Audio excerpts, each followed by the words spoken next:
Alright. And let's get some music playing.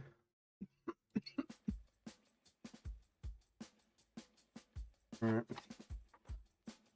I forgot to pop the old steering wheel in. That's alright, idiot.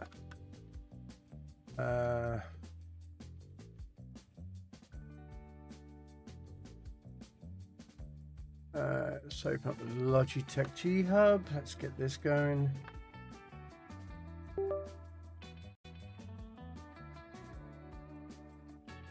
Next to your Logitech here. Oh, up there.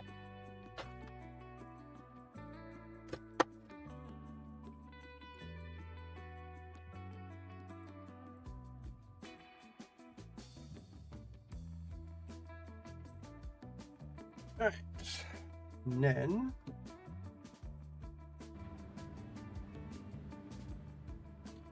permission to come aboard, sir. like that. Hello there. Hello, Hobo.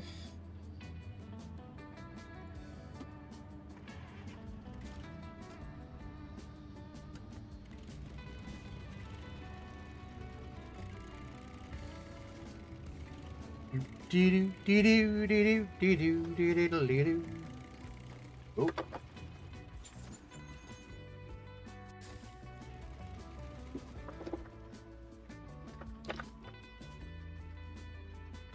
There we go.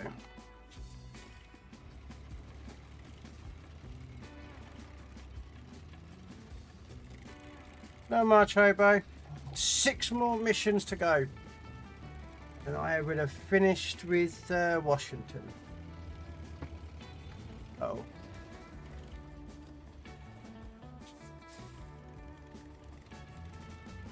So I got 6 more missions. 6!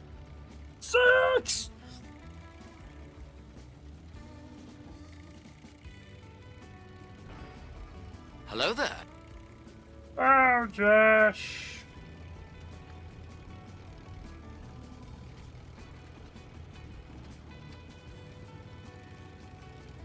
Yeah. Got 6 more missions and I'm moving on to the new map. And then we'll get that done, which will take probably a few weeks to do. And then it will be moving on to roadcraft. So that is my plan for the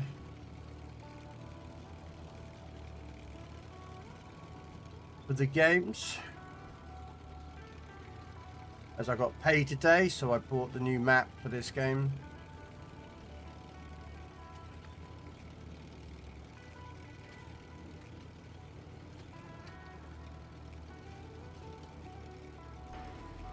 Hello there. Yeah.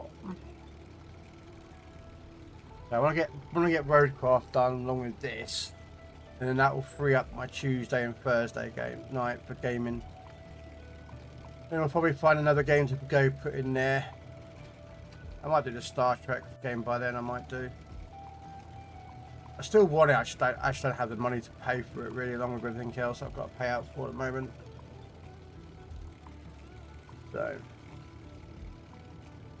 I have a lot going out because I've got to pay for hotels and tickets for Bovington this year. Get to go down to Bobby again this year. Yeah. Book a hotel and hopefully on the way back go see HMS Belfast in London.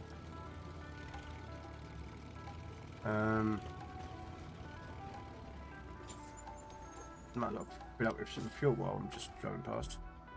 Considering this truck is pretty much useless now, that truck. Just nothing comes through this way. So.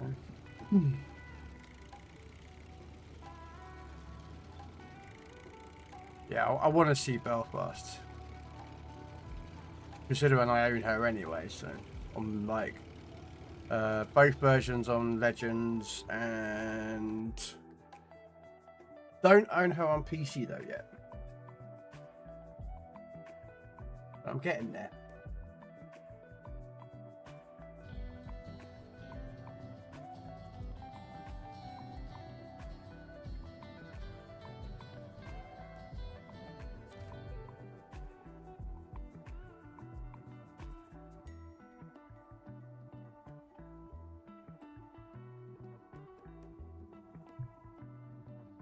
All right.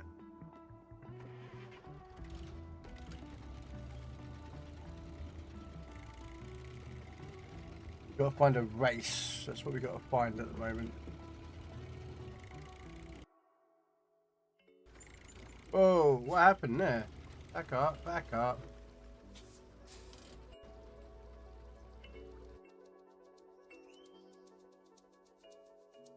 Okay, so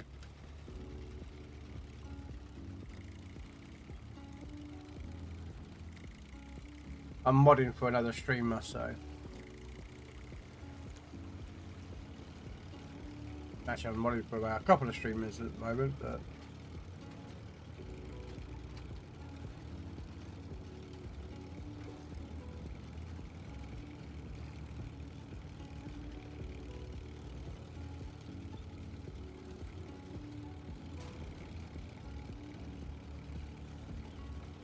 what are you up to then, Jess?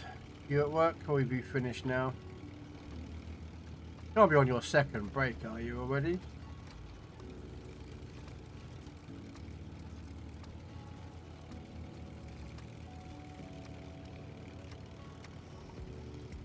Yeah, you know what, we'll go this way round.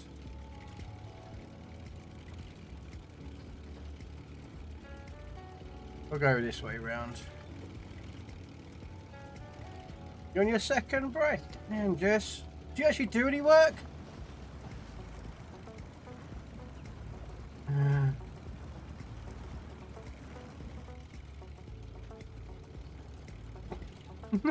Yes, I'm cheeky.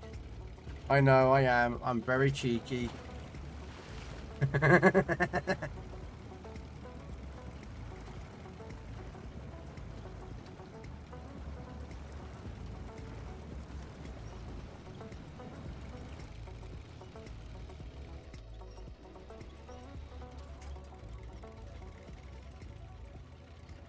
Very, very cheeky I am. But I find it fun. Let's line up the bridge so we don't go flying off the bridge like an idiot. I'm looking for a race. There's a a race that I missed out over here. And I thought I'd gotten all the races, but I missed one. So I'm currently on the way to find it somewhere up here.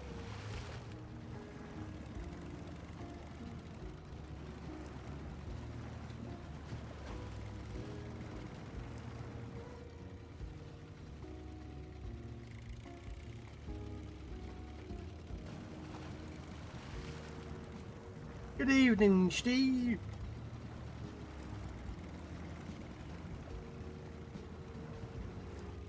How are you today? On this nice Thursday? One more day, Steve, and you get to go home. The prison warden said that you can get to go home this weekend.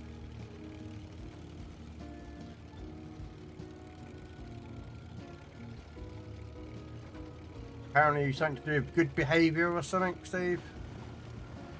Or so the warden says.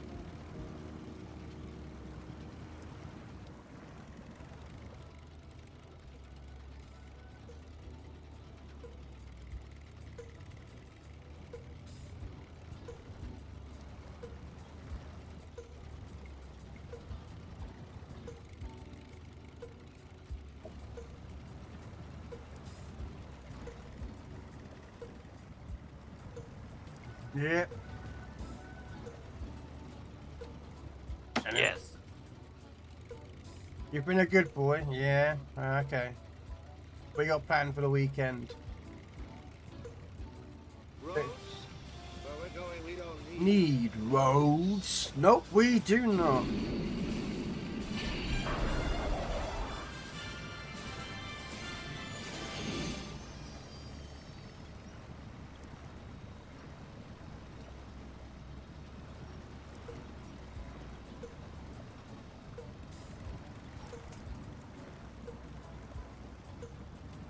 I work 5 hours in the AM and then 5 hours in the PM. Okay.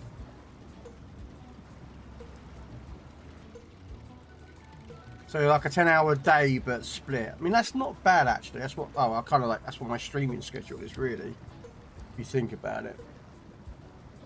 Might do what, 3 hours in the afternoon and then I do, well, 5 hours in the evening. So I do about 8 hours a day streaming.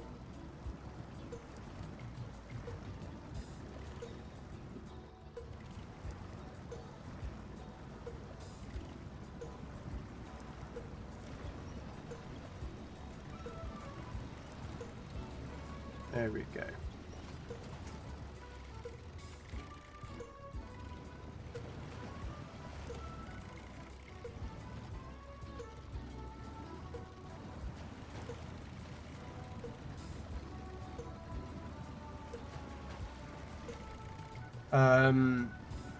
You're currently doing your dailies for the new carrier.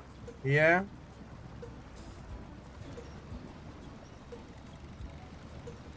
I actually didn't do the daily missions. I just log in and I log in each day, make sure it's ticking over. I don't miss a day normally, so I'm pretty good. Right, so apparently the mission is somewhere around here, but I've got to find it. So let me just where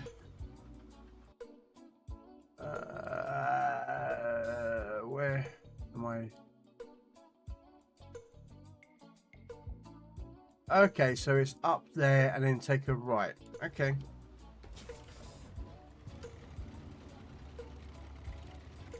Okay, so it's up here and then take a right apparently.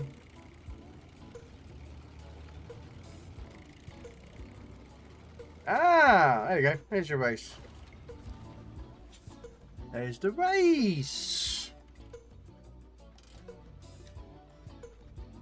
4 minutes. Okay. So checkpoint there, there, there, there, there, there, there, there, there. Okay, so it's just,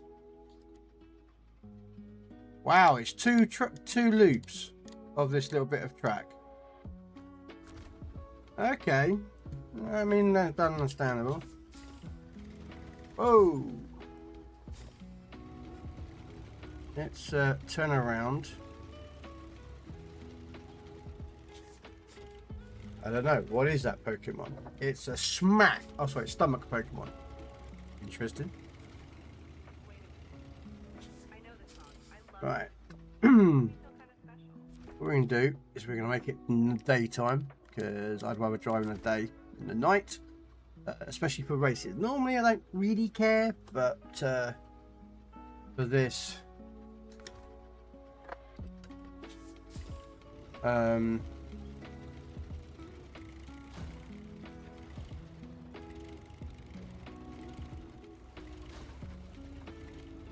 I prefer driving it in the daytime, especially for these races. They went.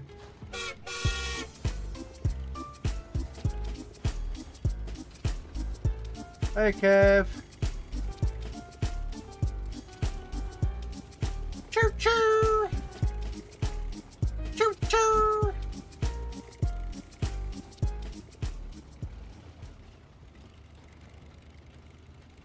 Give them a choo choo.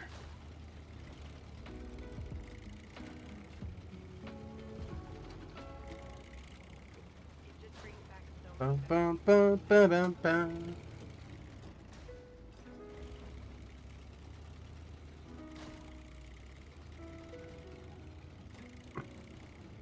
No.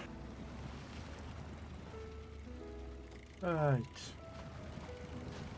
Yeah, I did well. I logged in. I did my stuff for the. Pretty much finished all my weeklies, so I'm pretty Happy with that.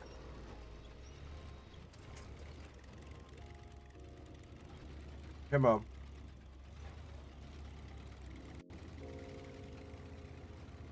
And I logged on to PC, did my PC dailies for my PC game, for PC World of Warships. I've got to log back on because I've got to do the tanks. I haven't actually picked up the tank stuff. My daily on one of the tanks, I've got to do that still. And then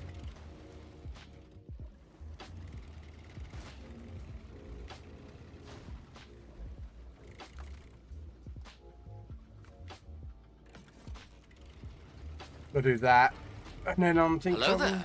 I'm think. Oh, M.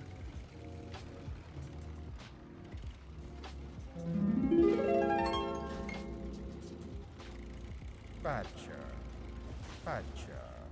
badger, badger, badger, Badger, badger, badger, badger,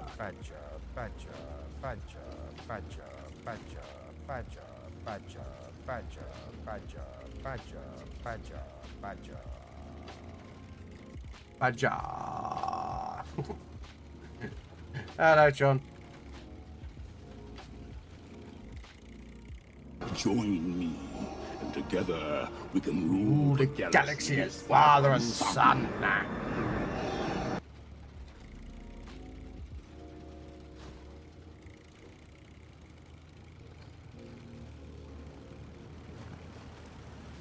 How you doing, Goliath? Chilling out, watching a bit of Stargate. Ooh, close, close, close. Come on.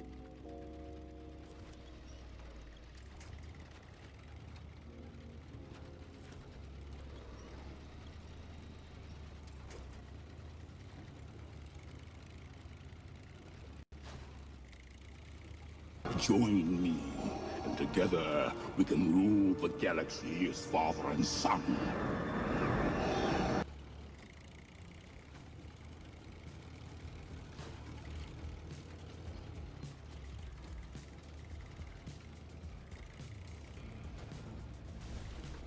Ow, that hurt.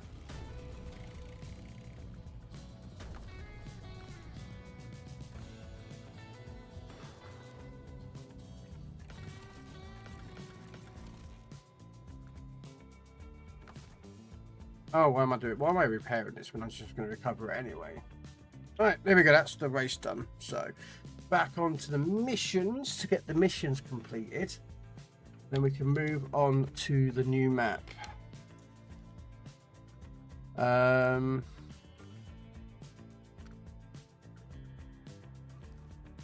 Because we have got 5 missions to go. That's it. 5 little missions. Okay, so problem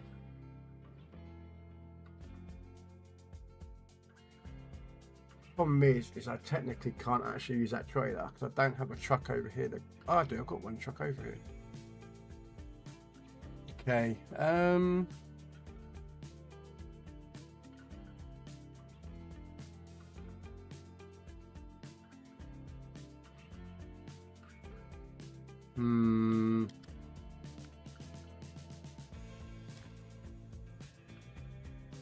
Oh, I've got the vibrator machine up there. Oh yeah, I do. Okay, we can do that later. I'll get the truck up there somehow. So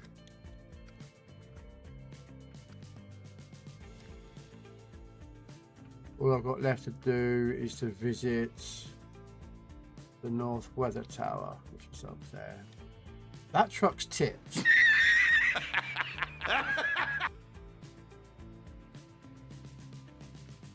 So what I'm going to do is I'm going to use the Azov truck to untip that truck.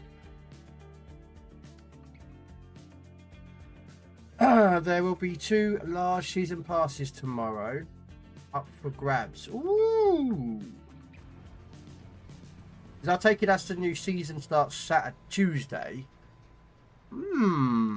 Does that mean we're going to find out what tomorrow is, what the new season pass tank is? Because I actually haven't looked, to be honest with you. If they've released anything already, I don't know. I'm behind. I'm a bit behind on tanks, to be fair, when it comes to stuff like the season passes and what's up for grabs.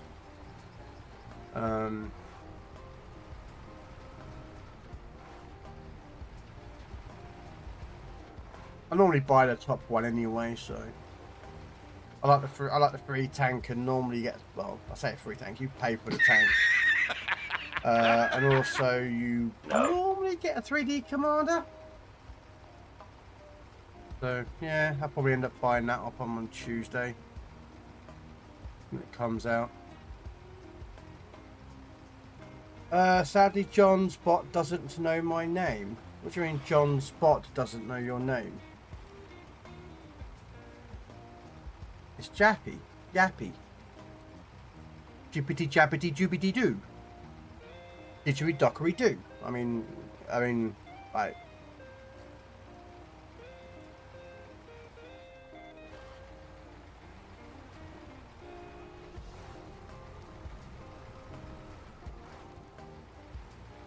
Or do you mean the giveaway bot that doesn't know your name that way? Yeah, it's a bit rigged that way. It's normally like Deputy Dog. Poker's one. I've seen a few times his name appear. Hey, at least it's better than me, Jappy. I join on a Friday evening. I'm on his team 90% of the time. I help him with his races. I help everything, and I get zip all. I don't even get offered a measly little crate. I don't even get offered nothing for helping him out in the last couple of the bounty nights. You know, helping him with the races, divisioning up with him. You know, I get jack all. You know. Now, I don't ask for anything. I don't expect anything, but it'd be nice to be offered. I'm an arsehole, I know I am. Right. Let's try and get this truck out of... There we go.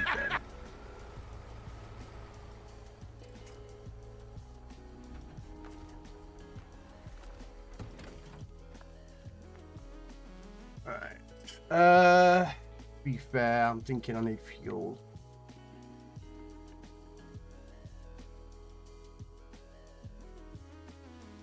I need fuel. That's the problem.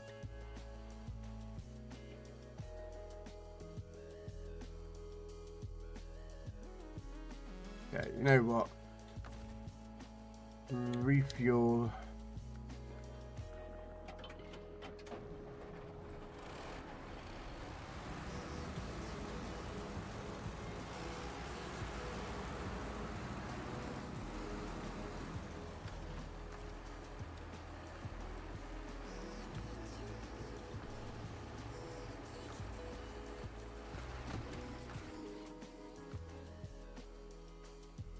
"27 minutes in, my guess, 3 rolls." Nope. I haven't rolled once so far. I do need to bring a fuel truck over there because I'm going to need fuel. I do have some fuel down there.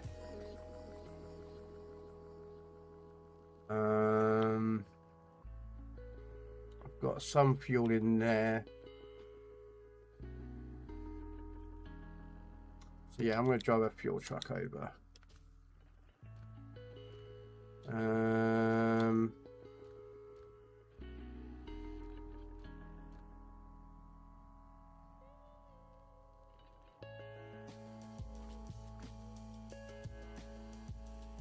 Yeah, this will do.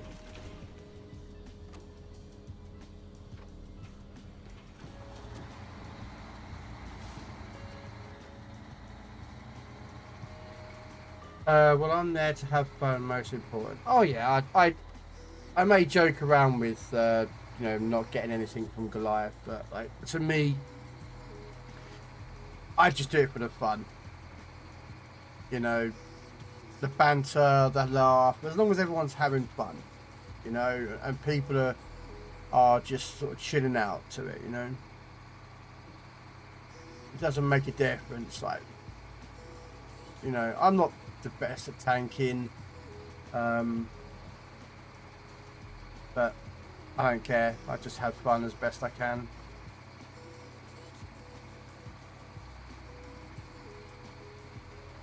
You got this game also, do you, JP? I've had this game now for about 2 years, I think. 2-3 years I've had this game.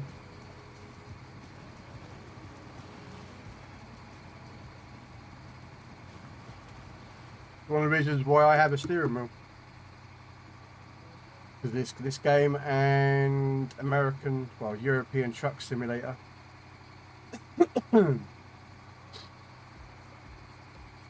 I should play like racing games, you know, like Gran Turismo or Forza or something with the steering wheel, but I generally don't.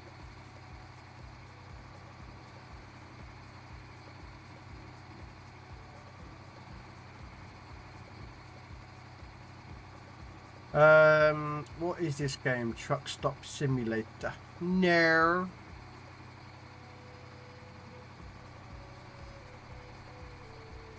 There is actually a game called Truck Stop Simulator. Hello, Crown. Well, I'm pretty sure there is a game out there called Truck Stop Simulator, because there are so many simulator-based games. You know, I've got like Tank Mechanic, which is good fun. I've got, which I just brought, Cromwell DLC tank. No. I bought the Cromwell DLC for like £1.60 for Tank Mechanic. My museum. Which I haven't played that game in ages. I should really go back to playing it again. I like it. How you doing, American Mo? If you're interested in Forza Horizon, I can offer advice and assistance. Oh, I'd suck at racing games. I do. I re-downloaded, what was it? When I got Battlefield 6, because I bought Battlefield 6. Because I liked Battlefield, not 2042, because that sucked. But I like Battlefield 3, Battlefield 4, and Battlefield 5. Even though 5 was World War 1. But either way, I wasn't the best at it, like far from it. But I remember being pretty good. Like at close range shots, I was pretty good at. Medium, I was near. Snipering, I was a bit near. Vehicles, I sucked. I played Battlefield 6 and I felt old. Like my hand-eye coordination was off, like no one's business. I thought to myself, am I that bad at first-person shooters because I'm old? You know? No. So I'm like, am I either getting old, or is it that, you know, I've played so many slower-paced games. You know, games that are slow-paced, casual, relaxing paced, that I've lost that.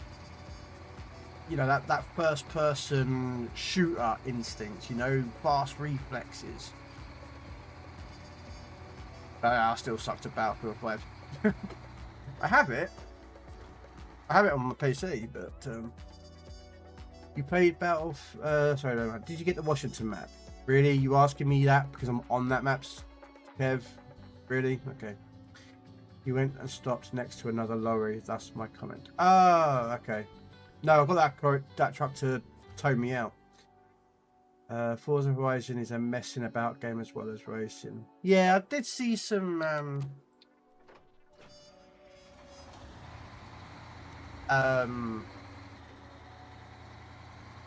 what you would call it, a lot of drifting and that lot, and I'm just like played Battlefield 6 like 3 times and got bored. Maps are too small. Depends on the maps what mode you may play though. I like playing on, I think it's a Conquest mode, where it's the 32 or 64 player versus 64 player, you know? the big maps.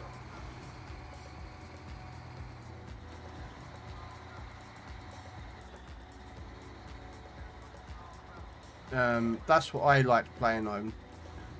So you've got like, you know, the planes, the helicopters, the tanks, the anti-aircraft tanks, the infantry fighting vehicle type tanks. You know, I'm not very good at it. I really am not. I admit I'm not.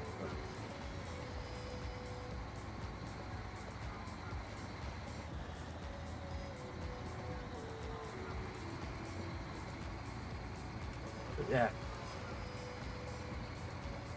I think I just stopped playing because I had no one to play with, really. And the times I had people that wanted to play the game, I was coming off because I was too knackered, so. There were a couple of people that wanted to play, and I was like, mate, I've been playing games for like 12, 15 hours a day. Can I, you know. So it's not their fault by a long shot.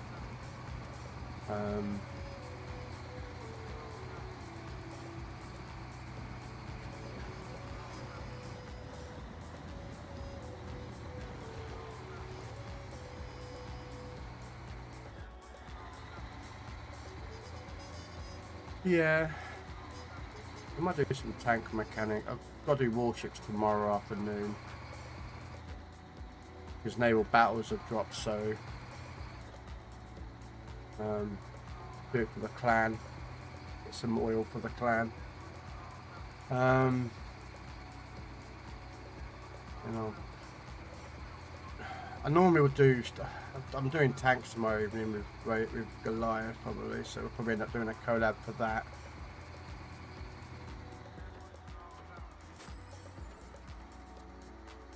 Right, let's sort out all these parking trucks. That red one needs to go because that one has been finished with. So let's get the plaid. Let's refuel what we can with the plaid.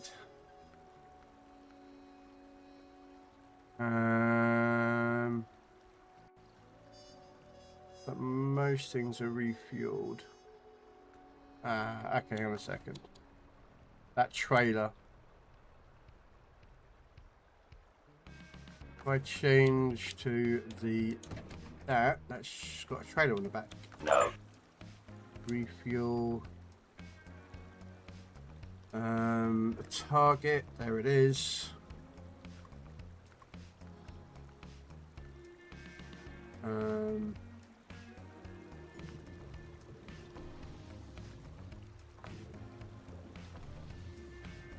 There we go. Got some fuel in there. Changed back to the plaid. Send that back because this truck is no longer needed. I am not sure if I'm going to get Forza Horizon 6 yet, but was a regular on the Forza forums for Horizon 5. Okay. Hey, when it comes to these games, if you like those games, Permission to come aboard, sir. Play them. We are the Borg. Lower your shields and surrender your ships. We will add your biological and technological distinctiveness to our own. Your culture will adapt to service us. Resistance is futile. I need to get up there. Laddie, don't you think you should rephrase that? You're right. I should. I didn't mean to say that the Enterprise should be hauling garbage. I meant to say that it should be hauled away as garbage. Hello, Krell. Bit like Hitman, though. Kind of feel like I've done those games now. Yeah, no, I get it. No, I honestly do get it. It's like War Thunder. I used to play War Thunder. And I keep seeing clips, you know, on social media about War Thunder. And I do miss playing War Thunder. I liked the ground combat, you know, with the tanks and the various vehicles. I liked the one-shot, you know, one shot pretty much will kill any tank. So certain tanks are better at doing it than others. I liked the air combat of War Thunder. Naval combat, I really didn't play much of it.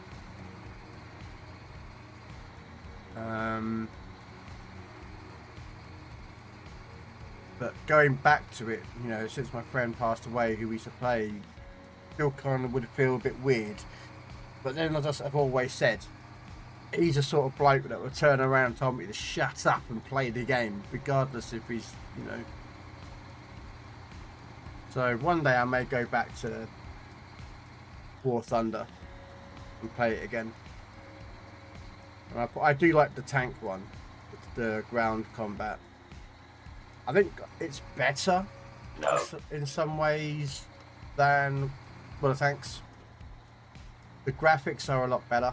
I personally feel you know, it's a lot more realistic in, you know, if you're getting shot at with a machine gun at your cupola, you can't see out of it because it's just, you know. But, you know, in World of Tanks, you can sit there and shoot someone with in FB 4005, the thing that was designed to break and punch through an IS-3 armor, and it just dings off an LTTB. And I've had that done back in tank. Do you know what I mean? And it's just that, and like the graphics are better. It's a lot slower gameplay. I will warn anyone who thinks about playing War Thunder, you cannot play like World of Tanks. You can't just drive around with a blue ass fly and whatnot, because you'll get one-shotted by snipers. So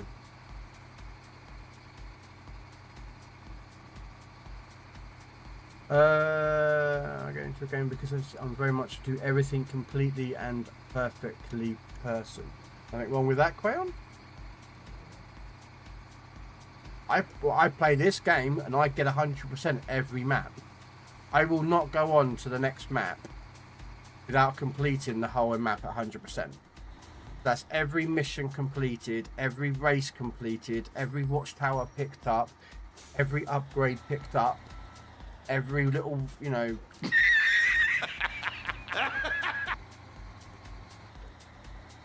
You know?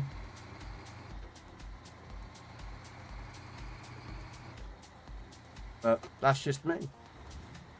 You know, there's nothing wrong with you wanting to do 100% a game.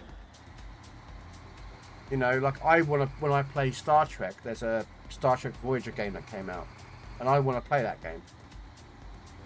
But I know that I start playing it, I will be looking up the guides on how to get all the characters, because there's a fair number of secret characters that you can pick up, but you have to do like certain ways of getting that character. Yes. Some of them you can't get by just, you know, the game giving it to you. You have to like do a certain quest, and then you have to answer certain questions in a sort of like a kind of like a right order. Oh, I'm driving up here to refuel him.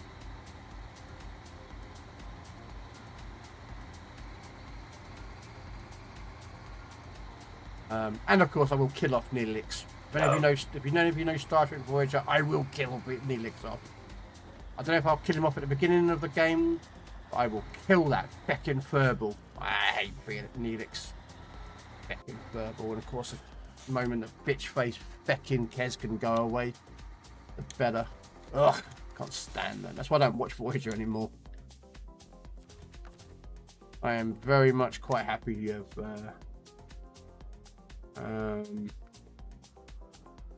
Right. Okay, so let's refill up the Zik, the truck supplies, and the service kit, and then let's repair the Zik. There we go. And then we'll go to Zik. So, oh yeah, the 603 Russian heavy armor. No, the FV 4005. Well, the 183mm Haste firing British tank destroyer, designed in the 1950s, and was developed. What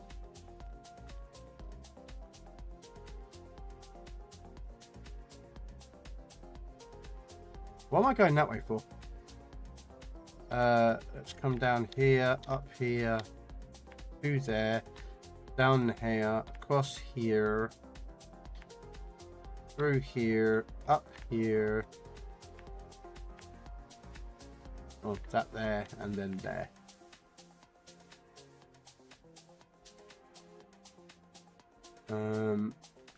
That.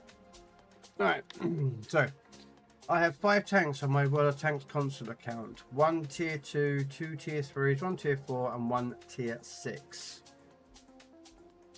Well, I mean that's Cold War, World War II mode, isn't it, Jess?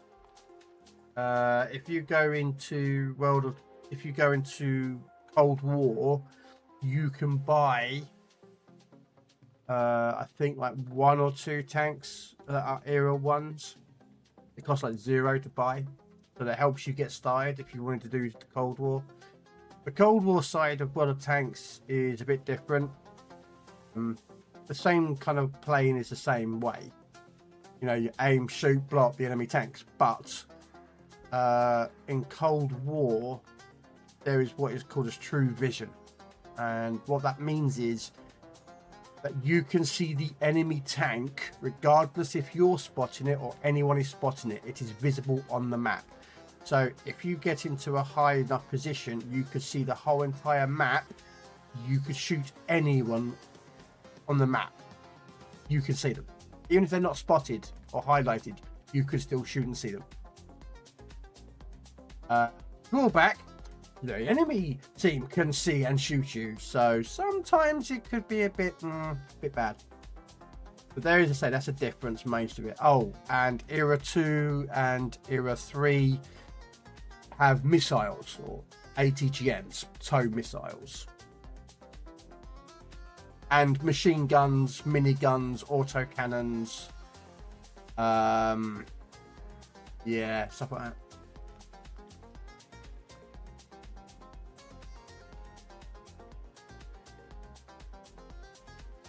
Yeah, I used to play Valhalla Crown.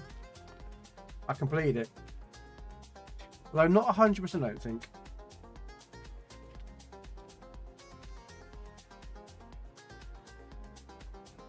Yeah, less likely to bounce off one of those little buttons where it bounces. Yeah, it can do. Yeah. I think it's about, is it 2 for each nation? So there's about 2, I think there's about 2 for each nation in Cold War. But at the end of the day, some people don't like Cold War. I can play Cold War. I actually prefer World War II. I do prefer World War II mode, and currently at the moment, for this week, so from Tuesday till Tuesday morning is +1, -1 matchmaking, whereas normally World of Tanks is +2, -2.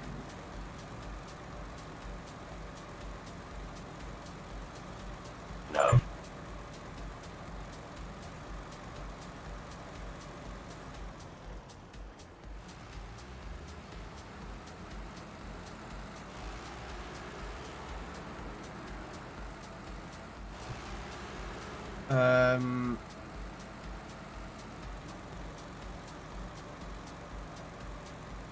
Yeah, I prefer World War II. I do enjoy playing World of Tanks. The problem I have with World of Tanks is that sometimes playing on my own I get a bit pissed off because I play on my own a lot. And I get annoyed about that. It just does my head in. Because there's loads of people out there that keep telling me, oh, I'll come play World War Sanctuary, I'll come play World of Sanctuary, I'll come. And then, like, the moment I'm playing it, they do not appear. It's like, wring their necks. You know what I mean? Because they messaged me and told me that they'll come play World of Tanks with me, but then they won't. It's just, yeah. So I just give up playing it sometimes, and then I get Goliath who messages me and goes, come on, let's go play World of Tanks.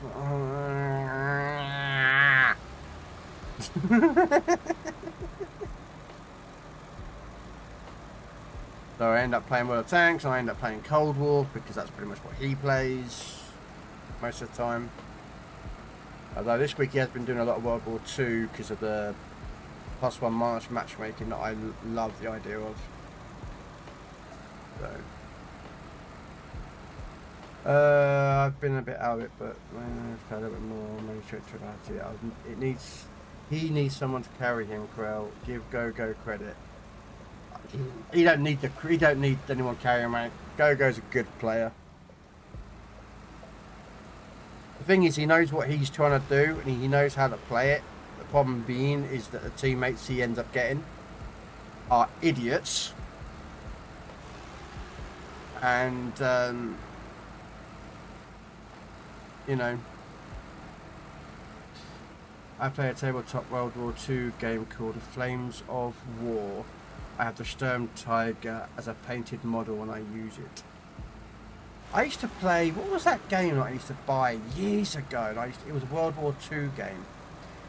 And you had to buy the main game. And what the main game was it was not pentagons shaped, the 6-sided shape. I can't remember. I think is that an octagon? Or is that 8 is an octagon? Oh, what was it?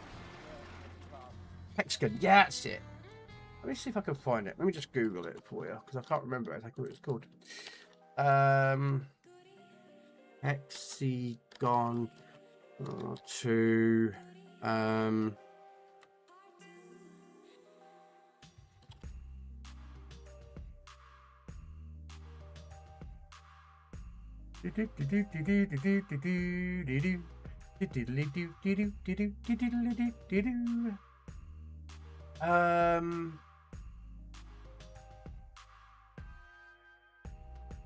Can't remember what it's called.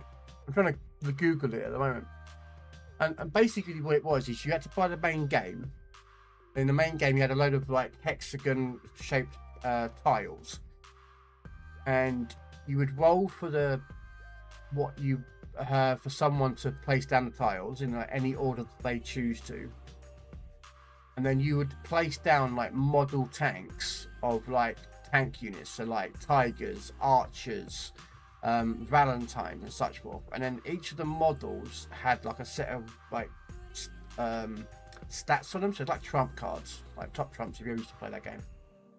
And certain tanks were like really good, like I think it was the Archer and the Valentine tank. No, Valentine AT. After you fired, because when you fire, you give away. You can move your tank one base. At your movements, you get free movement to fire. Like it fires and then runs away, because that's how the Archer works. I don't remember what it was. Having a look. But you bought the main game, and then you could buy booster boxes. Like there were like long booster boxes, and you just get like 6 tanks in there. Got Hero Escape.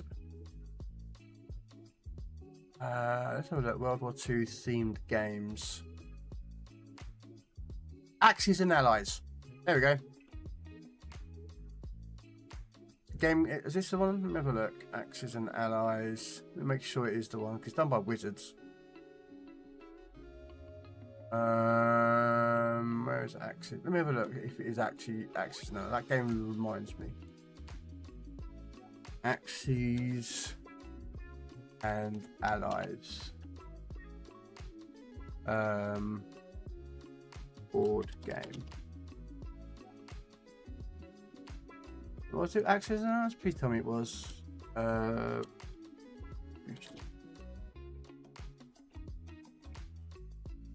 Yeah, it was Axes and Allies. Let me just bring this down. So it used to be like that. I don't know if it's still buyable or not. Let me have a look. Let me have a look if I can find. Or it's a base game. Oh Jesus, look how expensive it is. Oh, this is a slightly different version of it, but where's the other one? That's Guatemala, that's Europe, that's Stalingrad. It's Axis and Allies, but the one that I played was the other one.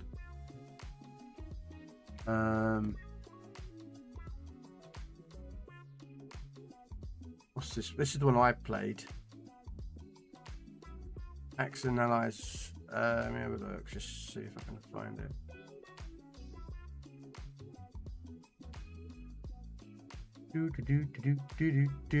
Yeah.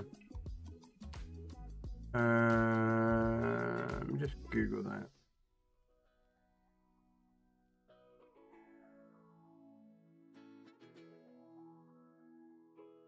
But yeah, you used to get like the models, and then you used to get cards. Hey Josh. Well, yeah, no, it's let's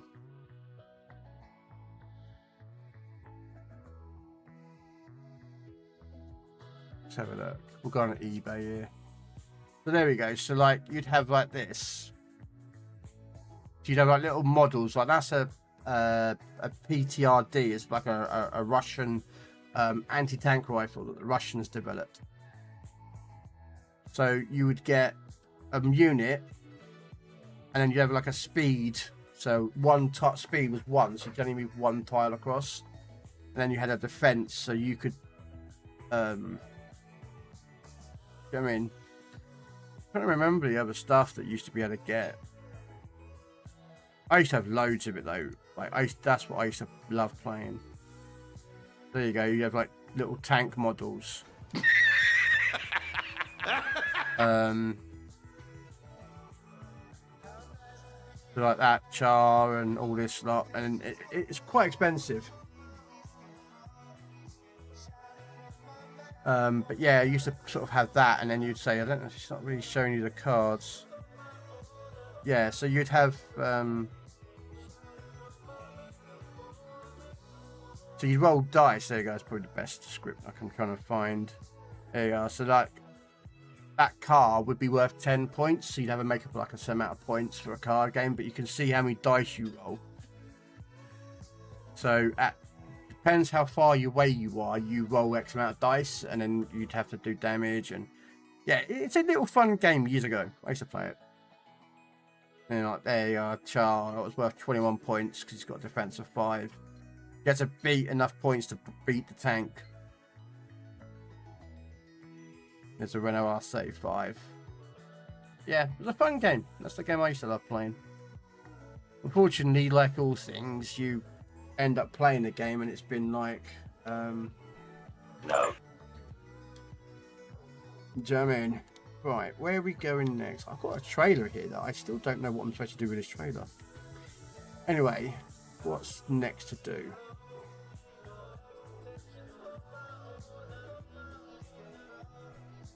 Shall we pick up these boxes? Which I can't actually pick up them because I don't actually have a trailer for a car in the back of that.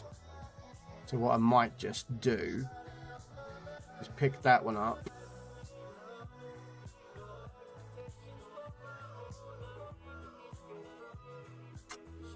I'm trying to think.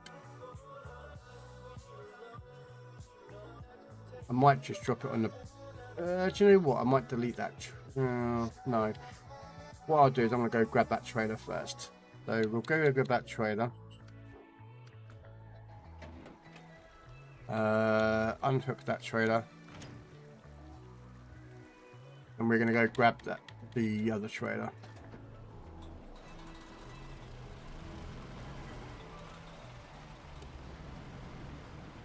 Then we're going to bring it back. And then we're going to go around and pick up the individual pieces, load it on the back of this trailer and take it off. There you go. So how you doing, Josh? Yeah, I'm familiar with the Axis and Allies. I have the War at Sea version, which is all ships. I never did the ships version. I only did the ground version. I never did the ships or the air. I've been watching some live cams on YouTube with ocean fish and stuff, and in a huge aquarium. I was watching the what was that one? The volcano that was erupting. I had that up, watching a bit of that. So yeah, I tell you, I watch some of the weirdest shit in the world. I do. I don't care what people's opinion about it is. I watch some of it. I watch documentaries.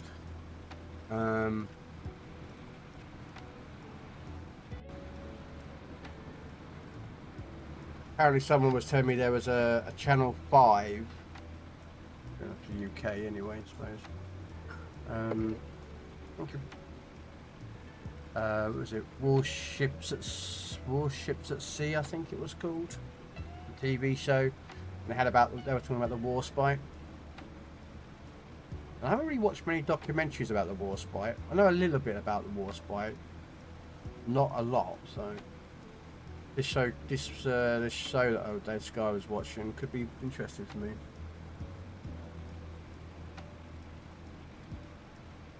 Damn, Crown. I like a good documentary. Have you seen the documentaries about like a Gatling cannon rattle off 6 rounds in a matter of seconds? Yeah. I watched a documentary about how the Sea was developed. How the American anti-air system was developed.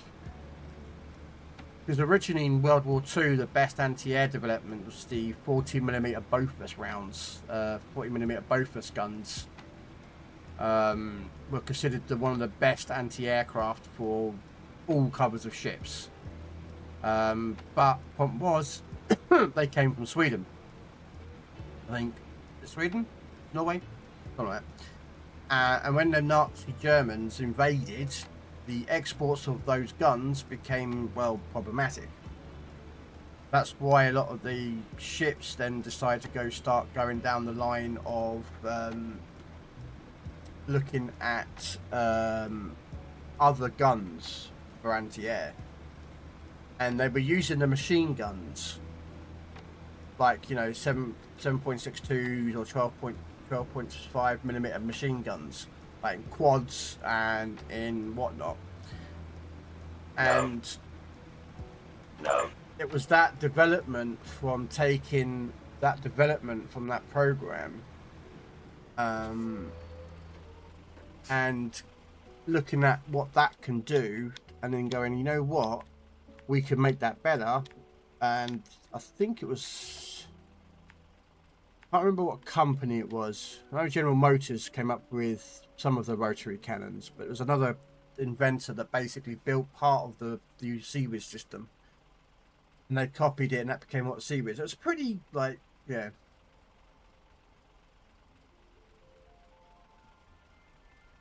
So like a good documentary. Have you seen the documentaries about the FBI? They made them in the 90s, X-Files or something. Yep, good show. I like the Tier 1 German Lectractor. Its gun sounds like a Gatling cannon, rattle off 6 rounds in a second. Mate, there's faster guns than that, Jess. Look, pop by tomorrow, Jess, and ask me to show you the GAL 8. Era 2 or the American the T291, I think it's called. Basically the GAL 8 is basically the tank, completely hypothetical, never existed in real life. The other one does. The other one is in America. It's actually a tank. They developed and designed it, built it, tested it, and went, nope.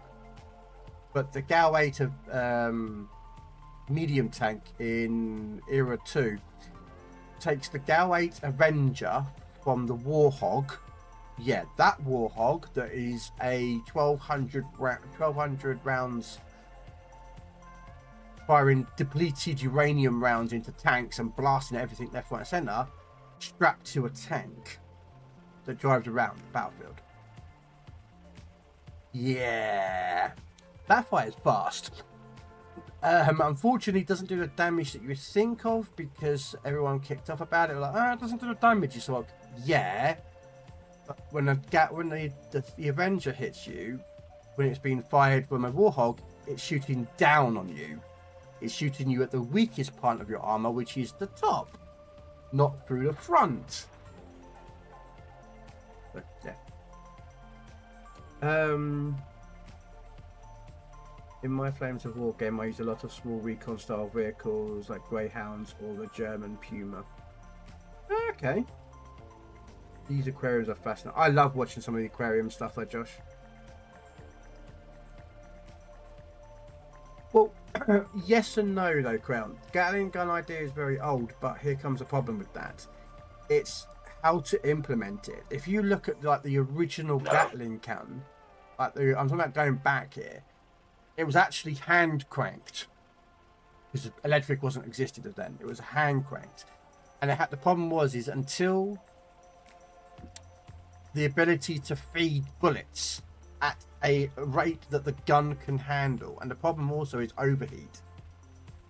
Yes. Even the Sea Whizzes are not immune to overheating. They can't fire for like huge bursts. They can do like small bursts of fire. I mean, you go watch some of the YouTube videos, you hear them, like you can hear the spool up, you know, and it's like they burst for about 3 or 4 seconds, and they normally then try and stop because they just don't want to overheat them. We're trying to figure out Roadcraft. Yeah, Roadcraft's good. It's a different game to SnowRunner though, Josh. Yes, I went in the aircraft. Yes, I heard new SnowRunner maps coming season 18. I have the new map. I've got to complete this game and then I've done it. Yes, hand cranked on a trolley. It was used for moving down Russian troops back in the day. Didn't need the Warhog rate of fire. No, you can't have the Warhog rate of fire. It would be virtually, you'd just be unbalanced. If they put the Warhog's rate of fire onto that tank, you would have OP tank.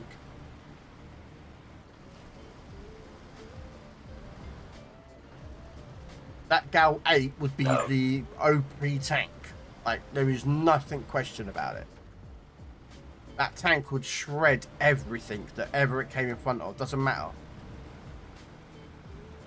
Especially because it had depleted uranium rounds, tungsten rounds, which are basically heavy, thick, dense rounds which will punch through armor. That's why the gun is so effective. I mean, I watch a lot of documentaries. I mean, it's scary to see that gun.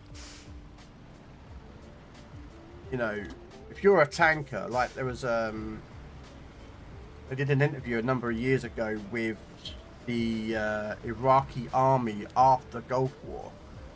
No. And most people know that during the Desert Storm, or Desert Shield, sorry, which was the lead up to the Desert Storm, because Desert Shield was basically the setup where they were just like not attacking, and then of course when they attacked, it turned from Desert Shield to Desert Storm.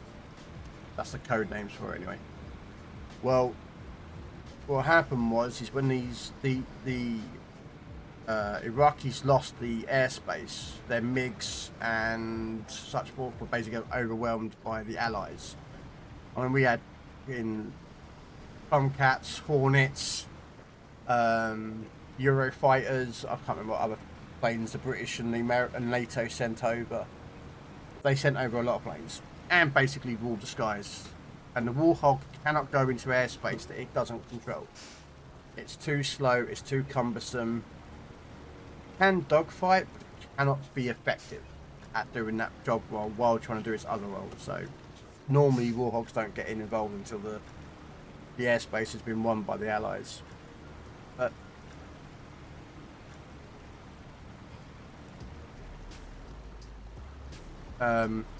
they had these interviews with these Iraqis that survived the tank fights, and the Iraqis that they spoke to in the interviews turned around and stated that the thing they feared the most wasn't an Abrams, it wasn't a Challenger, it wasn't a Leleric, which is a French tank. It was the fact of that Warhog. Hearing that Warhog gun terrified these Iraqis. Man, let me get the controller back out. I'm gonna get my fifth wheel into the trailer, and I'm like, yeah. Even if I was an Iraqi mate and I saw a Warhog flying overhead, I'd be like, yeah, I'm out of here, bye. Where you going, soldier? I'm running the feck away. That is a damn Warhog. Alright. We should be able to get the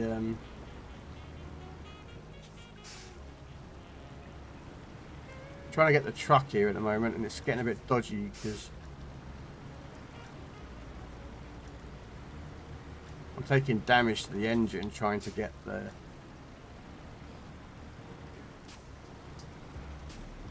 man alive. Cannot get this thing lined up.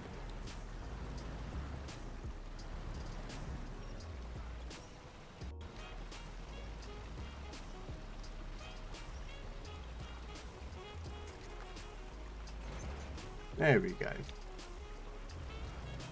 Sorry. Oh. They had a gun like that in the movie. No. Yeah. Well, the gun they had in a lot of the ground Gatling guns were developed. A lot of people have done it. Have tried doing Gatling guns, or rotary guns is another name that they've been called over the years. Gatling guns, rotary guns. The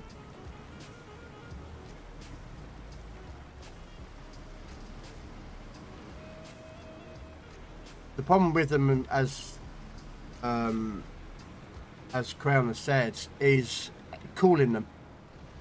Because the problem is that like barrels get hot because the metal heats up because of each round that is being fired inside the barrel. I mean, even the MG42, which was German designed, such a brilliant gun, could only fire about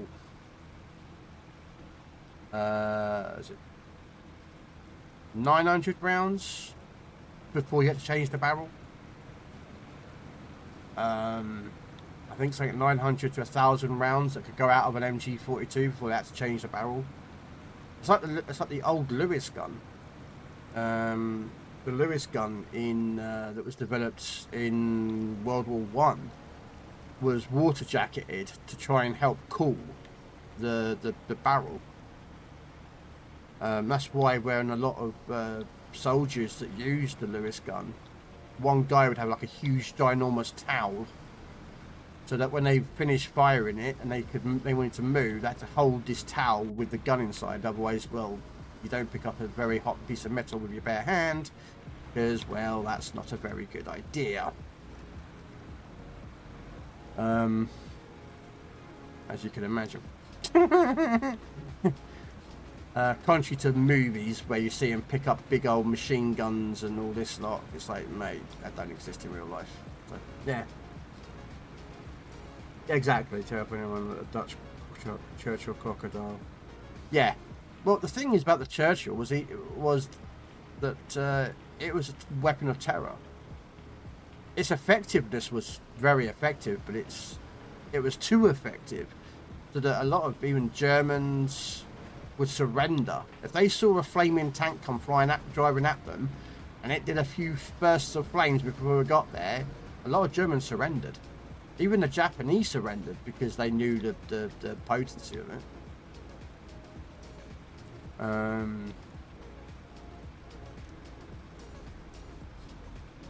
Unfortunately, if you were a Churchill Crocodile driver or crew member, or you had a backpack with a flame backpack on you, and you were caught by the enemy, you were given no what's the word? I think of the word now. Not basically, you weren't shown any, prisoner of war considerations. You were shot and killed on sight.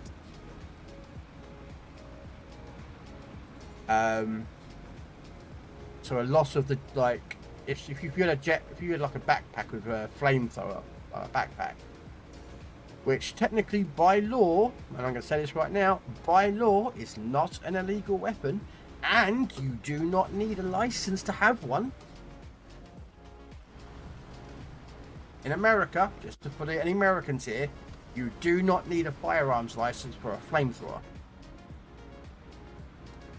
So you can go out and buy an not M91. I don't remember what the numbers for it was in World War II for the jet backpack.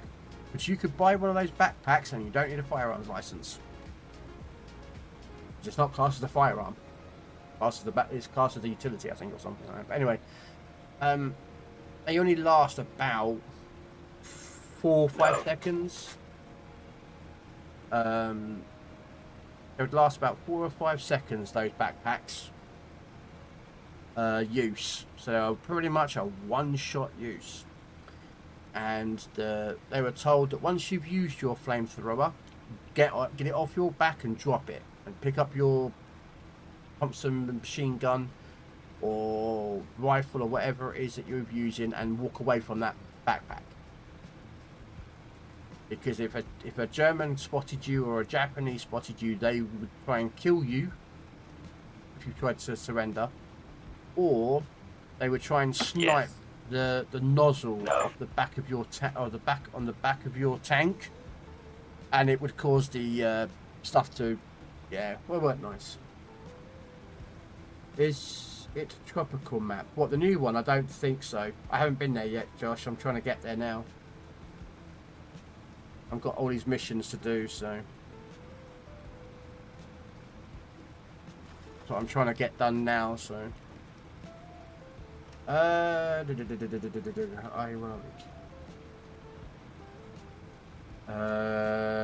should try and concentrate a bit more on these battles. Just got wasted as a half of one of my chat was here. That's alright, Graham. It's your stream, not mine. That's alright. John Ballistone did hold his gun after shooting and got a medal for it. Yes, but he severely burnt his arm. It's the guy I think it is, Jappy. So a gun over on here and Twitch a year ago, so even though as far as licensing not needed in the UK. For fire alarms here in the UK, firearm law is very, very hard for a British citizen to get a firearms license, regardless of the weapon. Now, we here in the UK are slightly different. That certain firearms are under different licenses. So a pistol, you have to have a pistol license. If you want a shotgun, you have to get a shotgun license. If you want a rifle, you have to get a rifle license. There are a considerable amount of different licenses in the UK. But once you get the license for that respective gun, shotgun, pistol, rifle, anything like that, that's it. You can have one license that covers one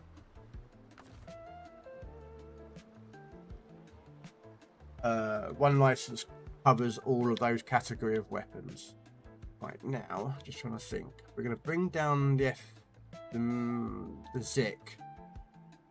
Pick up that one. Drop that off there, and then go back and pick up that one. Come around, pick up that one, and then drop it off on there. No. And then go pick up that one. Okay, so that's what we're going to do there. No, about exhaust, nothing would get the coppers coming fast. I don't know. Semi-automatic guns are allowed, not an expert. You are allowed automatic weapons, Crayon. If I live in the UK here, I am legally allowed to own, if I have a license, I could own weapons like MP5s with fully automatic. I could get P90s, fully automatic. I could get AR-15s, M16s. Again, it becomes down to here in the UK, when it comes to firearms, is a lot of it is why do you want that firearm?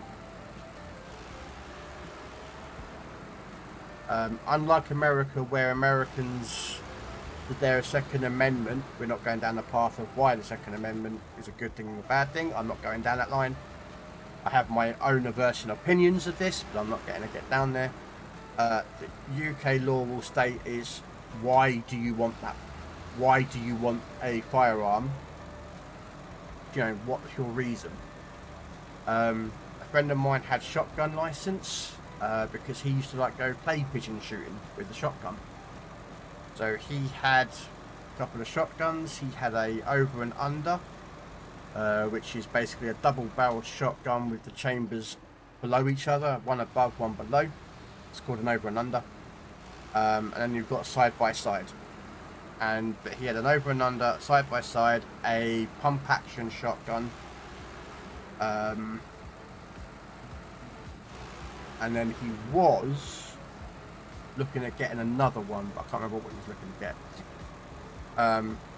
Again, for clay pigeon shooting. And here in the UK, like, that firearm has to have its own safe.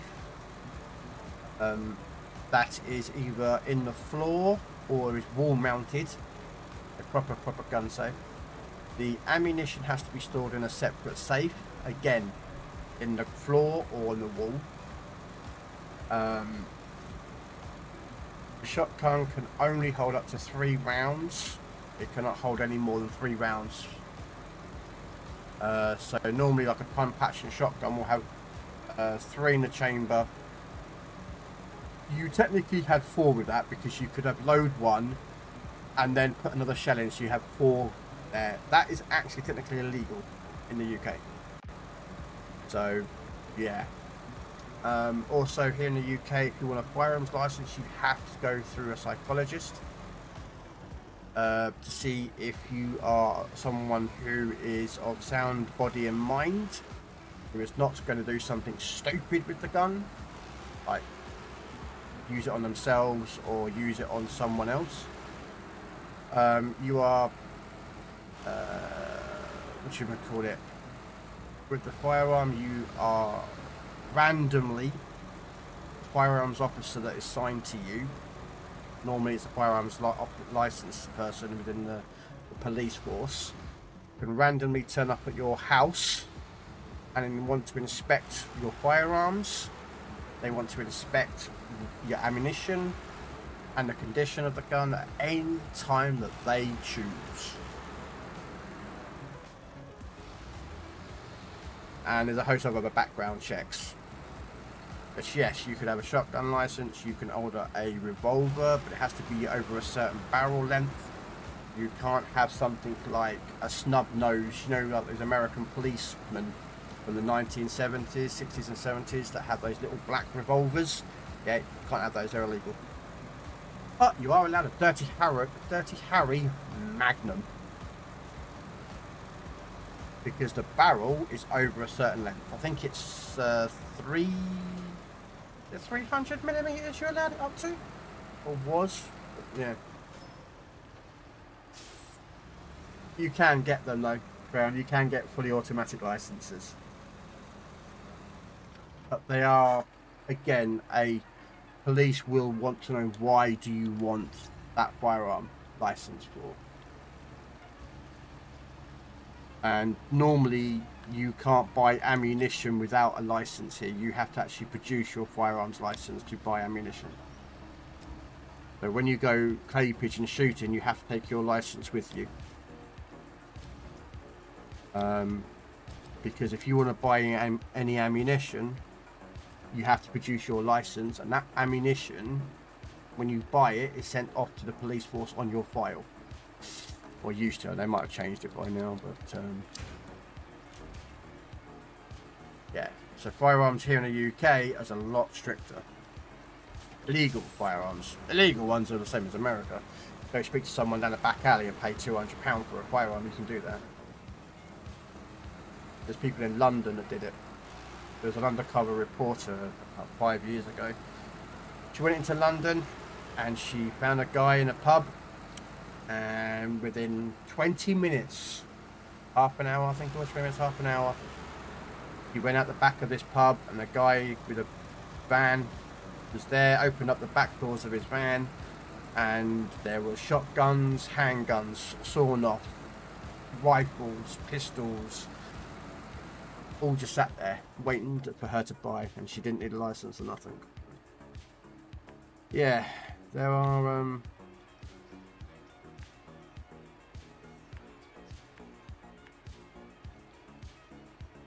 was it actually worth, you know what, just trying to think, is it worth No. going to that trailer first, then going for that one? No, we'll go to the truck first.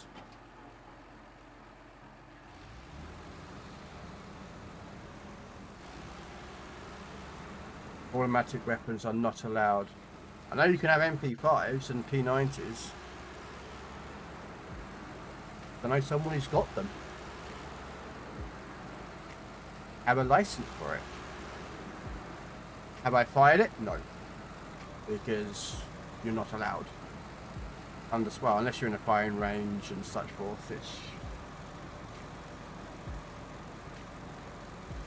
But again, it's circumstantial of when and where, you know, you're allowed.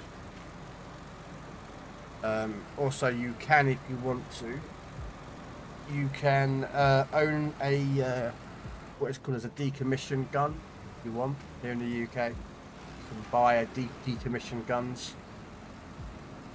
They have to be decommissioned officially by a respected and reputable people. Some people buy deactivated military guns, so the military actually do it themselves, and you'll get a certificate / like notification type thing that this rifle has been decommissioned by like Billy Bob. Couldn't think of his name then. Billy Bob done it, and this is what it was done through on this date. I thought about doing that. I thought about actually buying a decommissioned weapon once, a long time ago. Not for bad things. It was literally just for, you know, like hang up on my wall. But then I thought, hang on a minute, the amount of times that people would see it through the window or something, would report it to the police that I've got a firearm, and then I'll get firearms officers coming around my house. And in this current day and age, every single Tom, Dick and Harry gets fucking panic and butt scared as soon as they see anything that's like that, and yeah, that would be really bad. So, alright, let's park this up on here. Unpack cargo.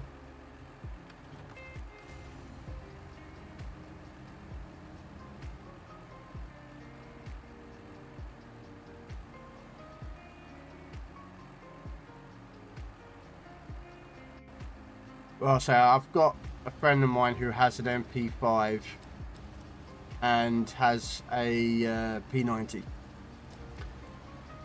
So I'm not sure how he has one, and he's got it all legal above board. So the only thing I can think of is that his one is a semi-automatic. It could be a semi-automatic, therefore then it would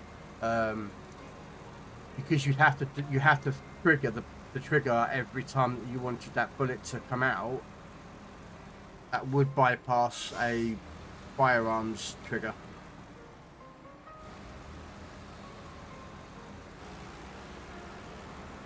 Yeah.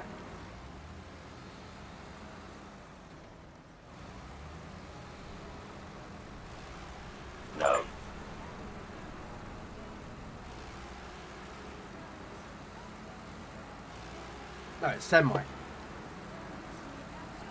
It's semi-automatic. When you, in order to shoot every bullet, you have to trigger it. It's a semi. That might be no. I don't know how my mate has his. I said my friend has got had, or I haven't seen him in many years, but it's due to some divorce issues and his wife and his kids, and he gets to move away. And he had a P90 and MP5 worth fully real.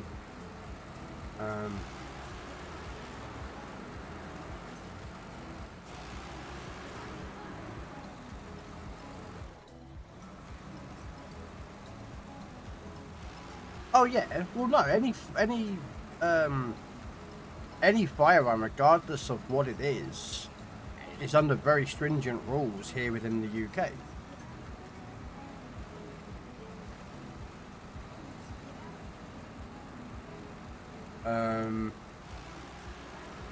Just having a look. I might back up this actually.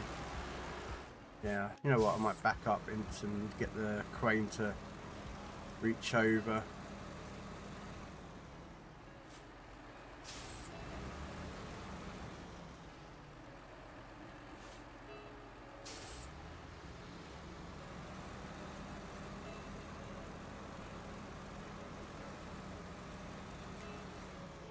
Actually, I want to be on that reg, so.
Well, yeah, anything of like up to. I mean, if you wanted a tank, which you can buy a tank here in the UK, that is way above police.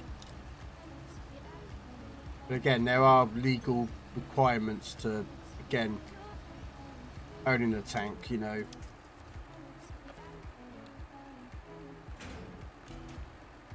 One of them is that unless it drives on mud only, you have to have a complete tread system replaced.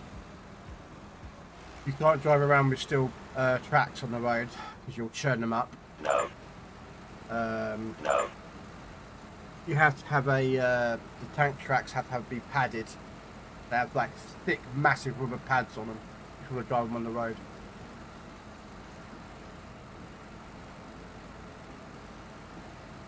But the problem with the pads is that once you get onto mud and everything else, they're not that grippy. So a lot of people who own tanks, when they're going to stuff like either Bobbington or tank reenactors, tank shows and such pop around the country, they'll either tow the tank on a trailer of their own, or they pay for a HGV truck, the trailer, to turn up and pick up the truck or the tank and bring it to that place and then take it back.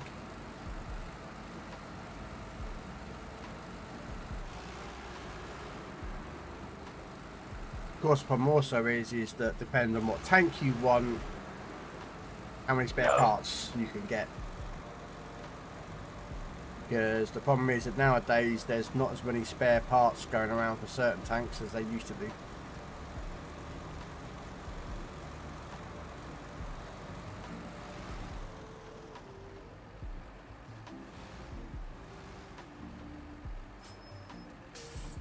Seems to imply that the flamethrowers are not designed or adapted to be weapons, which is odd. No, they're not. That's the legal loophole that flamethrowers sit under.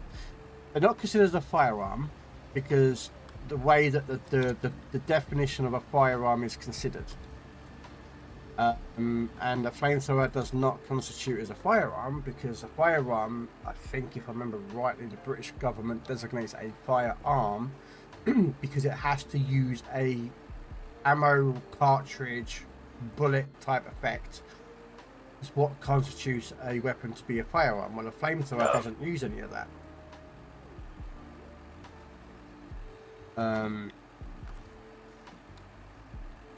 Right, that's 2 of the 4. Let's go off and get the other one. And there's a section on those discharging noxious material.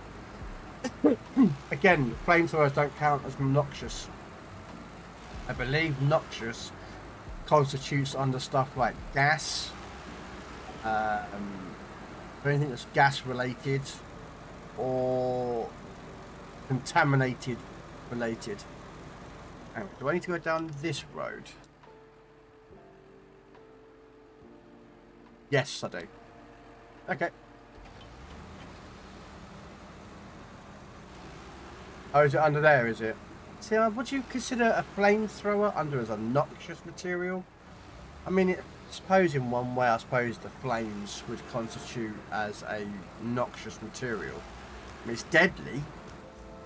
So unless that's what they cover as a noxious material, because it's classified as a deadly material, well, it can become deadly, but then anything can become deadly, really, to be true of you. But I had this issue before when someone built a drone. They equipped a flamethrower to, and they used the flamethrower to kill a hornet's nest, I think it was, or a wasp's nest. And they got into trouble because of it. I don't think I have a problem with that because it's been killing hornets and wasps. And they're nasty little buggers that need to die. You smell that, son? I love the smell of napalm in the morning. Napalm is slightly different to what comes out of a flamethrower. Slightly different mixture. Not much, but there's a slight different mixture. Okay, so let's see, where can we park up to grab this? I'm thinking that I can reverse up on that grass down there to grab the drilling spare parts.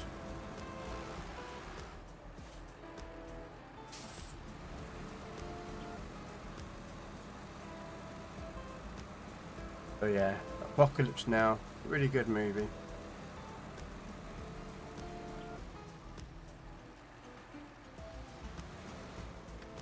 I don't know if I can grab that. It might be out of range. Yeah, okay. So what about from that angle? Possibly. Let's have a look.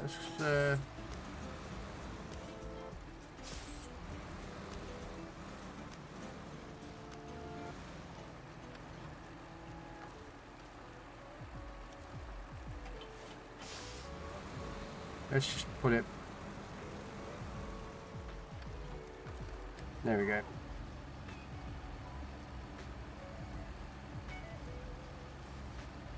Yeah, Blade Runner's a good movie. I actually like the sequel, to be fair here. I thought it was a bit stupid though, some of it, but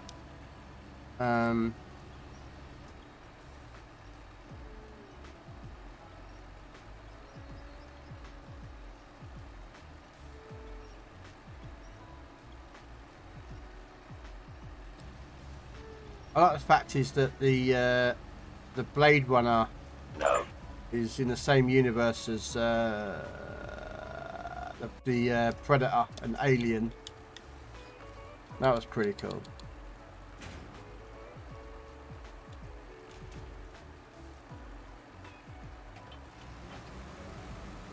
That was pretty cool. Well, okay. Kinda. It's to do with the company that so the company that builds the androids. Yes, it's to do with that company. You know, again, this is. Let me shut down the truck because it's going to be easier to do this. Otherwise, I get distracted.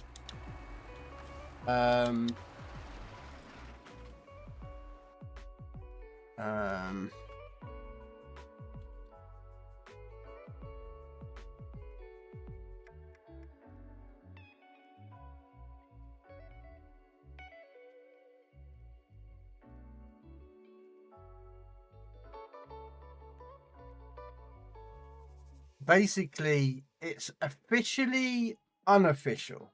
Right, here's the problem. Yeah, it's the Tyrell Wayland company. That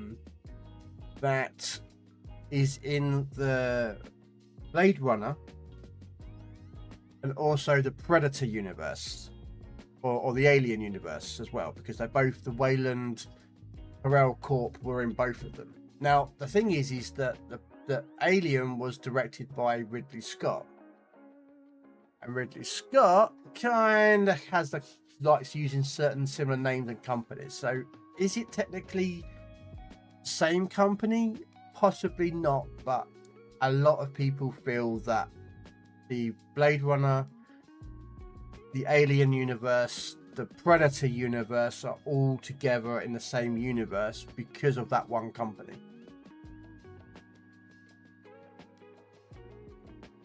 So yeah, that's how a lot of people believe it to be connected. And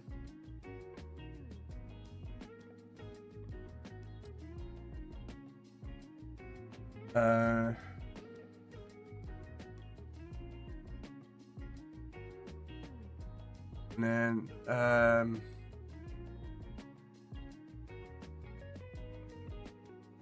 yeah, it's to do with that. And again, Hollywood will probably try and turn around and say, you know, they're not connected because the films are under different licenses and franchises and everything else. But a lot of people have the fan theory that they are connected because of that company. It's pretty, again, it's interesting. Go look up yourself.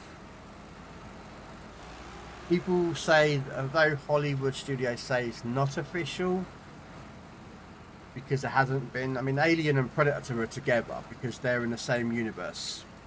You know, they've had Alien versus Predator. But the Blade Runner within the same Predator universe, because of the company, they just say it's just, you know, coincidence. Yeah, okay, mate. Yeah, coincidence my ass, but yeah.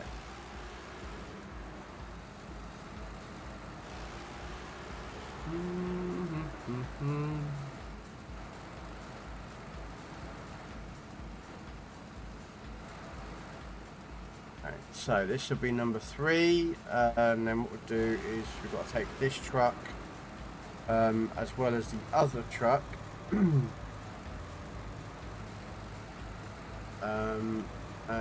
drop it off.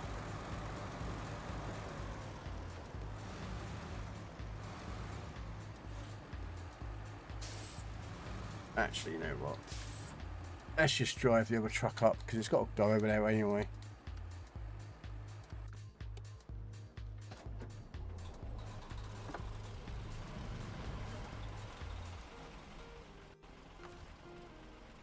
Pack cargo.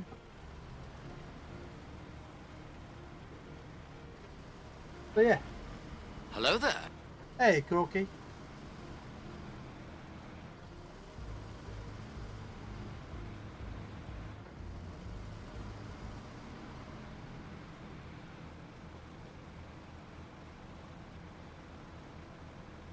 Krell works for the Wayland Utaria company. It was always obvious. I have no idea what you mean.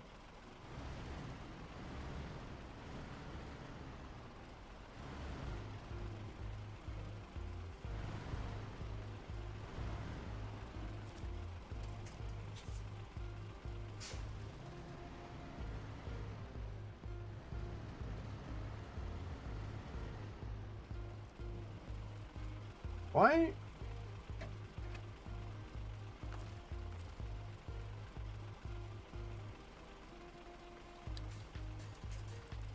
No. Interesting.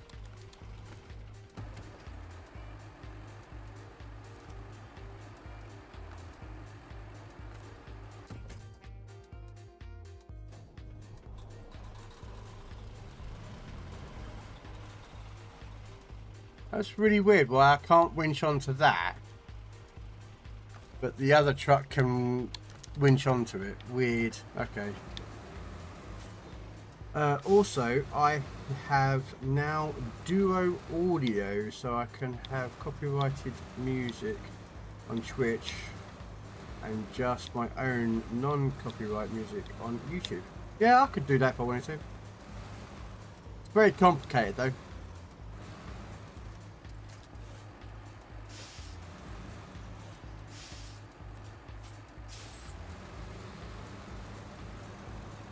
You have to have like various players and all this lot, so.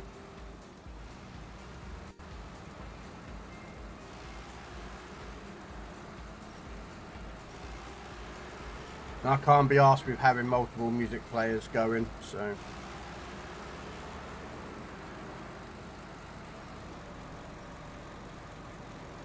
That's why I don't have it like that. Being copyright is why the Pythons picked that recording of the Liberty Bell March. It's a lot of it is stupid copyright, mate. The problem half the time is that some of the copyrights are flagged up by bots that have no copyright to it whatsoever.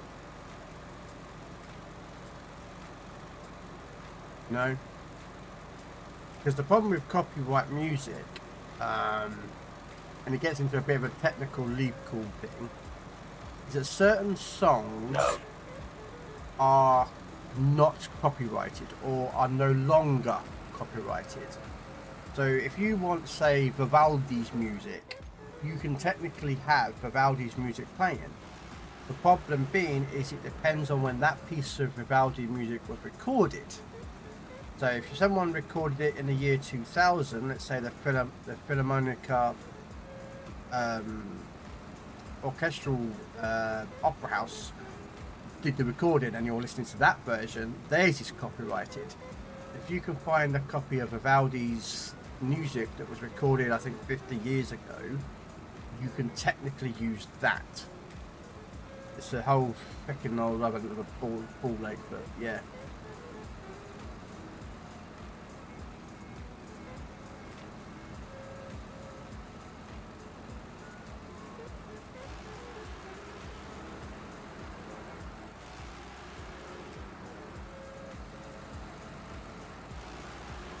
Yeah, I have thought about doing it that route. The route you're talking about, Noriko. Having like, 10, 20 pieces of music and playing it through a media player and then having Twitch do different music. I have thought about doing that.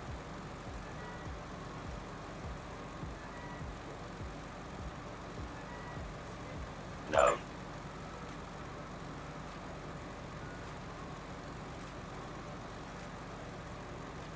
Exactly.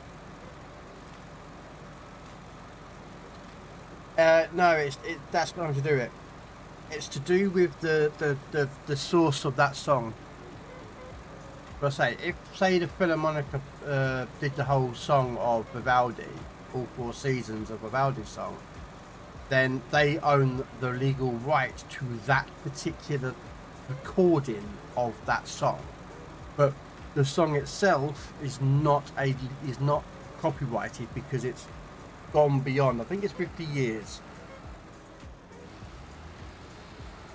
Again, don't quote me on exactly how it works, but I think if a song hits 50 years, the song then no longer becomes copyrighted or protected or something. I'm not entirely sure again of how it all works. But Yes.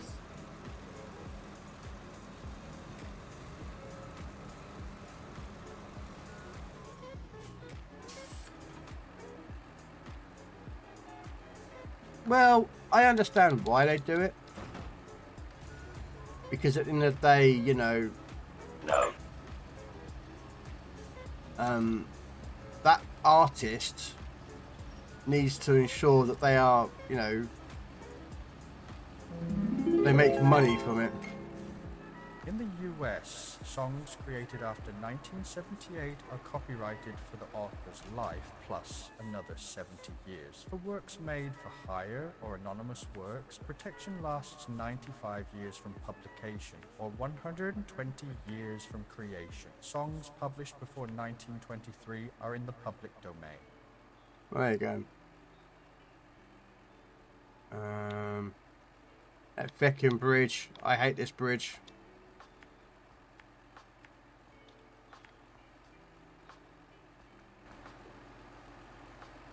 So yeah, there was a. I couldn't remember exactly the year, the age, but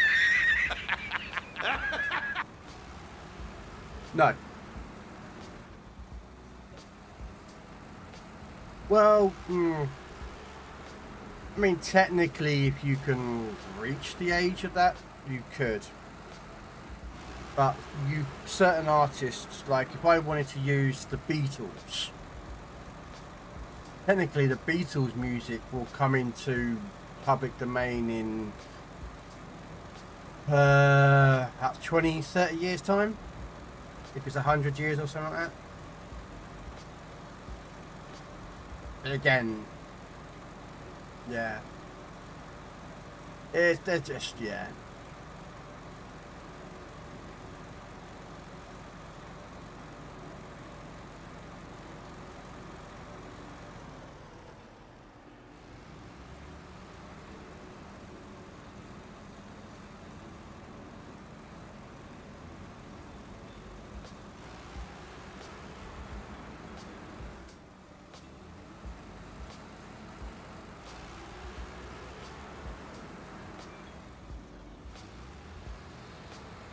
Yeah, it's like, I don't know if you watch Doctor Who or not. This is for anyone who watches Doctor Who.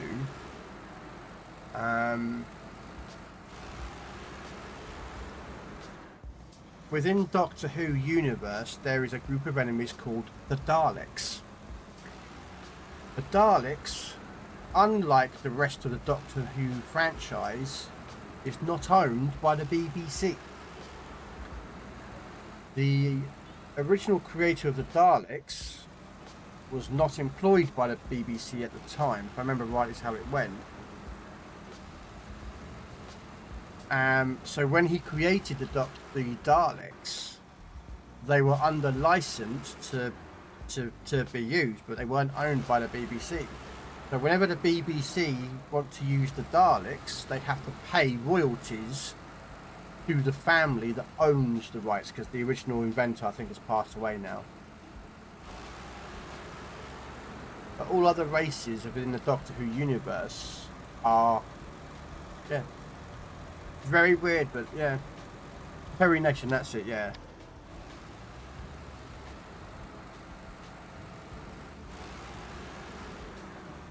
Wow, that went a bit squiffy, didn't it?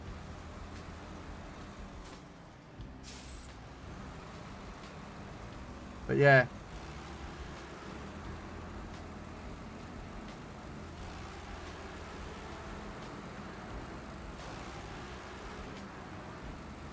That's why certain things within the Star Trek universe are what is it? There's a couple of Star Trek ones that have got a bit of copyright issue because they're not owned by Paramount. I can't remember exactly what it was.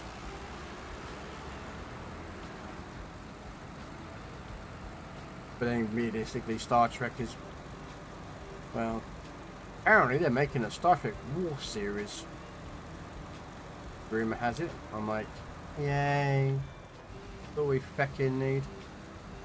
But I'm glad Star Trek Academy's been cancelled. Yeah. Yeah. That series, I'm glad, is dead. Didn't even survive 2 years. It didn't even survive longer than Star Trek, the original series. That lasted for 3 seasons.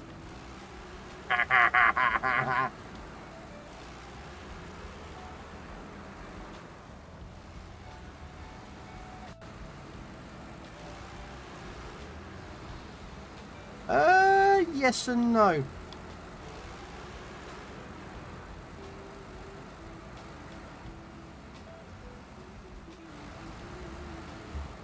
I mean, certain things you are not allowed to use from Star Wars if they are clearly Star Wars. So you clearly cannot go round and create a sci-fi show or a game and put, let's say, a Venator or a Imperial Death Star in, have it look like that and sound like that when it's firing its turbo lasers or its sirens going off. And imply that it does what it does, you know.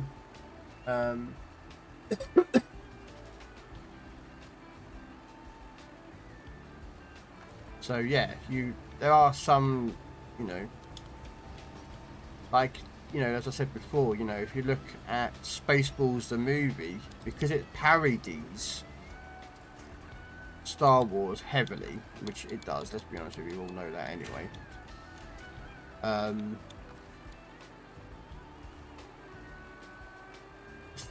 on a minute. There we go.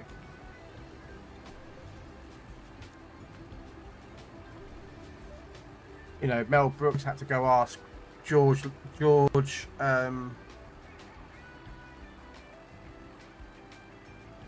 what's his name, to get permission to parody.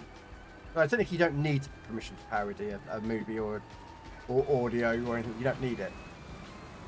But he did it out of respect for George Lucas. He did it out of respect for George Lucas, that he says, look, I'm making this movie called Spaceballs the movie.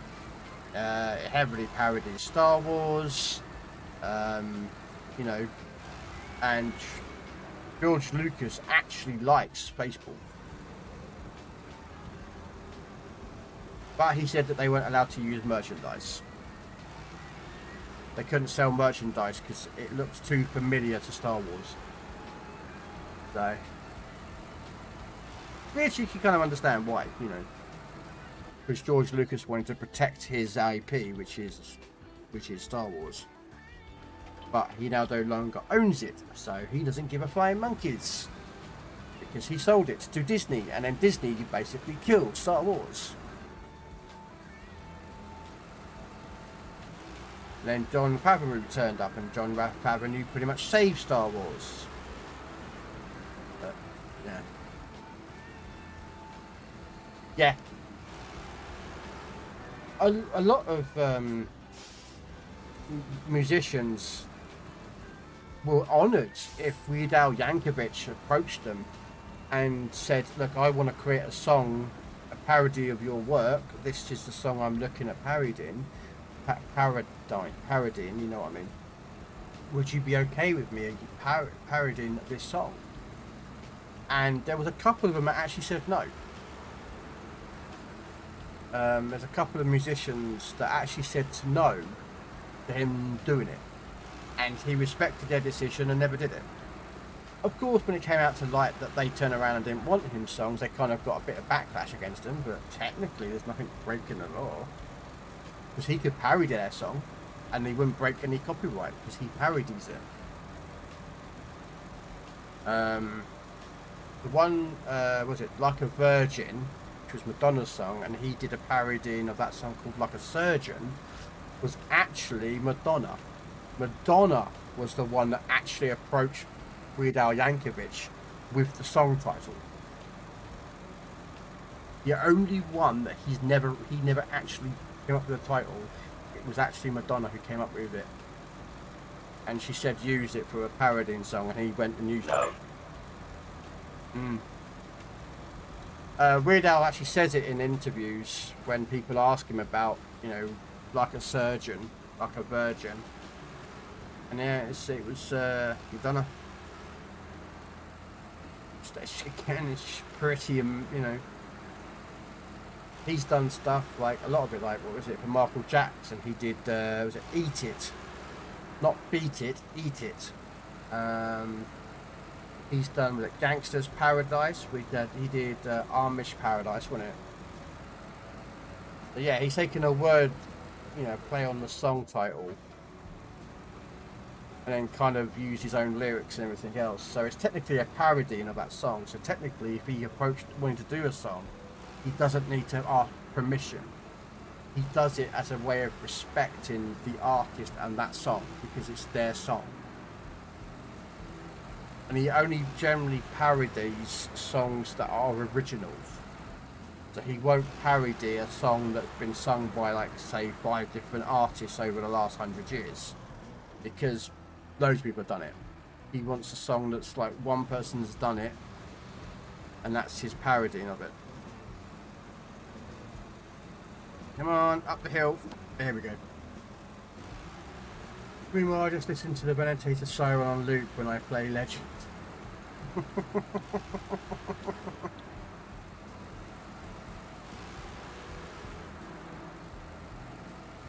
Hey, you listen to what you want to listen to.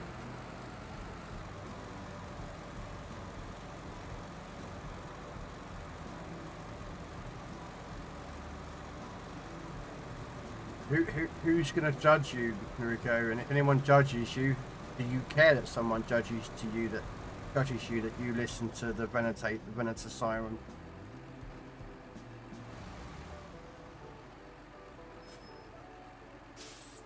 Do you know what I mean? I wouldn't care if I was listening to something. I listen to classical music. Do I care what people think about me if I listen to classical music like Vivaldi or Bach, Mozart, Beethoven? You know?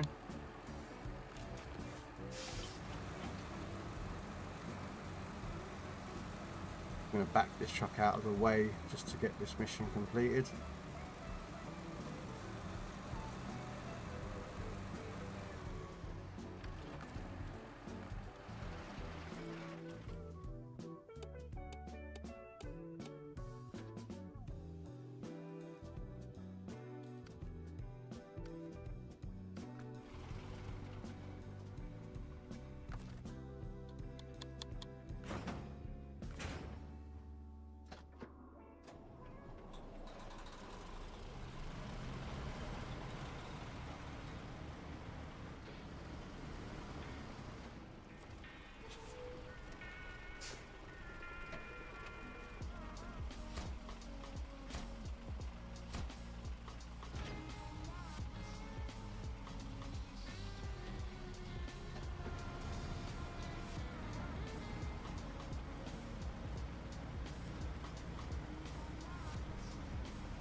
No. I got 3 more missions to go. Alright, let's do this red tape one. Oh no, not this red tape. I need to get the truck that's up there, which is actually the truck I just parked up. That's going to do that mission. Tower over yonder. Nope. Driving by the river. Okay, so let's go to the other 605, which is up there.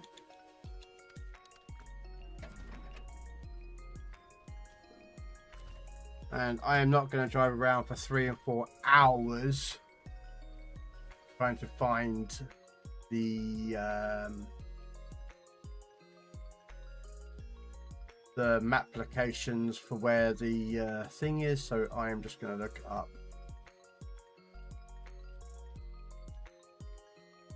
Okay, so 1,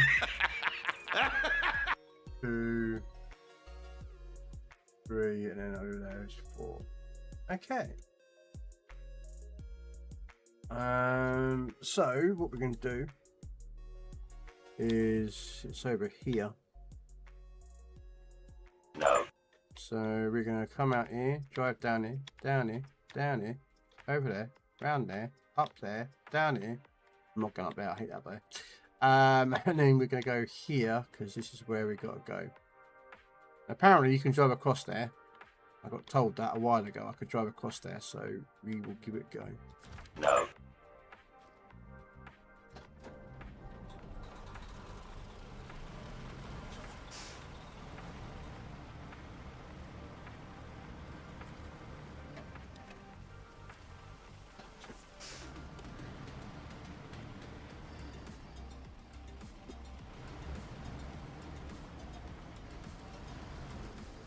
Prequels are what? Okay, what am I missing? Star Wars finished in 93. Oh, 83. Sorry, 93? 83, okay. Prequels are goated. Love that now they get more love because of these old parts.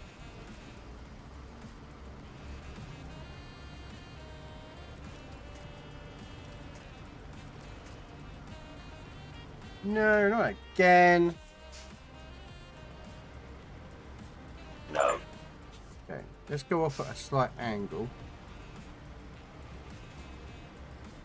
There we go. Right.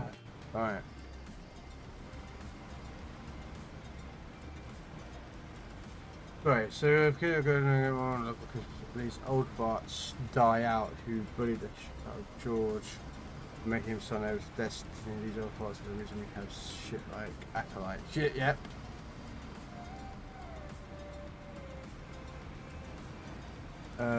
Four and 5 are the best. 6 is good. 7 is not bad. 1, 8, and 9 are passable. Ugh.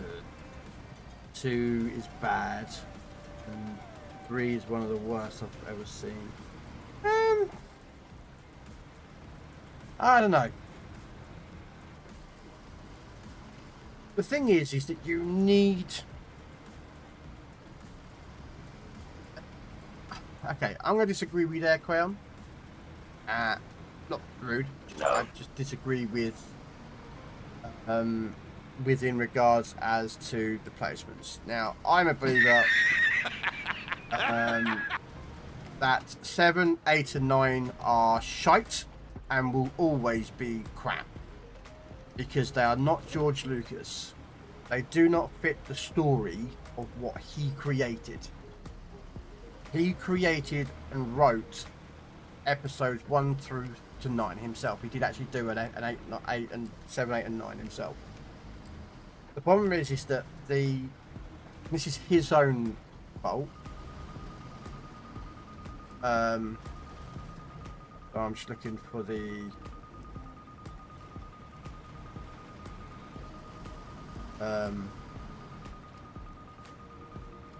meter. I'm like 85 meters away from it. Was that his own fault is actually because he showed them off in the wrong order. No. And this is why when people talk about the study, is it up here? No, it's not up there. So it's probably a bit further along here. The problem is, if you watch the Star Wars movies in the timeline that they were released, Episode 3 is crap. But if you watched Star Wars in the order that it was supposed to have been watched in, so you start with Episode 1, 2, 3, 4, 5, 6. 3 is good. There we go. Because it sets up for Episode 4. The problem is that George did not make Episodes 1, 2, and 3 because the technology didn't exist. So the storyline throws out that. So when it gets to Episode 3, everyone knows what Episode 3 is about. They know that this is the turning point of Anakin Skywalker. This is the turning point of him going away from the light and becoming Darth Vader. It is the turning point. And as a viewer, you know this.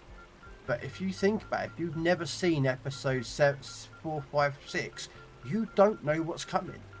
You don't. You're just sitting there going, what, why is he doing this? Why is he like that? Yes. Then when you watch it, it's like, hang on a minute. That's the way I look at it.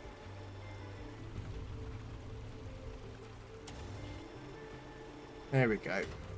There's the first one done. So the next one is across here. And where's the tower? Where's the watchtower? There's the watchtower. It's about here. Somewhere around here. So apparently you can drive across this water. I'm going to assume that you take these pillars, Yes. and that's how you do it.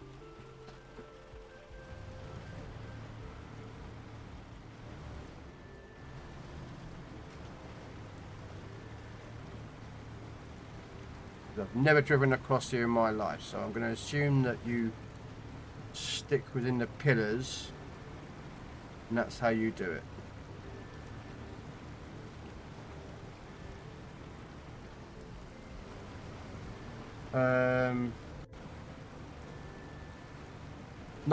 No.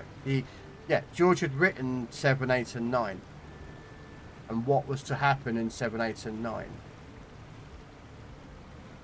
The problem was that Disney came along and didn't use it.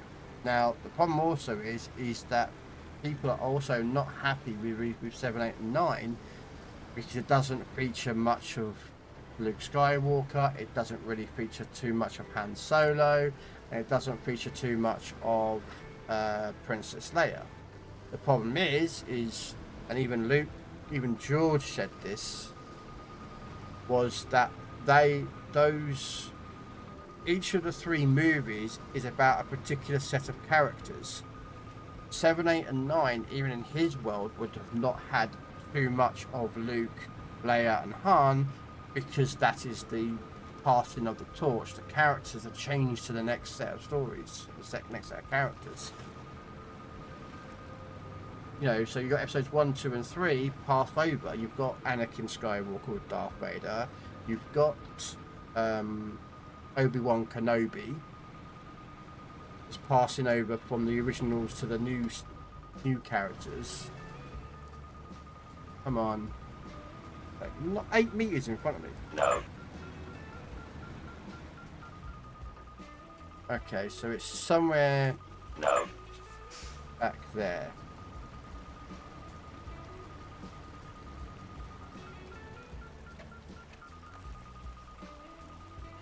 Oh, come on.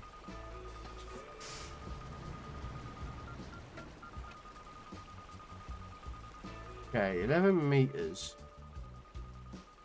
I'm confused here.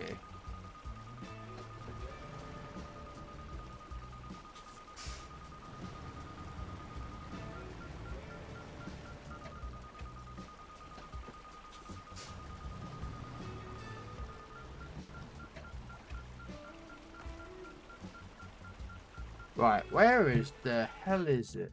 Sorry, I'm just going to look on the map. Ah, okay. I'm slightly off-centered, apparently. It's supposed to be a bit in front of me. Here. There it is. Sorry.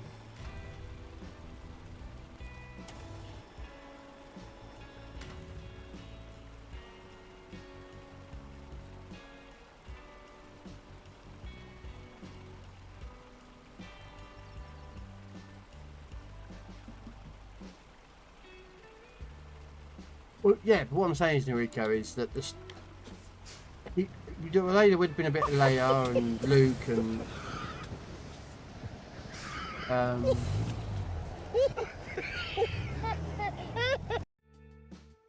Okay.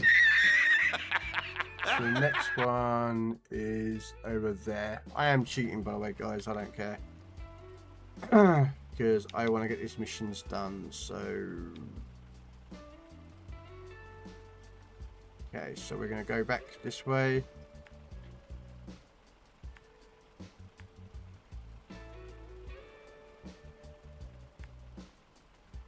We need to get over here.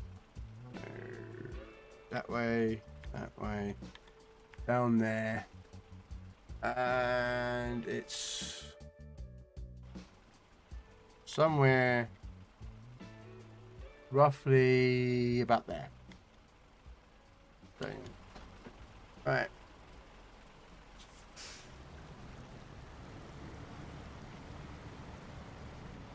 Wow. But yeah, it's just I'm not a big proponent of Disney. Disney have a habit of doing this, and it's not just Disney, it's other companies. They come in and they buy up the franchise, or they buy the rights to this the particular IP, and then they murder and kill it.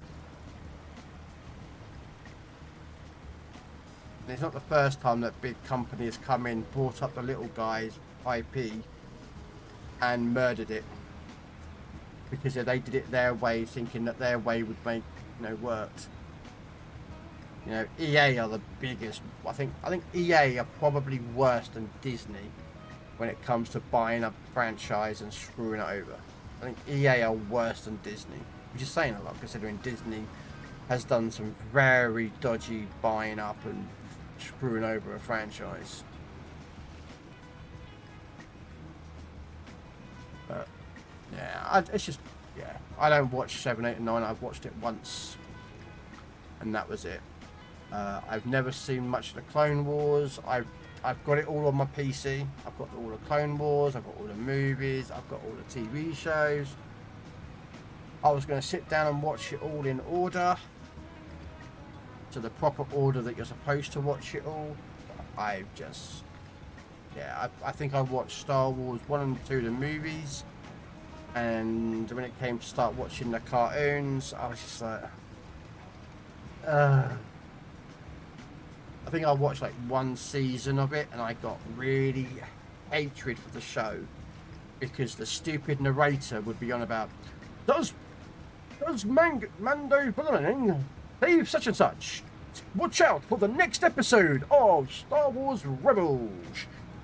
And then there's the next watch episode. It goes, in the previous episode of Star Wars The Clone Wars, such and such has been detected and he's sneaking around. Will he get spotted? It's like, fuck off. Hate it. Hate that type of show. I do not like that show. I want to watch a show. I don't need a reminder of what happened the last episode. Back off. Hate it. Can't stand that show. They just know. Nah. Come on. Come on. There we go. So yeah, TV shows that have all this stupid crap with what happened the last episode or what will happen on the next episode. I don't want to know. I don't want to know what's coming up. I want to be surprised. I want to watch a TV show where I'm surprised about what's coming up. Not watch Star Wars in Clone Wars and I'm told next episode General Grievous is going to take over a space station or something and crap a load of rebel soldiers or something. I don't want to know that. That spoils it to me, so feck off. Which is why I don't watch it. No. Because it's that one reason. I hate it. I don't like that style of show. I don't want to watch it, so yeah. Oh, EA are terrible. EA did that to Westwood Studios with the Command & Conquer franchise. They just killed it. And I hate it.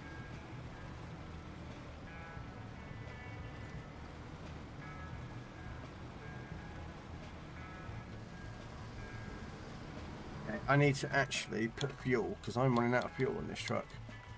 There we go, got some fuel.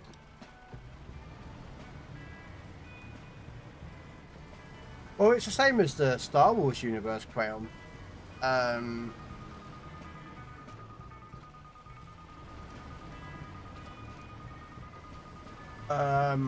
can't remember the full storyline, so it's probably in one of the books.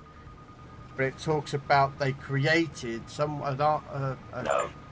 a writer created Mara Sade, which is Luke's wife. And she used to be a Dark Force user, and she becomes the light side. Someone wrote that. I don't know who wrote it, it wasn't George. George never wrote that bit apparently.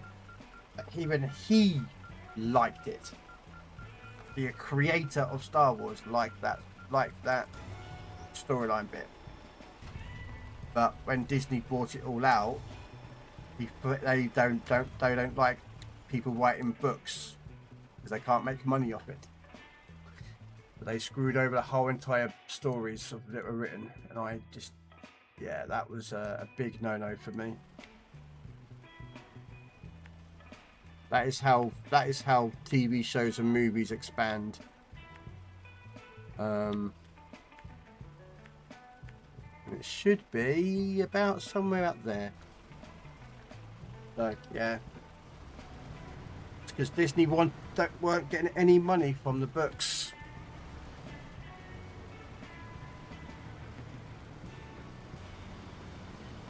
And we know that Disney are a bunch of money-grabbing bastards. So yeah, that's why they don't want the books to be a part of the canon anymore, or acknowledged, or draw any storylines from it. I do even believe that any role-playing books that were originally created with George Lucas in charge apparently are no longer a canon because they aren't Disney created. Again, I'm not entirely sure about that one. That one I'm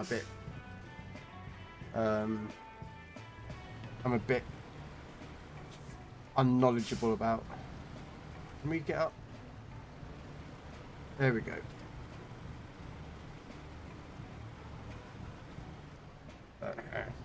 What do I know?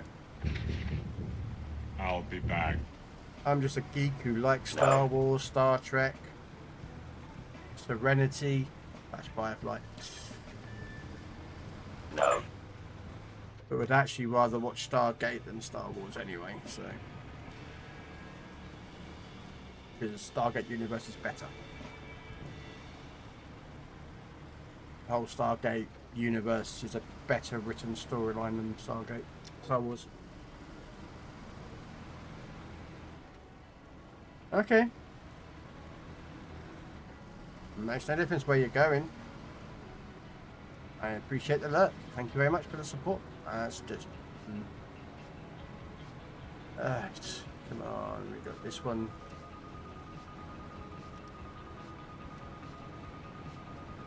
Yeah, unfortunately I can't get to the last spot because it's over the other side of the water. Over there.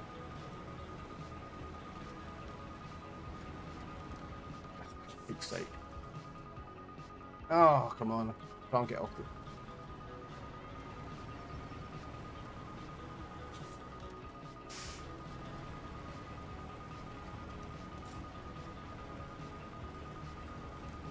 Come on, up the hill.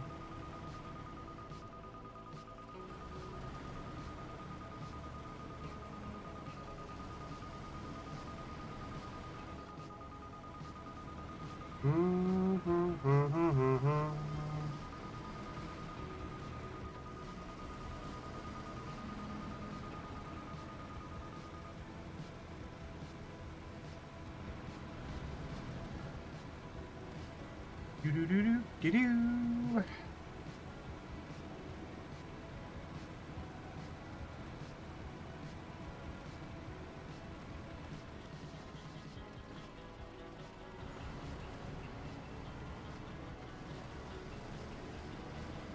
Star Wars women I love. That Satali Shan, Shaq, Darth Talon, Metra Surik, and Darth Zash. I do not know any of those. They must be from the Legacy books or games or something. I don't know. Don't know a single one of them.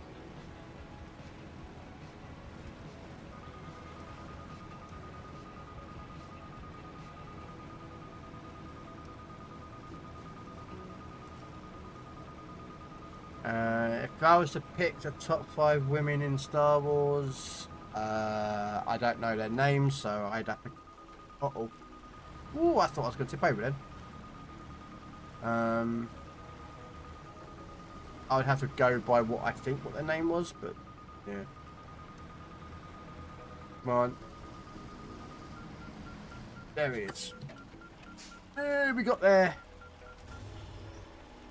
One would be I can never remember what her name is, but she is in the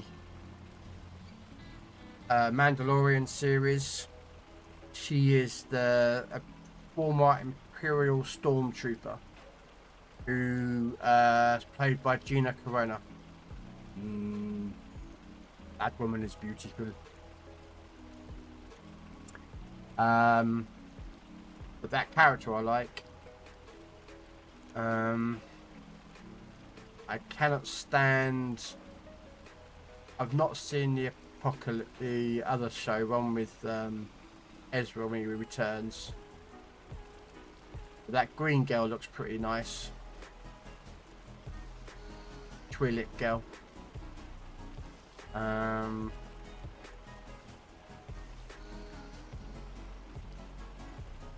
don't really think of many others, really. I'm a bit just like, yeah. Okay, so we've got 2 missions left. We've got the tank I've got to drive over there with, so I will take the 605, the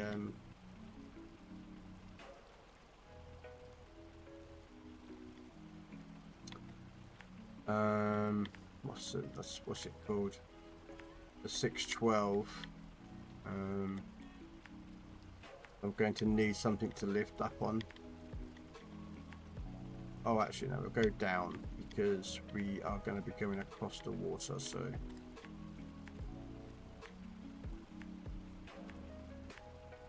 we'll pick up the pump, and we've got to drive all the way back with the pump.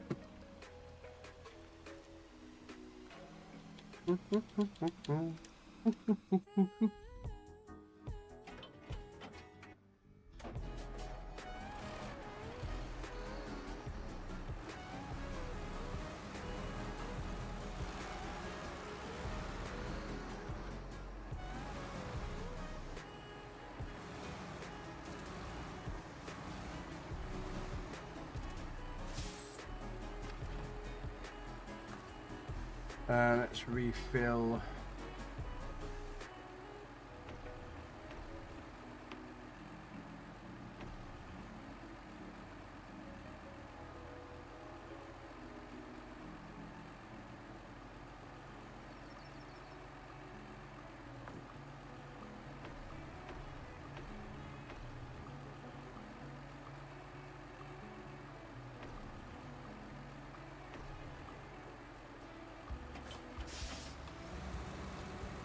Alright.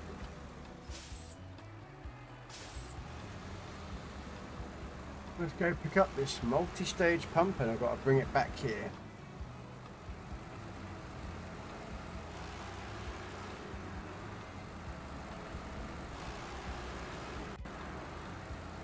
And then it's to drive up one little car up a hill.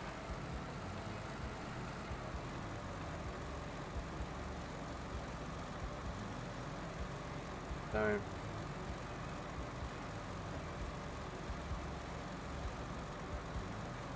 whoa.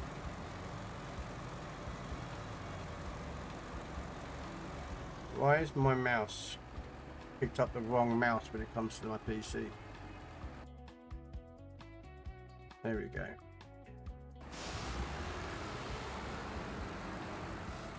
You shouldn't pick up the other mouse.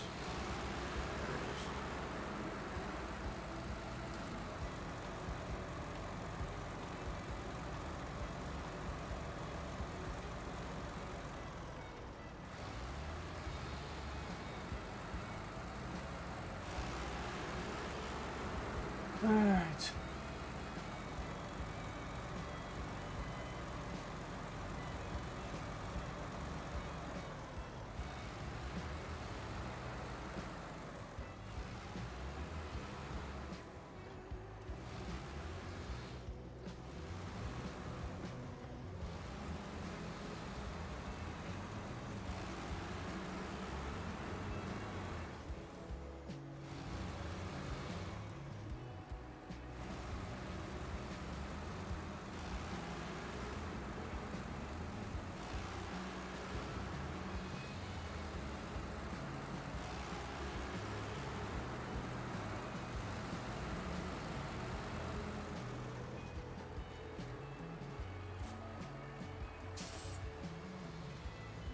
Shouldn't have hit that, but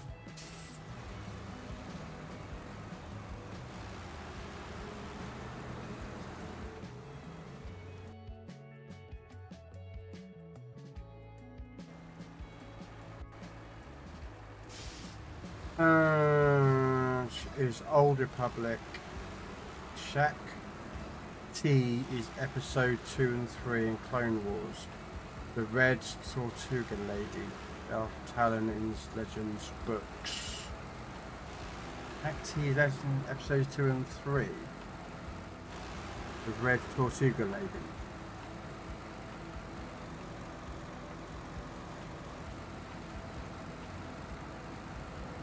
I think I might know the one you mean there, Enrico.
Come on.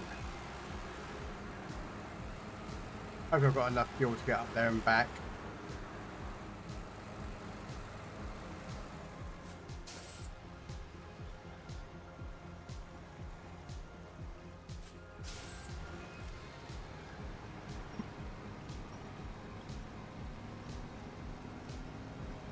Come on.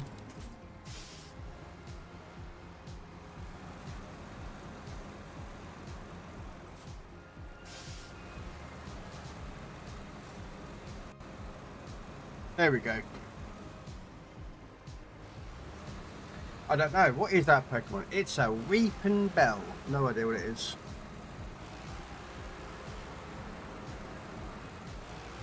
Do not have a clue.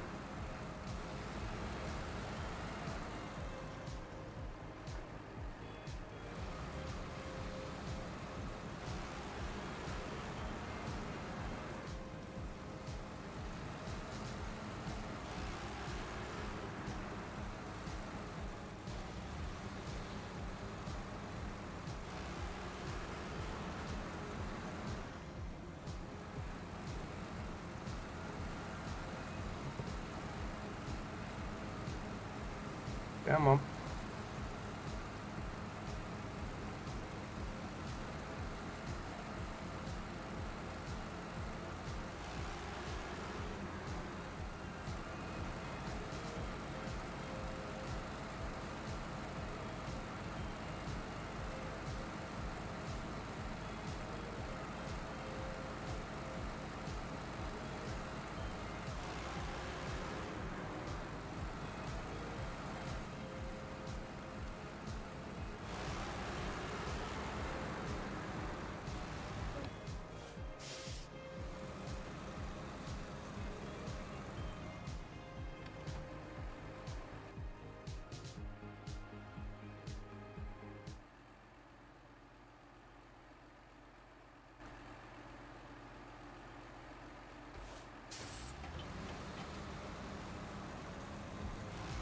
Kylie, the awesome and beautiful Kylie, coming in with a raid. Welcome in, raiders. How was your Ducky and Ducks of War? I saw you playing some of that.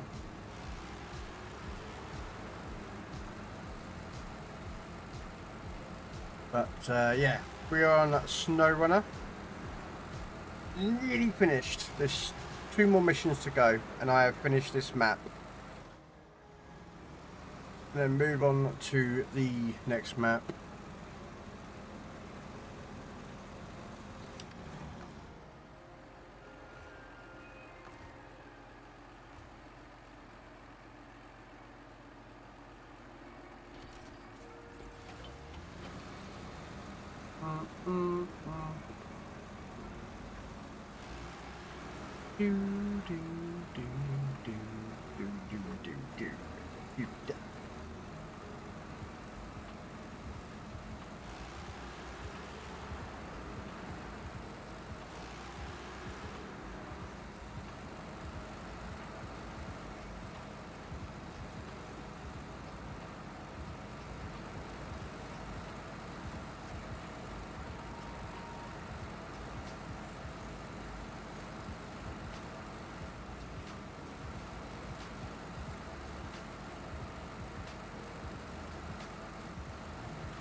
Come on. Oh, drop down there, you idiot.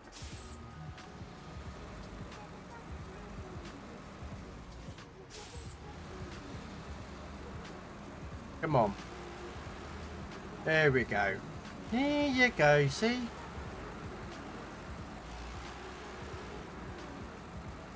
I hope you're doing well, Cardi. Probably gone off to bed now and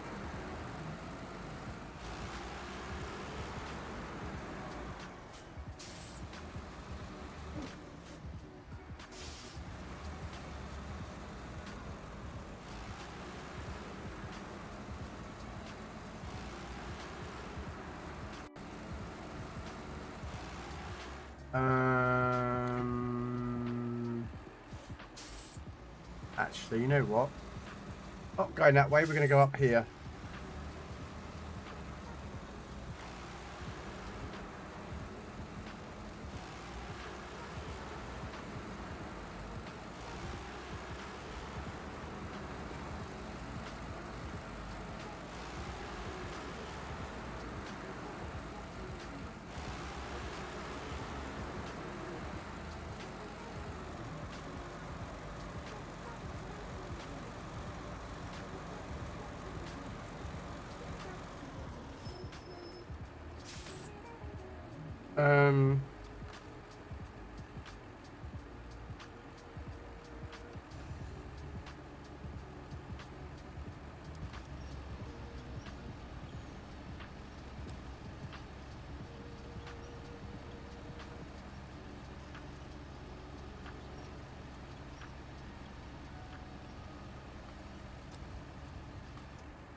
Right, now we go all the way back to where we just came from.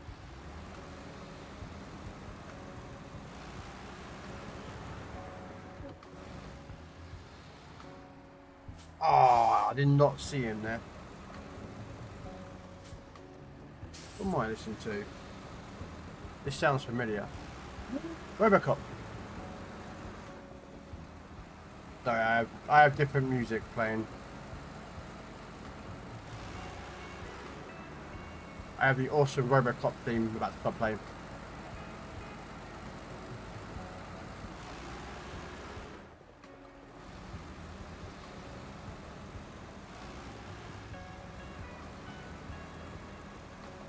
Which actually reminds me, I haven't finished that game off yet.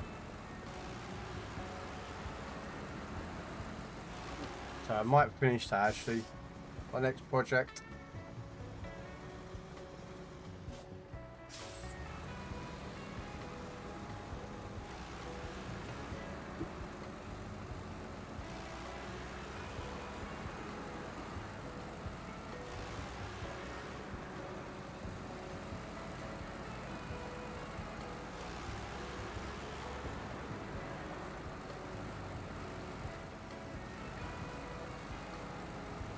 Come on.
Got to line back up with there again. Come on, girl.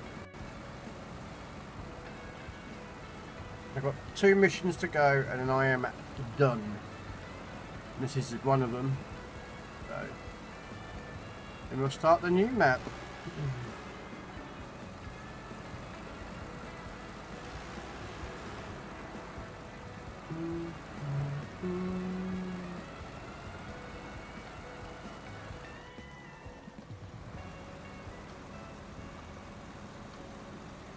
Which I cannot wait.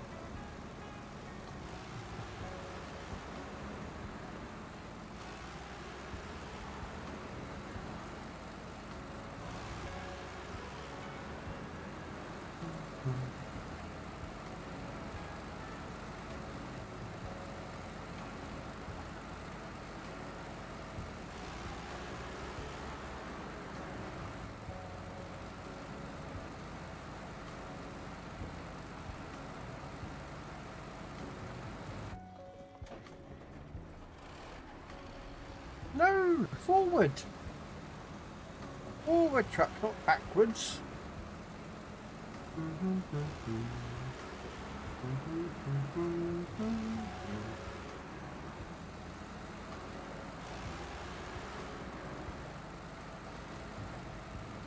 Oh.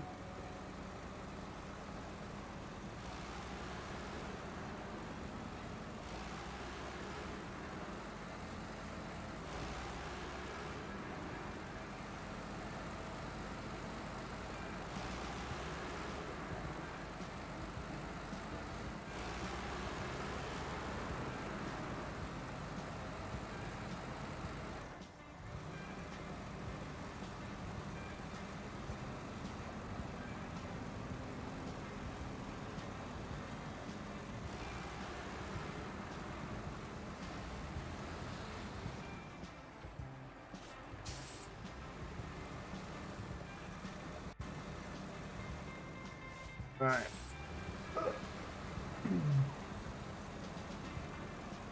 Do.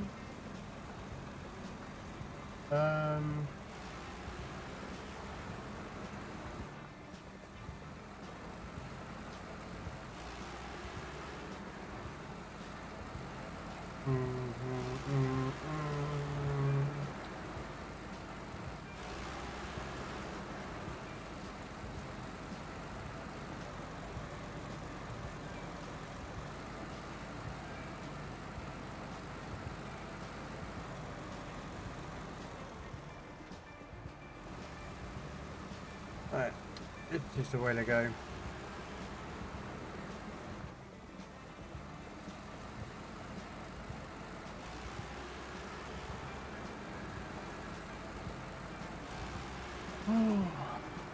What is done?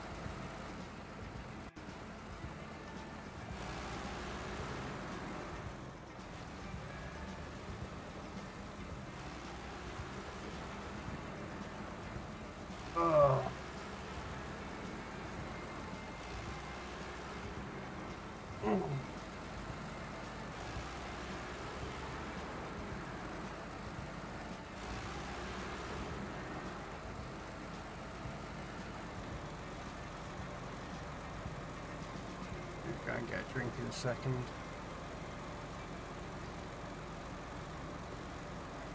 And another cup of tea. Thirsty working, isn't it? Need your cups of tea.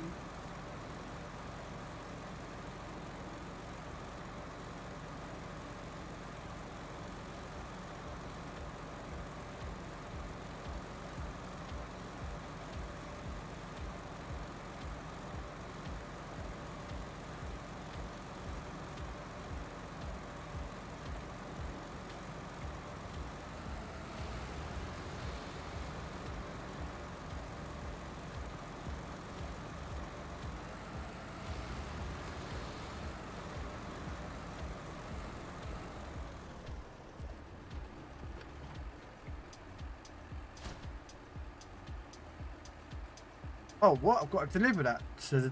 What? Oh, I didn't realise I got to... deliver it.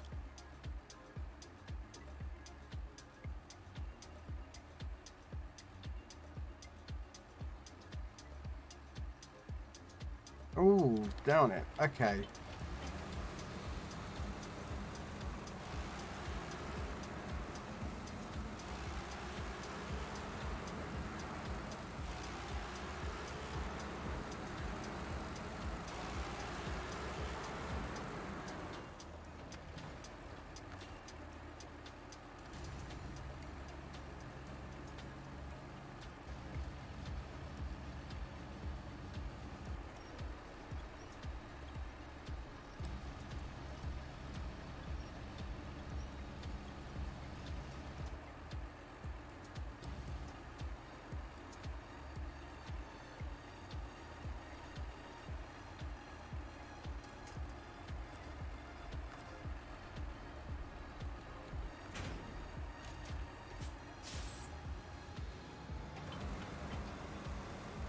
Alright.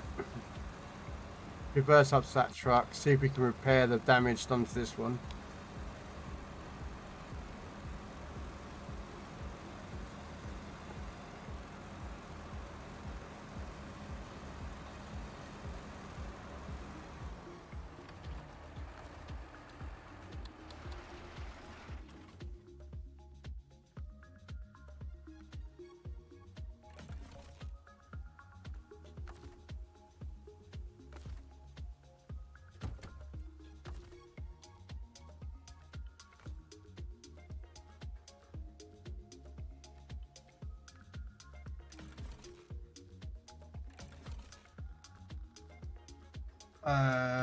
Okay. I'm going to quickly grab myself a drink and I will be back. And then we will get the truck up there. Change trucks. So what I plan on doing is actually taking the car with me. I'll pick up the car on the way and tow that to the dam. One sec.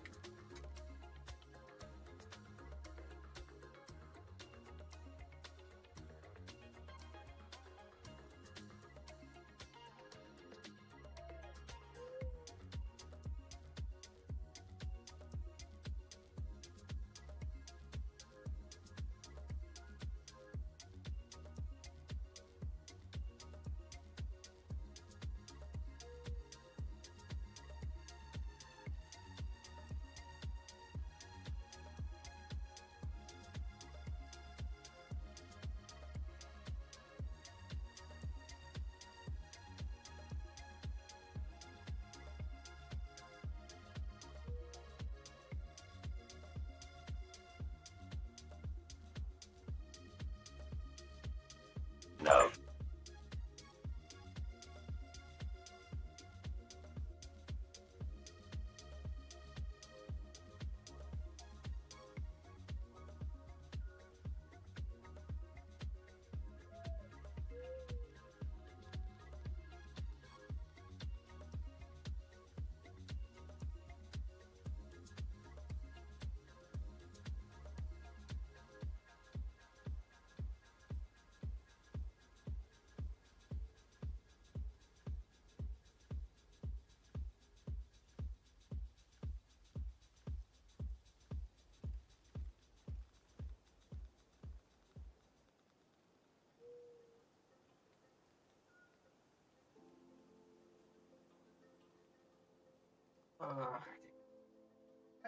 Let's get this show on the road. Grab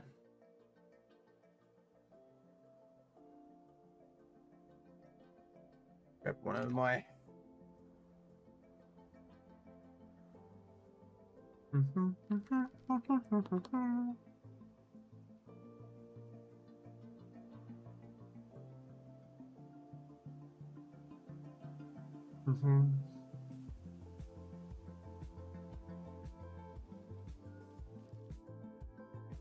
So we've got to pick up the car, which is just there, as you can see. So it might be worth.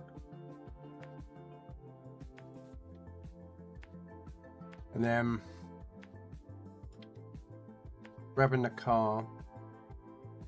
and drive the whole entire way to drop off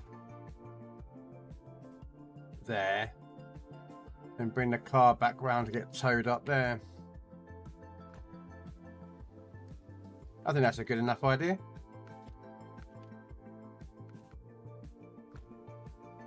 I think that's a very good plan. But like all plans when it comes to me, Make the plan, execute the plan, expect the plan to go off the rails, throw away the plan. exactly.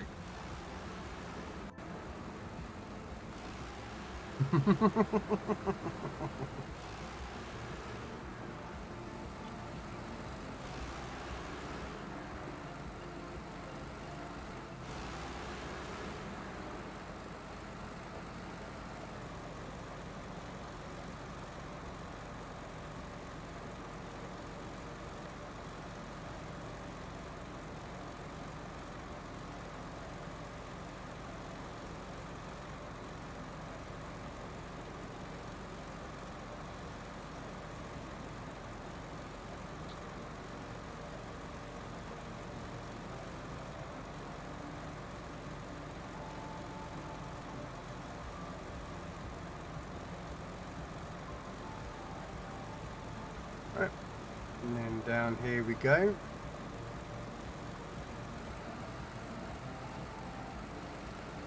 Go grab this car that's got to be towed all up to the top of the mountain top.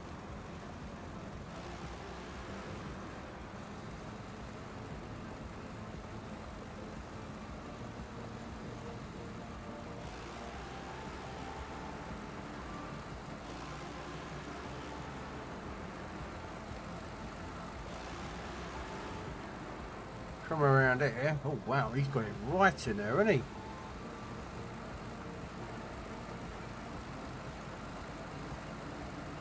Sheesh. You don't do half measures, mate, do you? Alright, let's do a U-turn.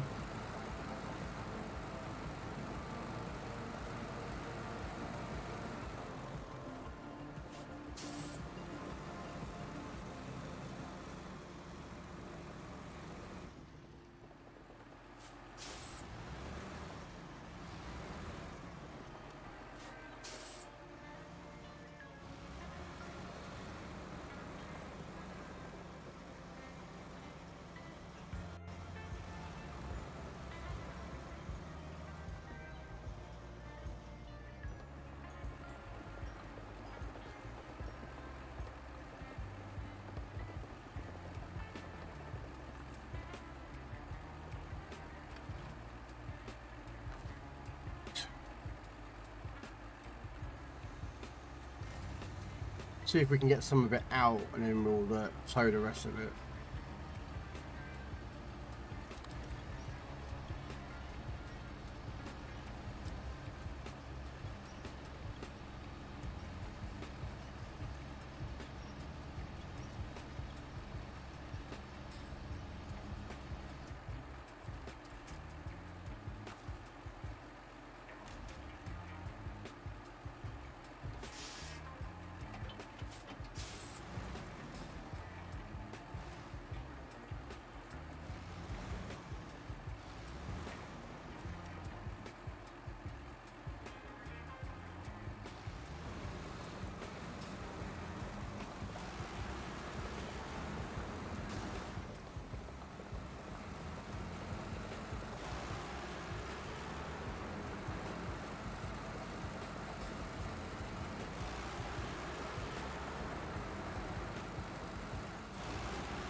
Can't wait to get done with this mission.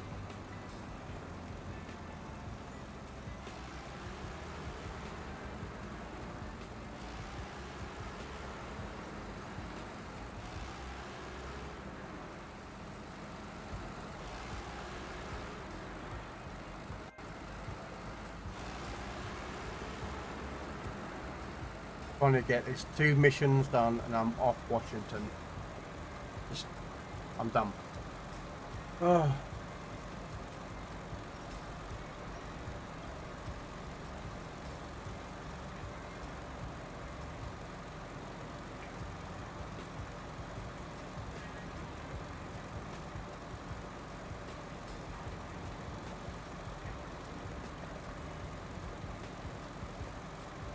$18 streams I have taken me to get this done.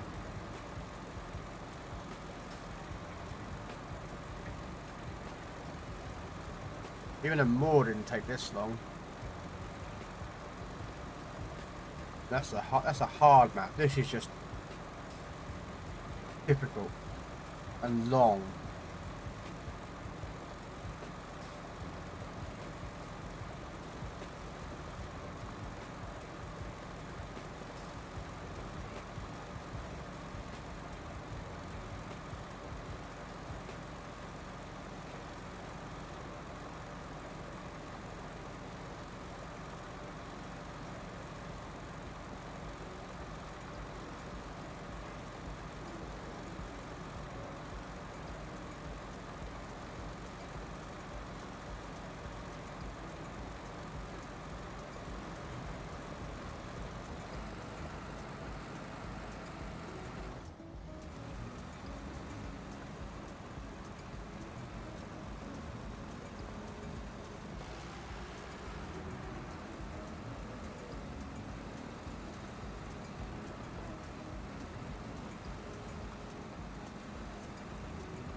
For some reason the engine just randomly stops on this truck for this my game.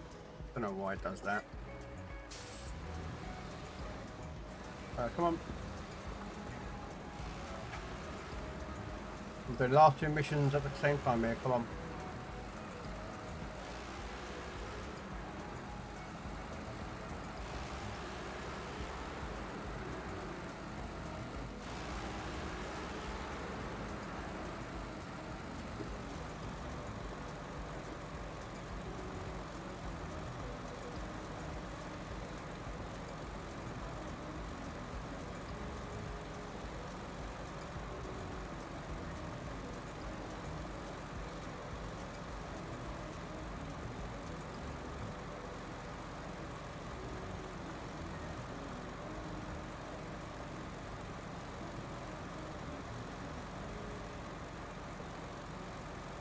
Hello, cat.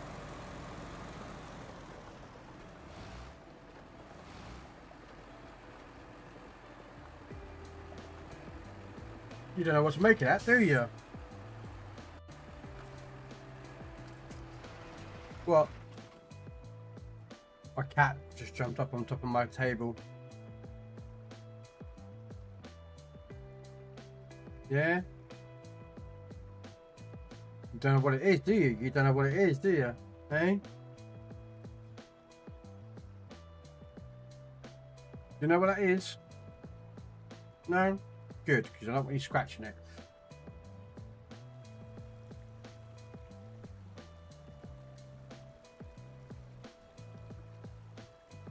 Yeah. Sorry about that. I know what my cat's like, so.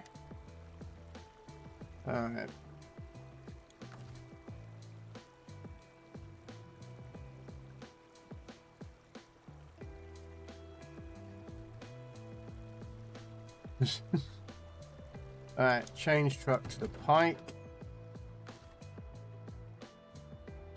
Let's give a load of fuel.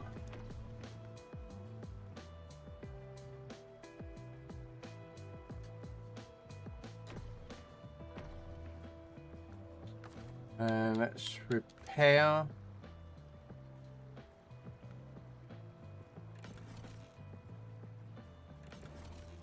There we go.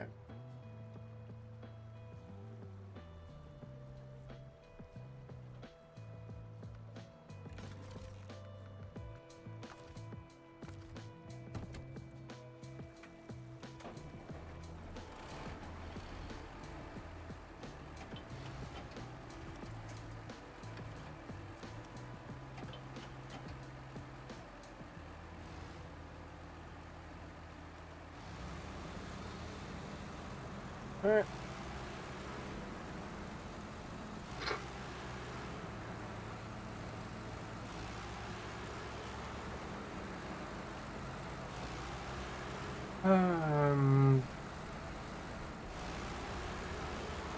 Yeah, we'll go to the main road route. I was thinking about cutting down there, but I decided not to.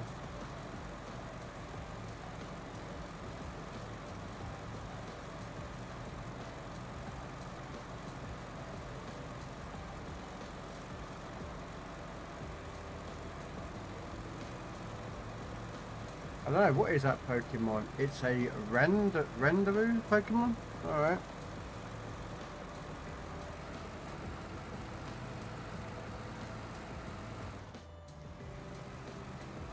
My cat's looking at me like, why, what's this thing that you are using in front of me? I have never seen it before, what is it? The steering wheel. You not know that, cat?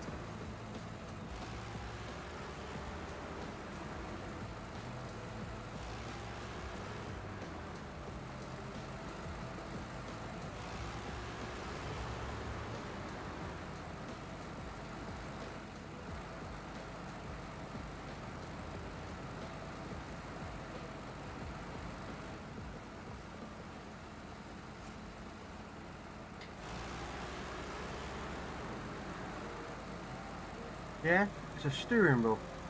You don't know that, cat? He's looking at me very funnily.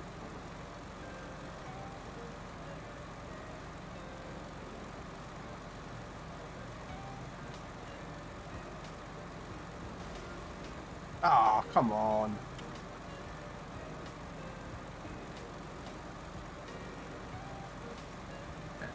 There you go, you can see this there. No. No, I didn't catch the Pokemon. So unfair. I demand a refund for my Pokeball.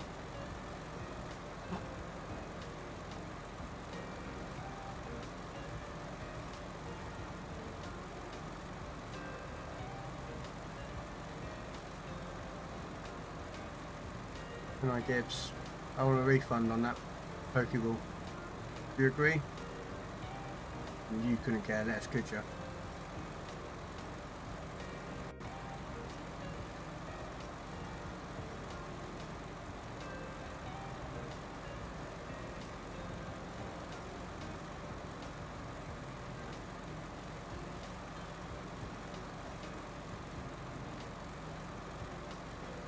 One man and his cat are playing SnowRunner.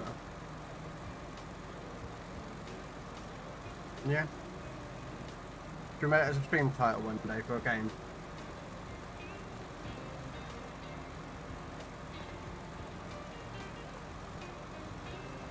One man and his cat.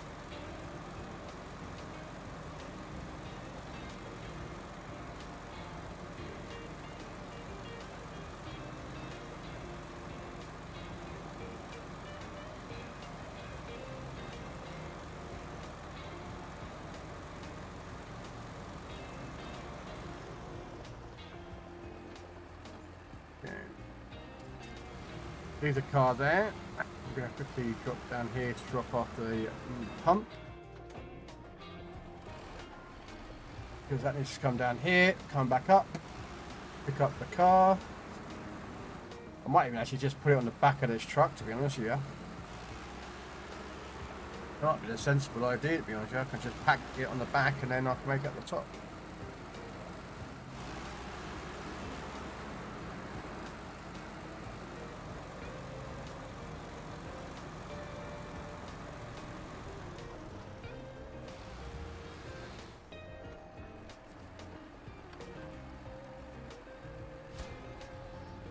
There we are, the section has been completed successfully and the pump is ready to be installed. Our work can now thankfully go on thanks to you.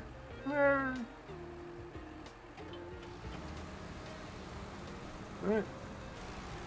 Turn around and back up the hill.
Alright, so what we do is we'll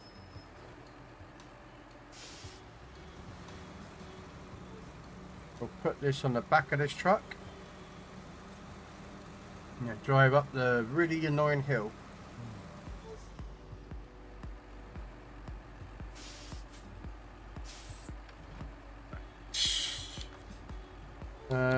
Activate anchors and activate crane. I'm hoping that I've got enough. This crane can actually pick this car up.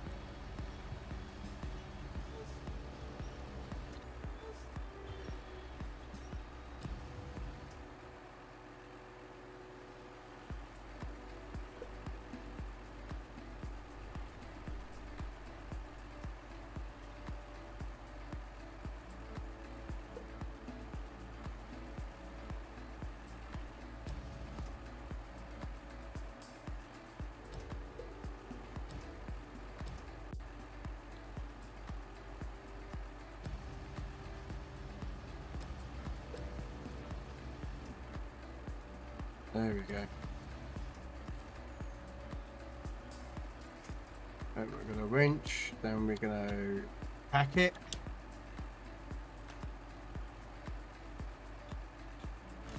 And then we're going to go for the very, very final mission.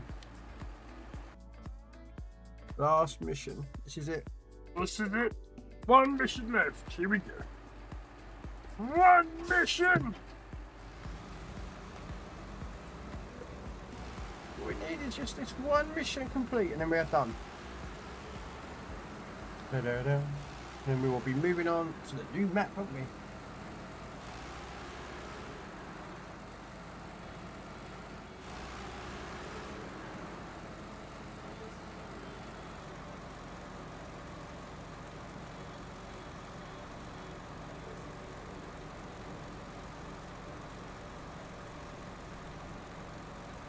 So yeah, this is it. Last mission.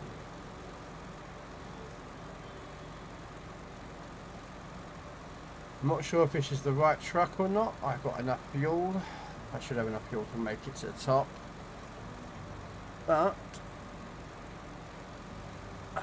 don't know if this truck can make it up the hill.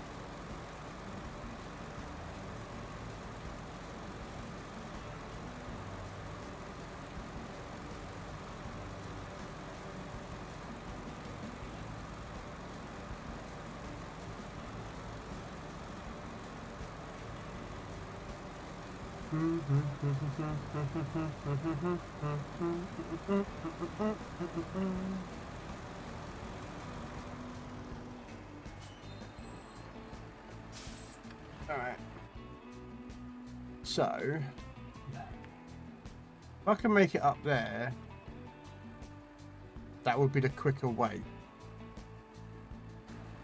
Alright, so let's see if that is actually the better way to go up. I went the other way last time. I haven't taken it up this route, so it looked a bit dodgy. So I was like,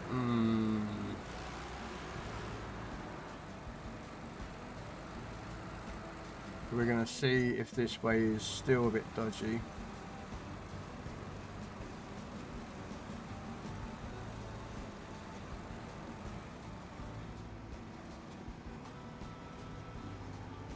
Wow.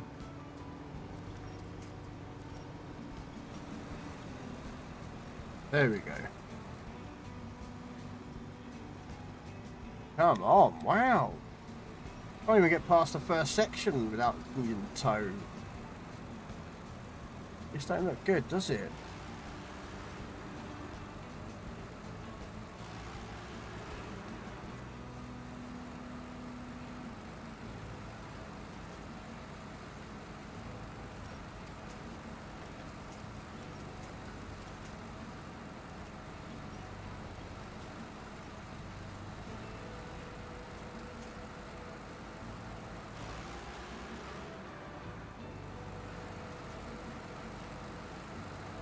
Okay, it doesn't look too bad. I should have gone this way actually with the other truck. Ah, well.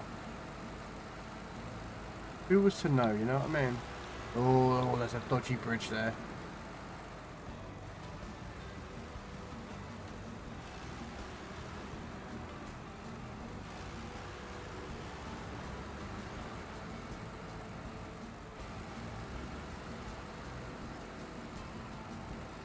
Okay, it's not as bad, I don't know. Ooh.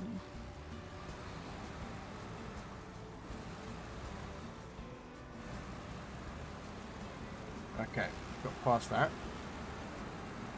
Normally I'd be using the wheel, but right now I find controllers a bit better for control driving. And also reaction quicker. Right, I'm going to assume I'm going up. Yeah, I am.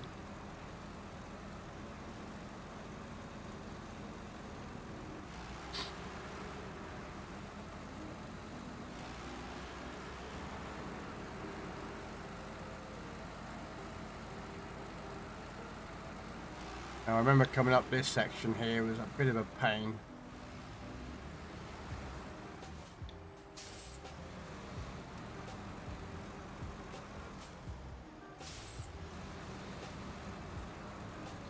There's some rocks up ahead that are a bit nasty to try and get past, so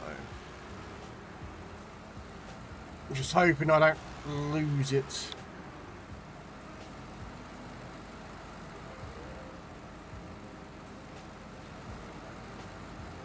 Unfortunately, I've got no more repair parts on me, so I've got to be careful.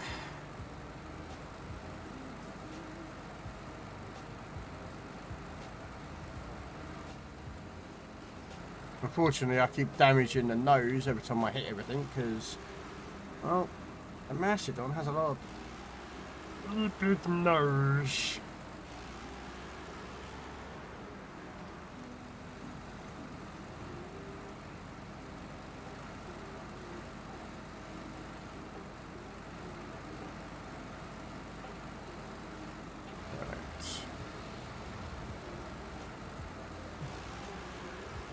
Huh?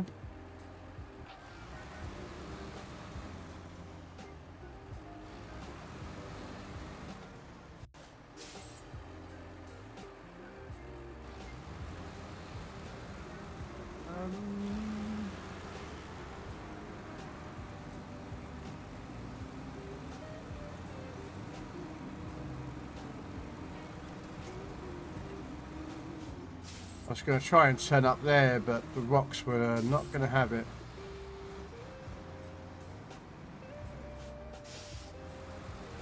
Alright.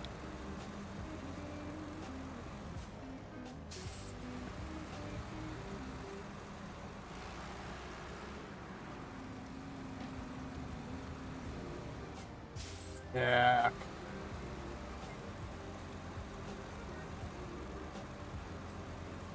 I might go over there.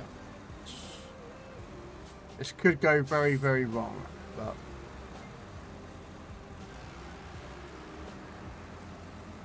unfortunately the only choice of course of action I have.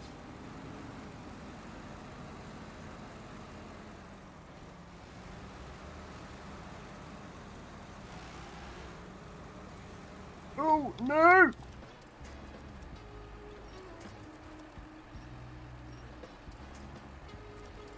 You're telling me that nothing here can hold. Come on. No. Oh, you freaking truck.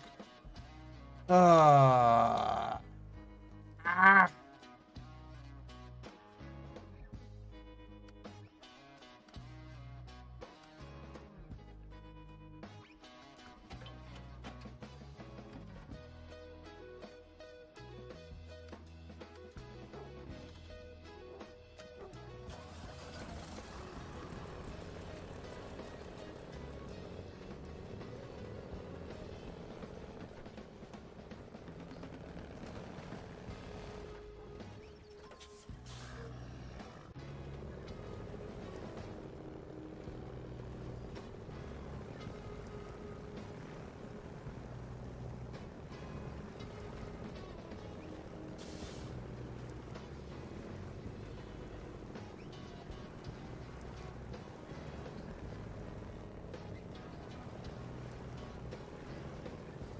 Can't believe, look at that.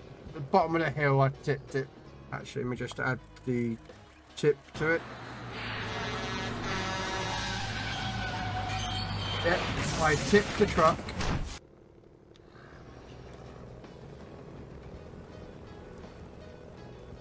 I always admit when I tip a truck over.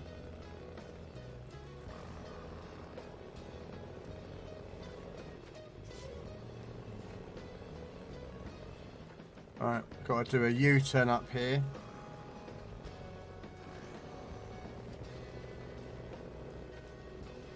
Whoa, whoa, whoa!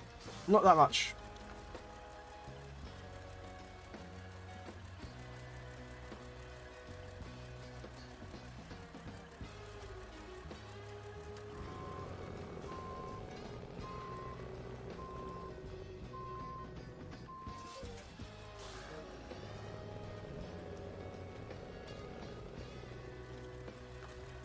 Join me, and together we can rule the galaxy as father and son.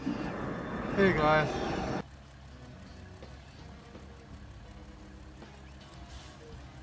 No.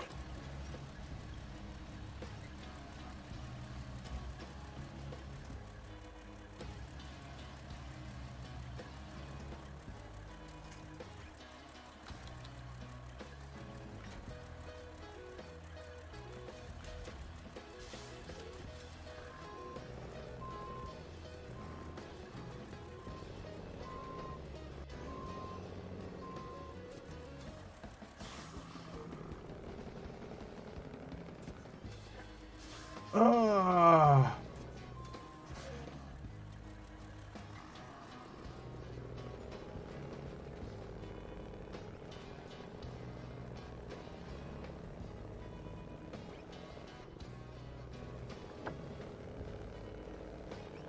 Indeed.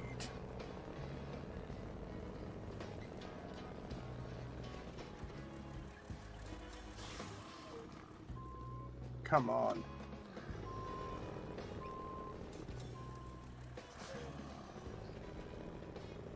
Join me, and together we can rule the galaxy as father and son.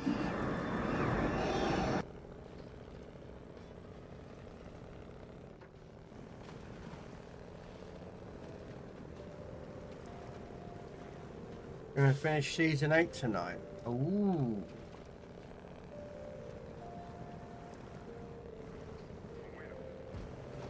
Yeah, season 8's actually, I like season 8. That's the replicator season. Come on. Get traction, thank you. Yeah, that's the season 8 one. That's the replicators.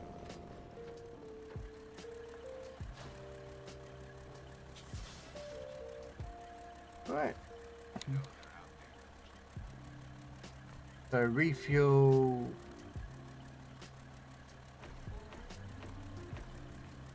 And repair.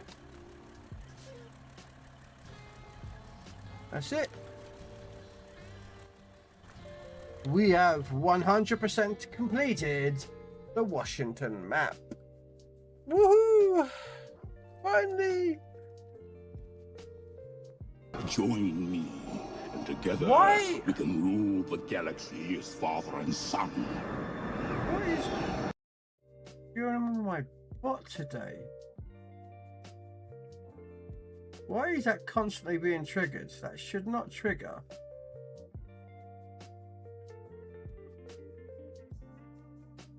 What have you done to my bot, Mr. Goliath?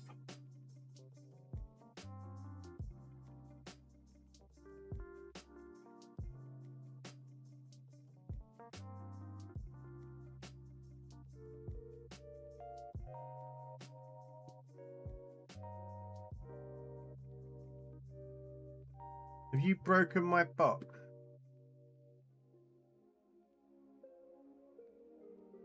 Join me, and together we can rule the galaxy as father and son. Yep. You've broken it. Ah, dear. Alright. Hello there. 302. Put it as a block. 8,000. Save. Run it. Join me, and together we can rule the galaxy as father and son. Right. Now it should be fixed. Because you broke my bot, Mr. John. You broke my butt. There you go.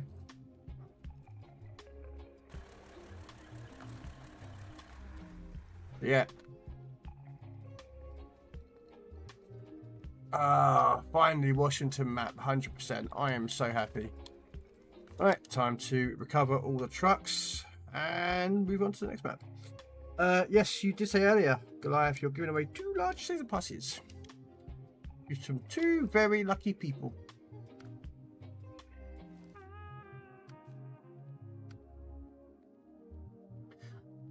Oh, I've got Star Wars films to watch. We were talking about Star Wars earlier, actually. That's a lot there. But yeah, no worries. Eventually, you'll be on to the last of the bad guys that are in that appear in the Stargate universe. Wow, technically there's 2 bad guys, but yeah, 2 lots of them. But we don't talk about the other group because they're pretty sad. I think the replicators are my favourite enemies of the Stargate universe.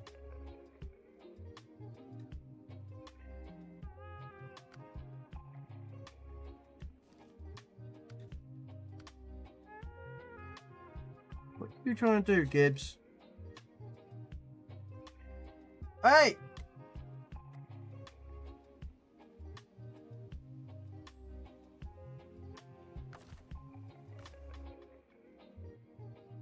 Recovering all my trucks, then I can move on to the new map.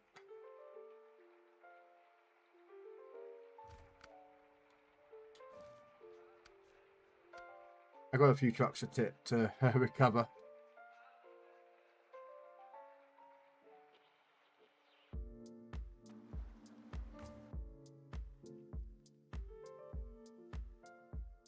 Oh, we're getting them all.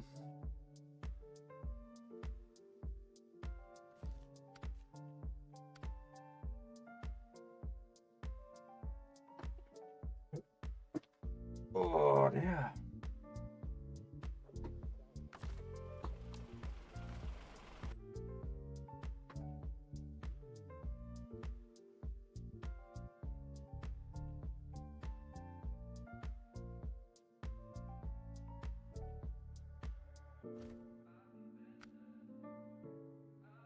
All right.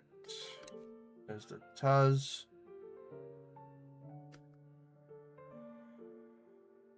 which should have the last of all the trucks.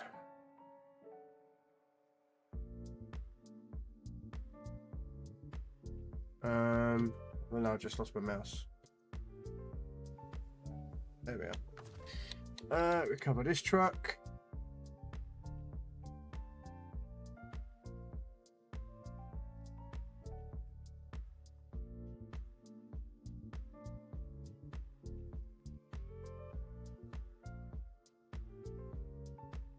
Alright.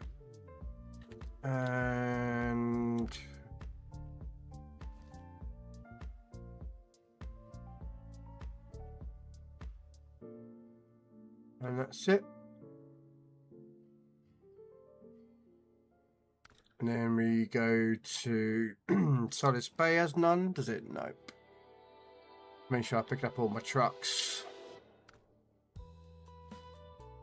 And last but not least, the fuel truck.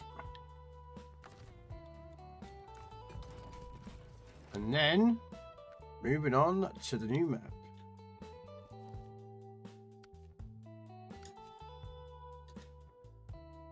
There we go.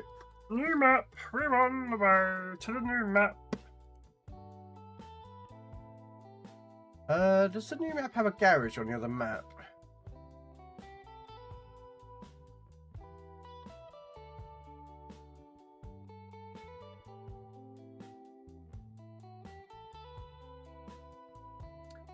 I don't think it does it? No.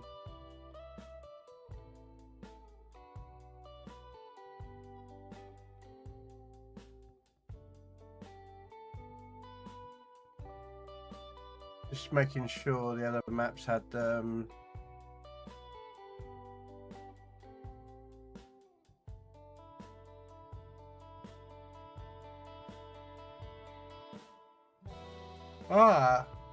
okay, wow. Alright. Let's go. First truck out we'll take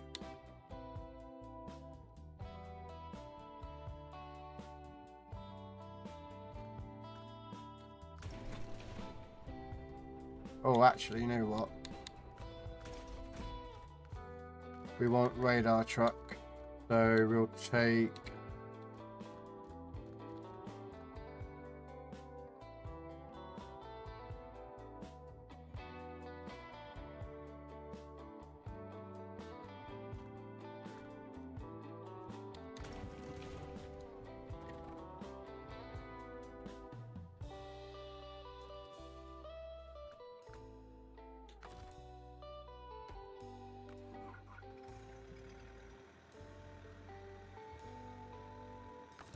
oh, you don't get radar, do you? Ah, okay, so no, we won't use this one. We'll use the other one because the other one gets radar, which helps with spotting. Well, spotting in regards as opening the map up.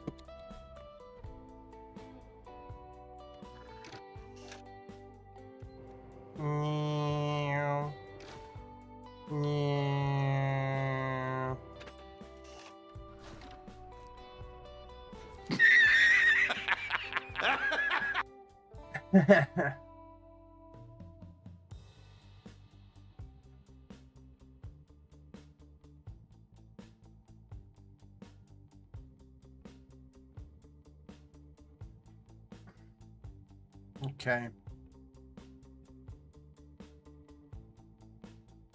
Right, we are going to follow the road round and see what we can accomplish.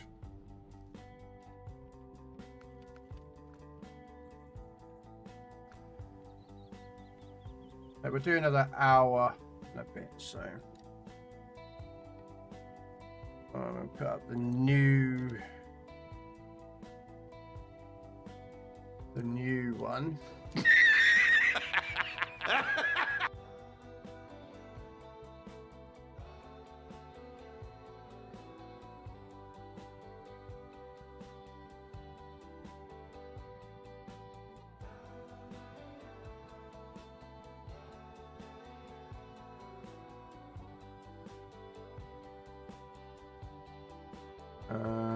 And then I want to copy that and then paste it over here and pin that message.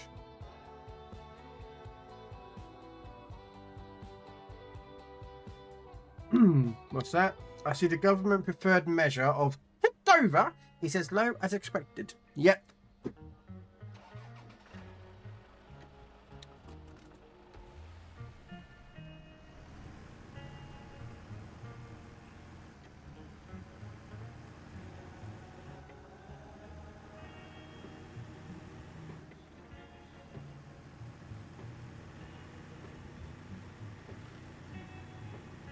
I've not done this map, so I have no idea what I'm doing in here.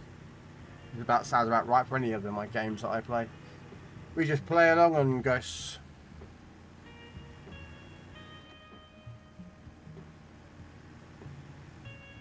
Okay, what's down here? Oh, there's a way up there. Got a watchtower. Is that a watchtower up there?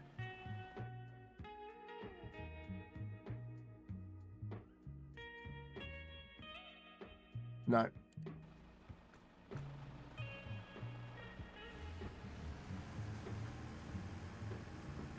No.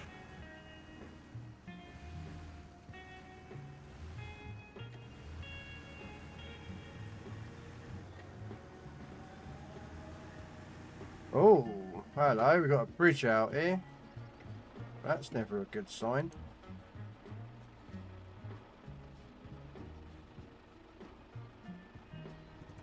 Okay, let's have a look. Is that a mission that we unlock? Ah, yes. So we got to unlock other missions first. Okay. Well, we can come back. I'm not really bothered about these missions right now. I just want to do a bit of exploring.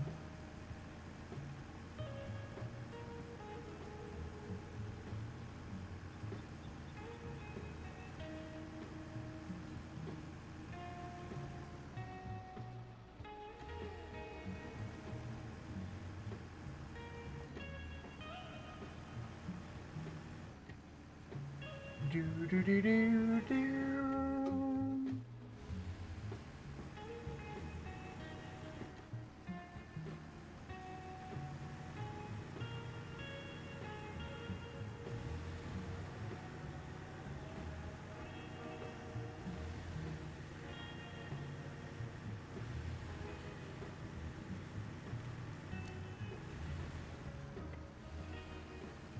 No.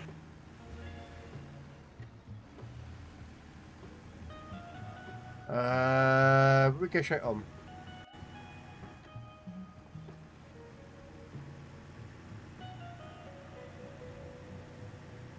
Maybe not.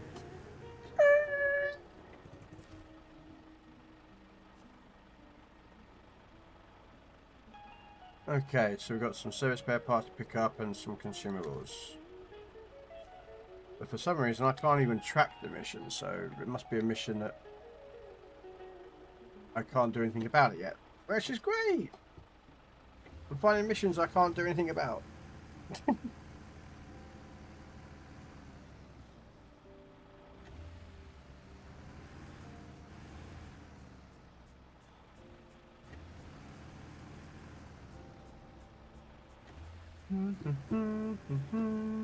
So it looks like we're going to go left.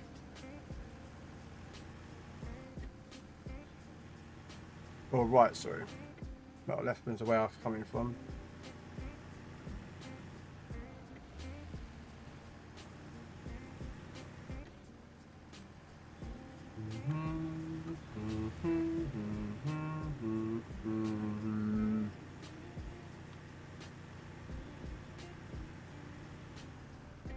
Whoa! Right, okay. Well, that don't look good at all. So, looks like we got to go back. Alright.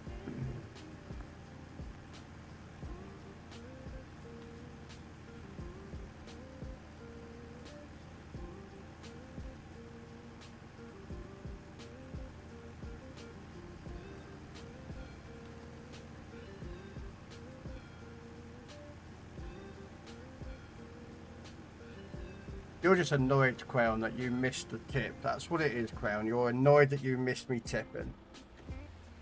I know that you want to see me tip. And every time you join in, I've already tipped or you missed it.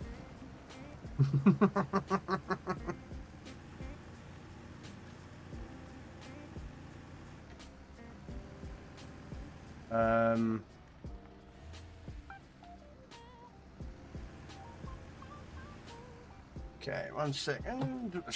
We'll get the radar out. Enable radar. Radar.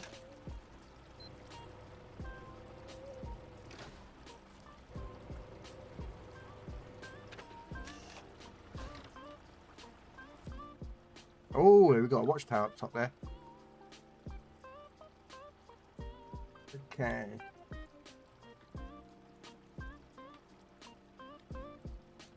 Where's it?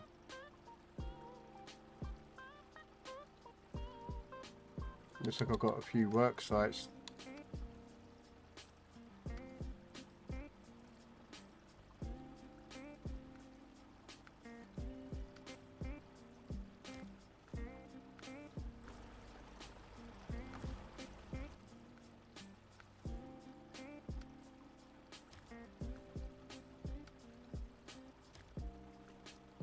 Activate these missions. Right.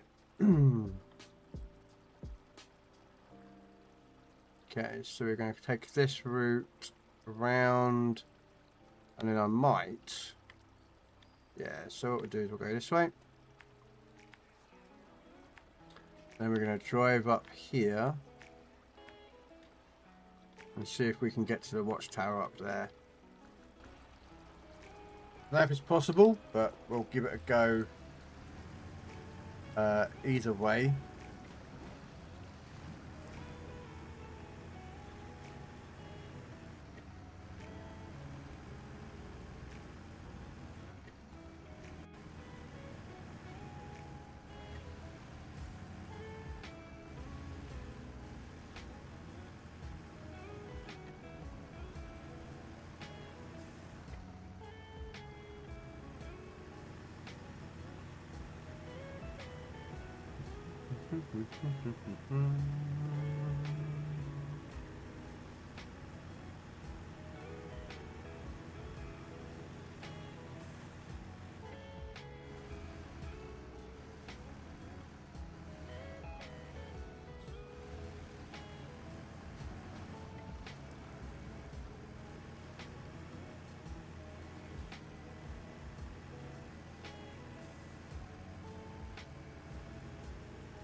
So the way this map is going to feel like, I'm going to be doing a lot of tipping. Sheesh.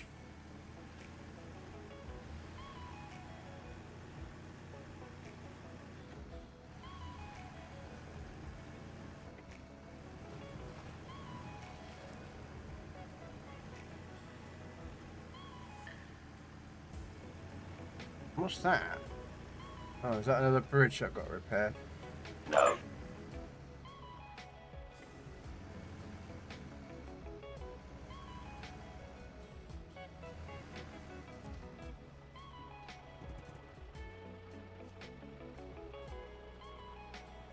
Oh, okay. So you got to bring repair parts. That's weird.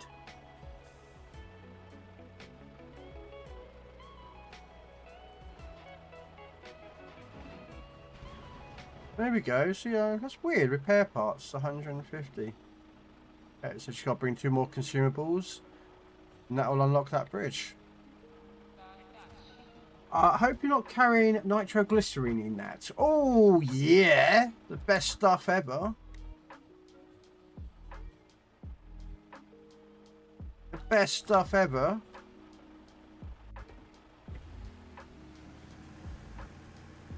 And it's in bottles.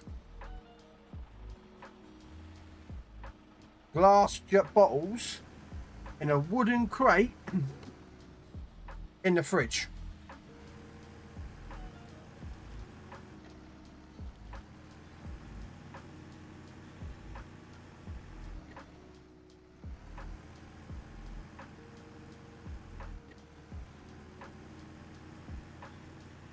That should be safe, yeah, Krell? What do you reckon? That should be perfectly safe.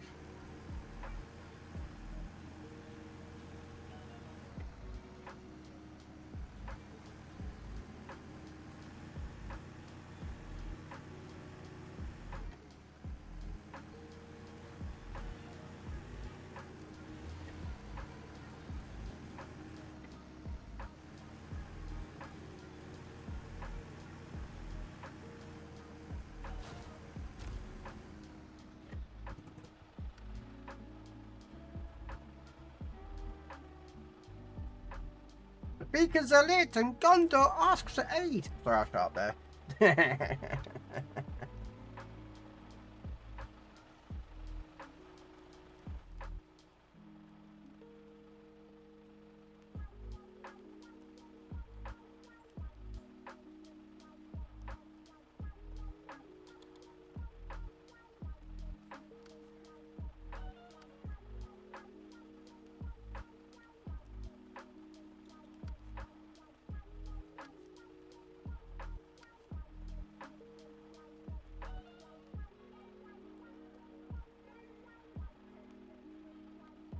Wow, okay, so what's that one then for? That one's there. That one's there. And the fuel station is there, but what's there? What's on the sideboard trailer?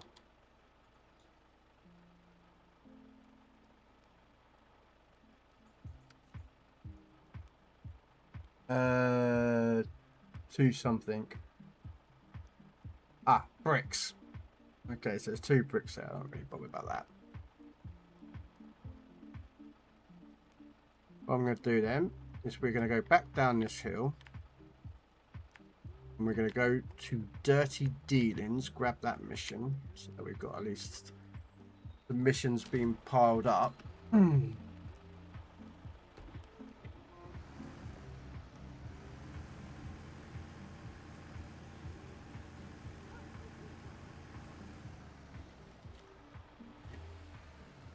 Actually, how many missions are in this map? 81! Look at me, man! 81 effing missions! You gotta be having a giraffe! I had 93 on the last one. Oh!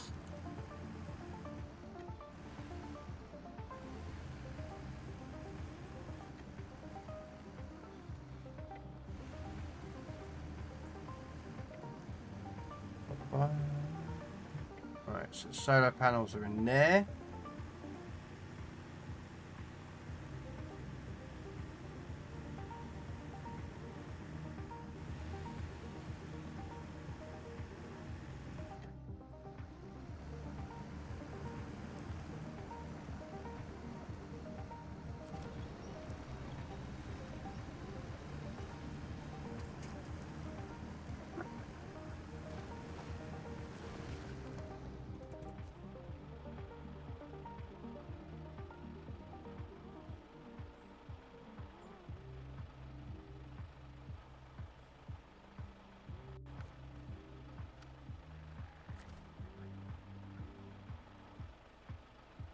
Okay, so we've got to pick up that log trailer, which I just found, and deliver it down to there somehow. But I have no idea how to get down there.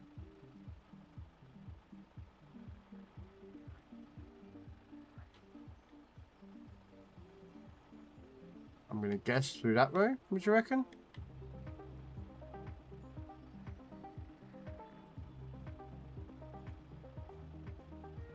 Okay, so if we tow it out this way. Yeah, we'll do it that way. And go back towards where our spawn point is, or our garage.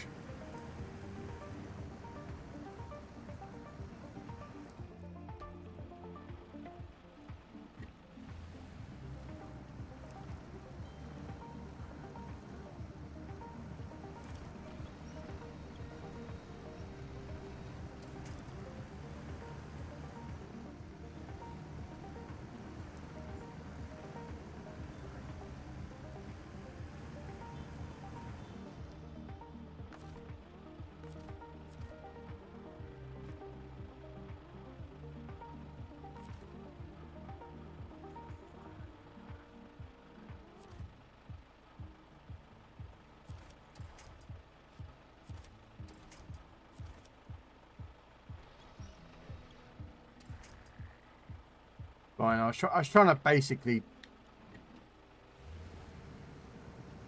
get the winch to hit the trailer, but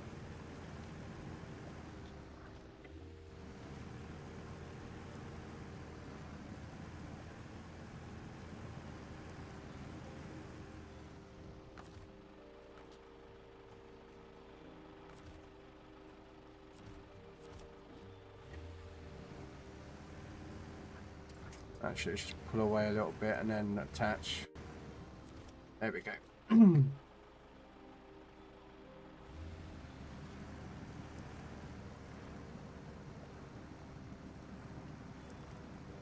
I really shouldn't be using this truck. I think this truck's going to struggle.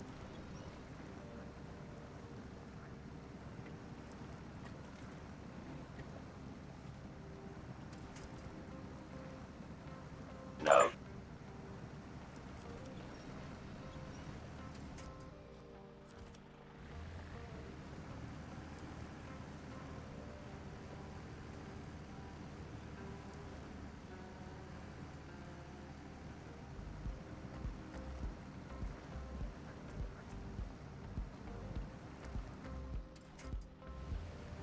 I think I'm actually going the wrong way round this mud area.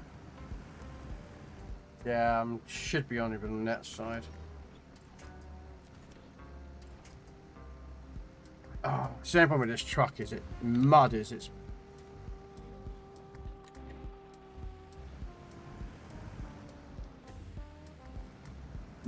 the only thing that holds this truck to be of any bad issues.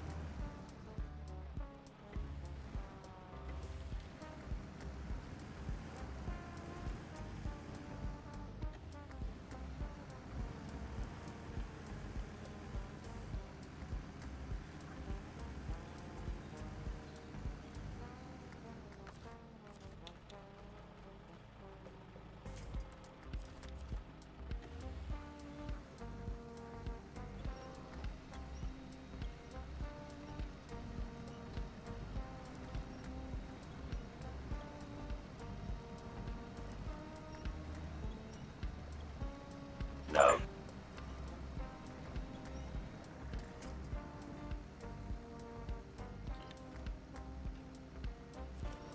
Come on.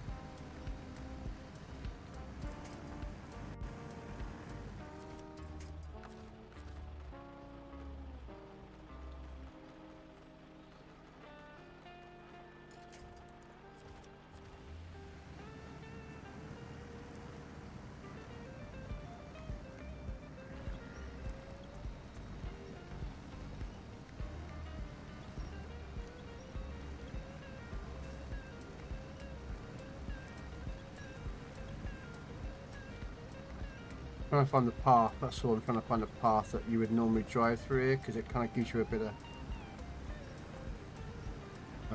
easier way of driving. Do you know why? I don't know why, but for some reason I really fancy watching a Predator movie. I don't know why. I want to watch a Predator movie. I don't know which one though.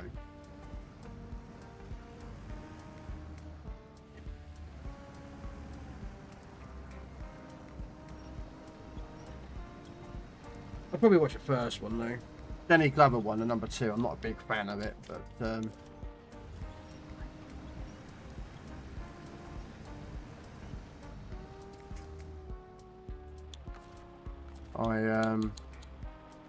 the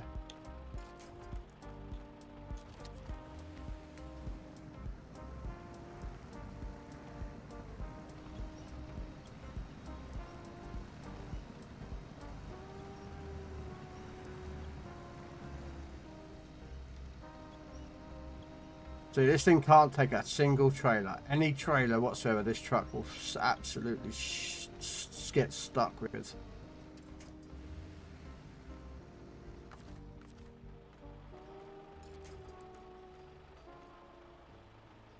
They're not, a thing on here, okay.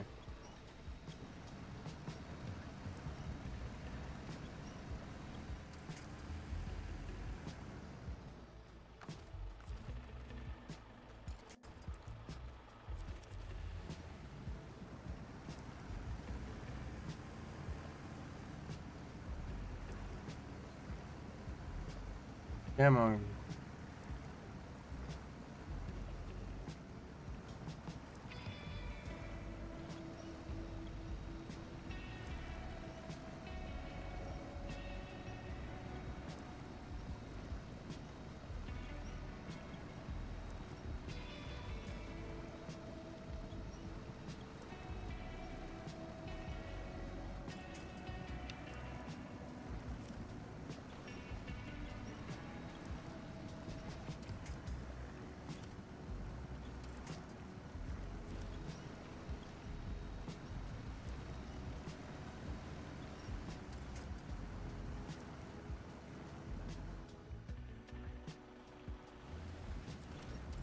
Come on. When you want something viable. Ah, there we go. The tree stump there.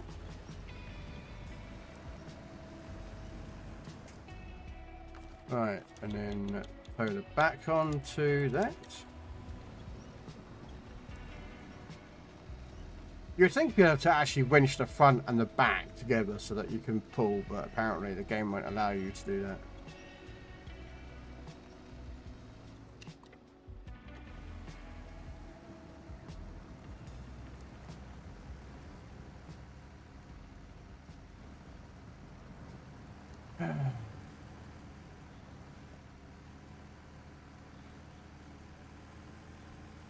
There we go.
Come on.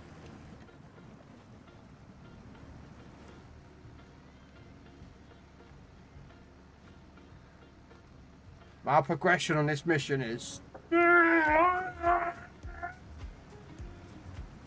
Oh, that worked. Do it again, do it again, do it again, do it again. Come on, a bit more.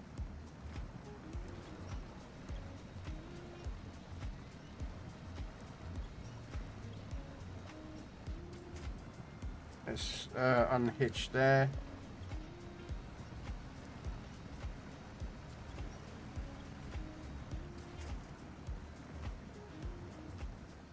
Oh, this truck sucks. They only brought it out for the radar reason. There ain't anything else this truck's good at.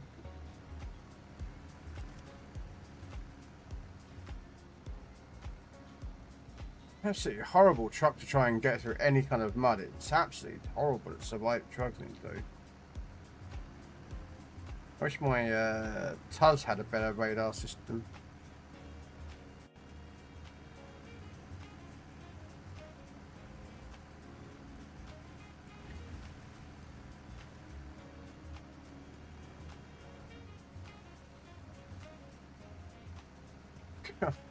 Oh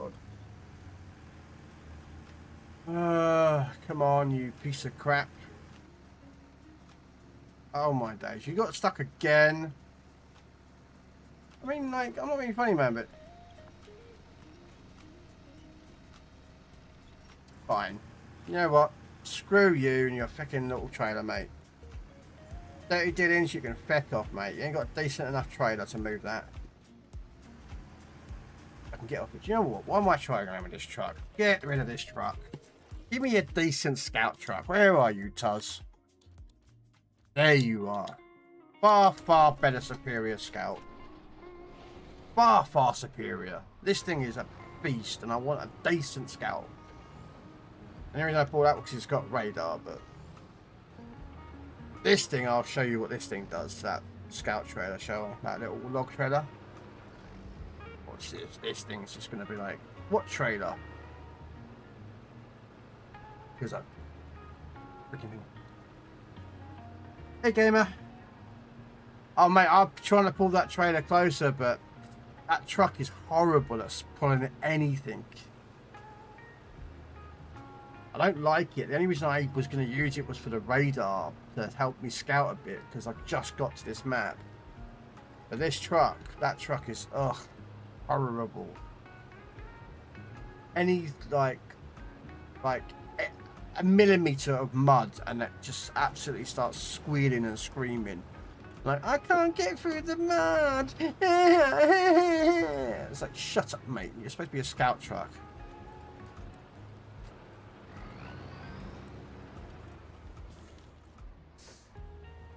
I want a decent scout truck. Unfortunately, the only problem with this truck is stones. Makes this truck absolutely horrible to try and control. Yes, I have a pink Tuts. I have a pink couple of trucks. What's wrong with pink? Are you saying that pink is a bad colour? Look at this. Look. Just, yeah. See, that other truck scout can't do this. This thing is so much nicer to play. Sorry, right. That's like a pink house. Alfie Coast works so long as other colours are around. I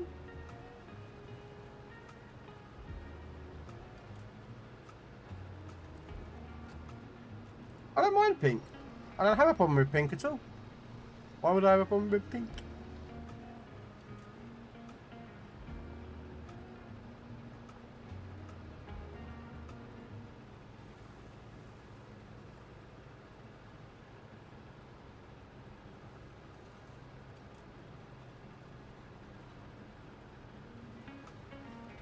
Little Miss Becca, thank you so much for the raid.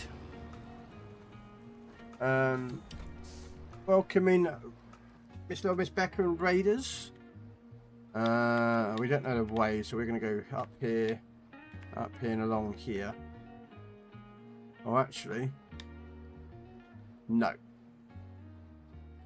We'll drop the trailer off and then we'll grab that thing up there.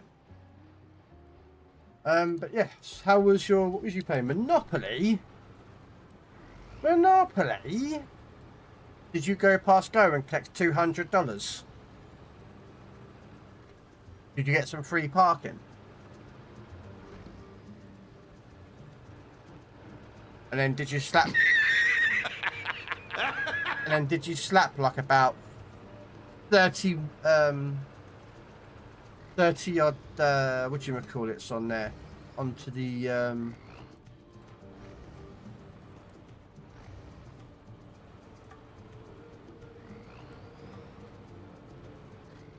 hotels, that was it, on Mayfair and Park Lane. Okay, we're going to leave that there for a second. While we go up here, there's a scout tower up somewhere. Hey, Tekra. Jaffa Creek.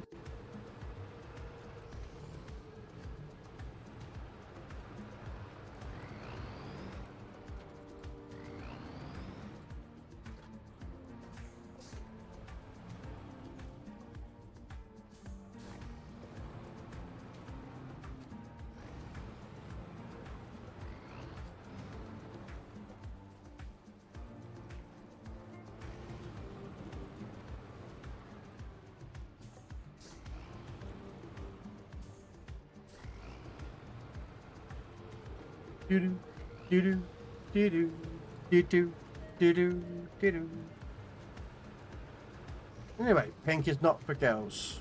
Pink is for all colours and for all peoples. If I had a pink shirt, I'd wear a pink shirt. I don't have a pink shirt, but I'd wear a pink shirt.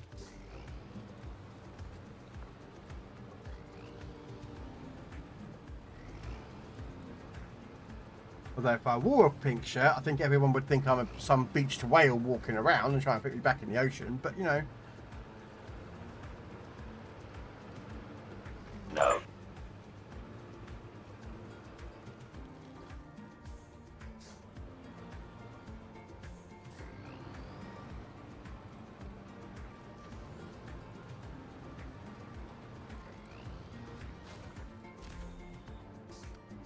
See?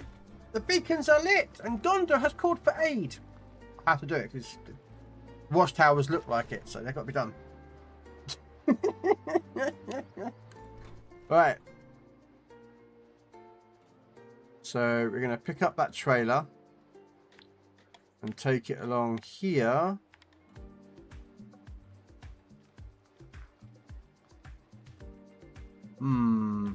Looks like this. I've got to go up that road. So down this road.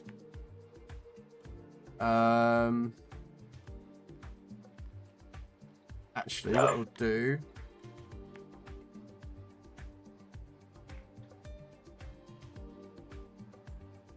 is we'll grab this mission first. Yeah, we'll grab that mission first. We just got here, so we're trying to grab all the missions that we can. And another rubbish game in the waffle. It's because you're in the waffle.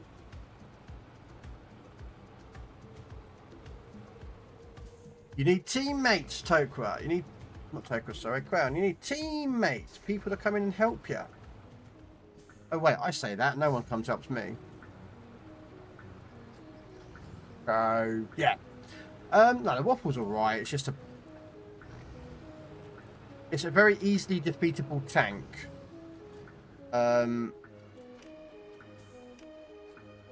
Because everyone knows how to beat the waffle. They just basically go for the turret.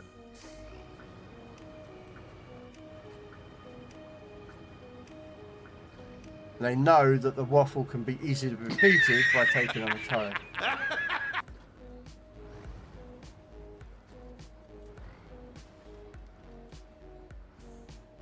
Friday we all help. Yeah, I'm sure you'll help. Help me die. Quickly.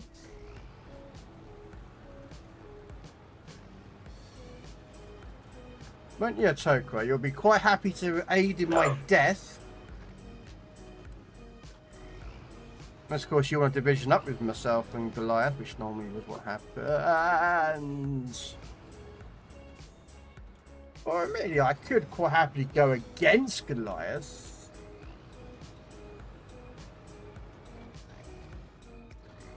But both myself and Goliath need regiment coins. Well, I don't care about regiment coins because I never get the tank. I think he wants the regiment coins for the tank, and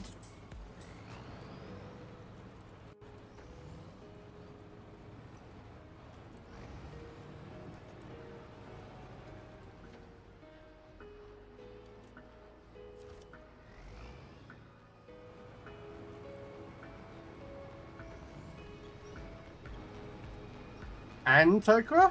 I don't care if I'm a target. The thing is that Goliath doesn't always choose whoever's divisioned up with him. Sometimes he'll choose other people. So like Jappy was one. Tokra might be a one next in another game, you know. It's down to Goliath and his choosing of what becomes the target. Sometimes he'll call himself out. Sometimes he'll call me out. I don't care.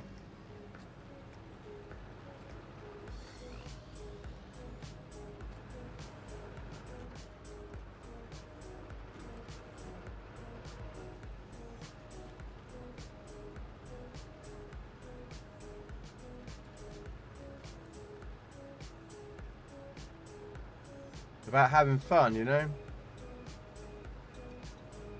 Alright.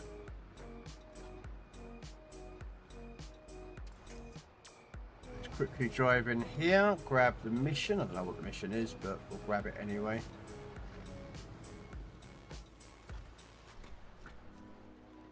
I need hand here. The fuel storage is almost empty. Ah, okay. Looks like we've got to pick up something somewhere and deliver it here. Okay.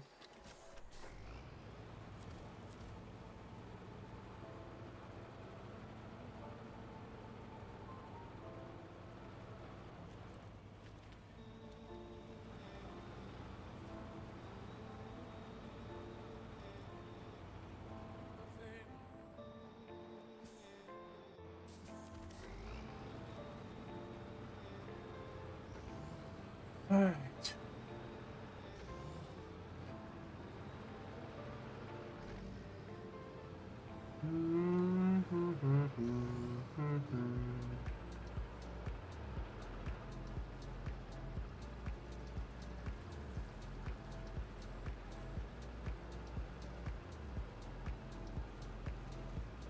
Okay, so there is a farm somewhere around here where I turn left, and it looks like it might be up here.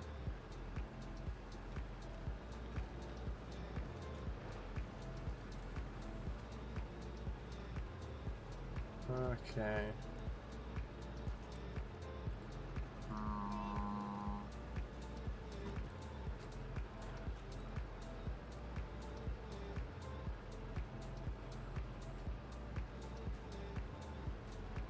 Okay, so looks like there's a route down there. Let's see if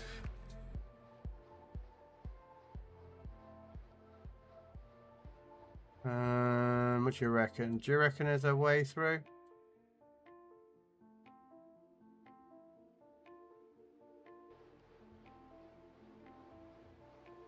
The storage garage here, which my suspicion being a mission.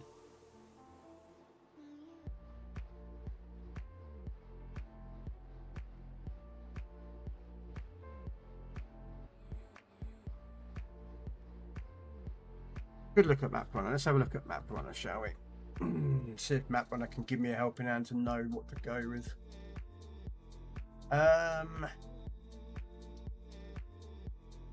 Now, judging by the fact that there is a vehicle in there as well called the Wrong Turn.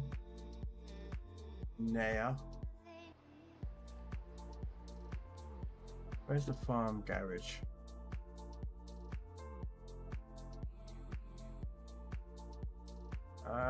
Yeah, that would say that's the farm, so I would say probably go through that way. Alright. We're gonna go through here and let's just make this a bit lighter to see. Apparently, why is that stopped?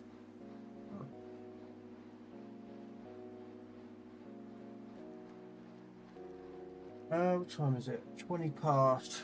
Okay, it's got about 40 minutes before I finish up, so.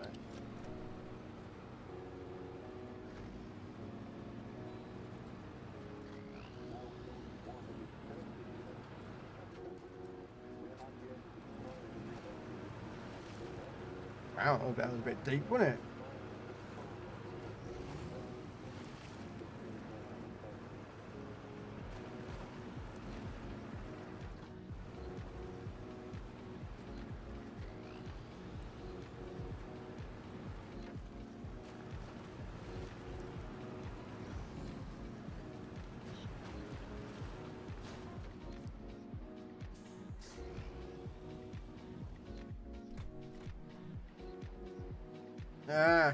I'll do it in that one.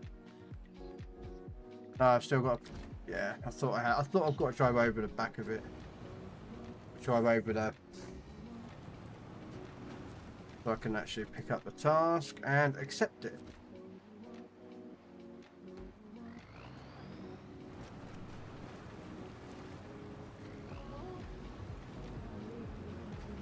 Bum, bum, bum, bum, bum, bum, bum, bum, bum, bum.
I need to get some of these trucks out soon to start putting these missions in. It looks like there's quite a lot of the blocked bridges, well, not blocked bridges, but landfill side bridges and such more to get done.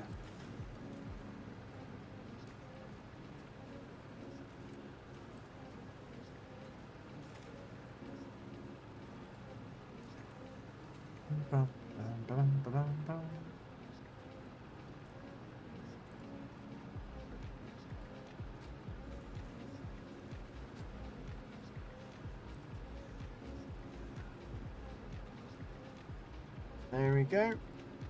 One log trailer.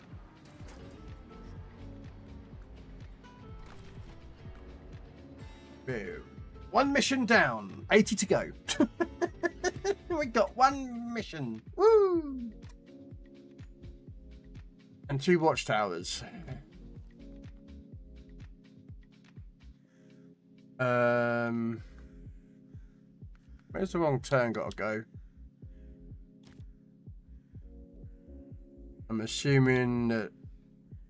Is it past that lake? Is that where it's got to go?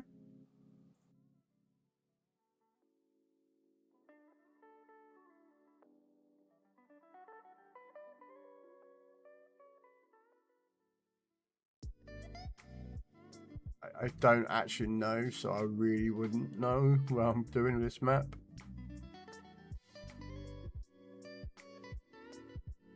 Oh, there's a petrol station down the bottom as well.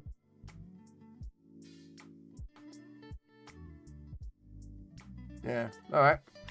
So what we're going to do is we're going to go back and grab the car. And see what we can go a bit south with it. That's where it looks like where it goes.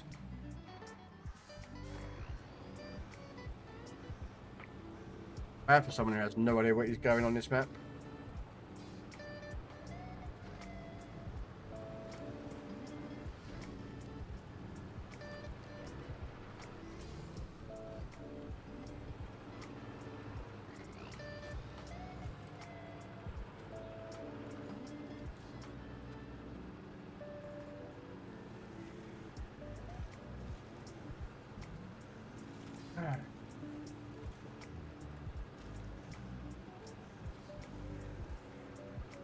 Yeah, what we're doing tomorrow, got some PC warships, I think, in the afternoon, and I.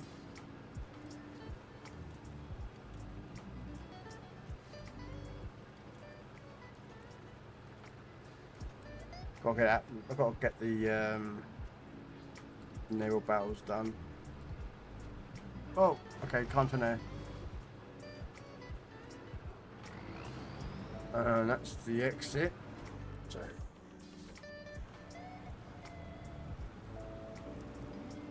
We're going to grab the scout and then head south with it.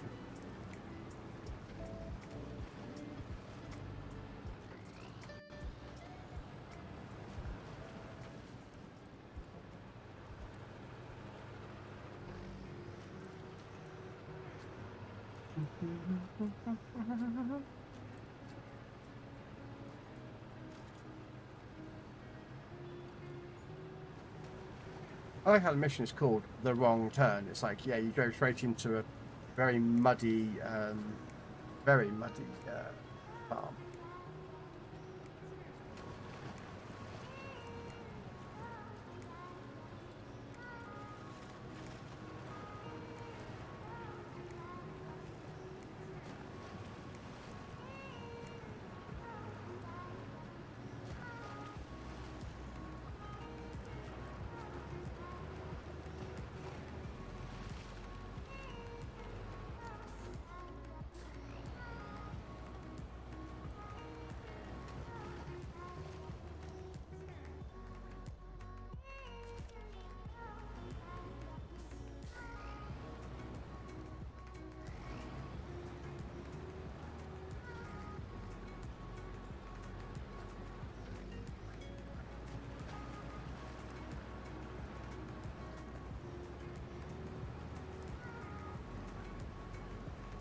It's a bit deep like that bit, isn't it?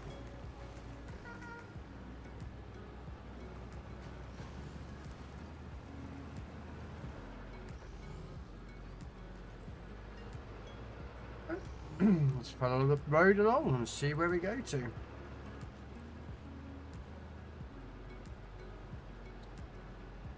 Ah.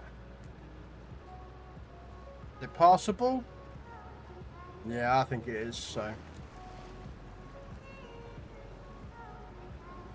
Just hug this side and we should be good to go.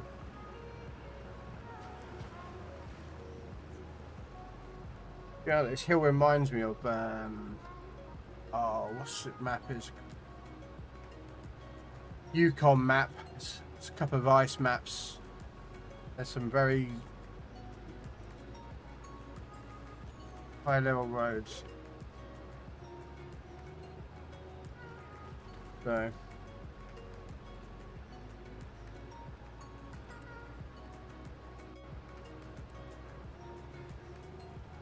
Some icy roads that are quite steep. Ah, no, there's another smashed up road.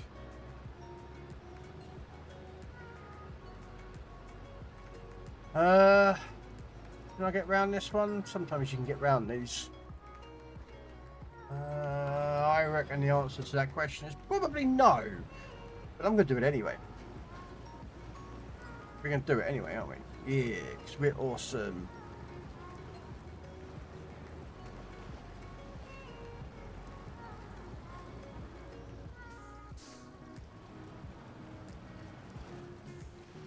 Because we are awesome.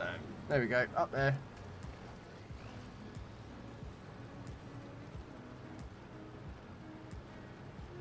Right, get. Oh, for Pete's sake.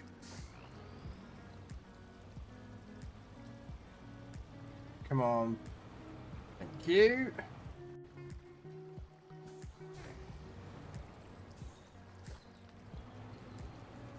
No. Oh, for Pete's sake, the truck just doesn't want to turn now, does it? Thank you. There we go. Trying to get off the rock there, the bollard.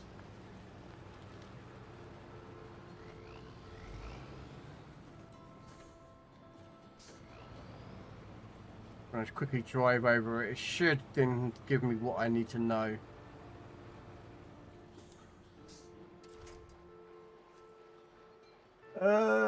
Metal beams and then 2 service spare parts. Oh, these. Where do you get this one? You can't even track it. How do you track these?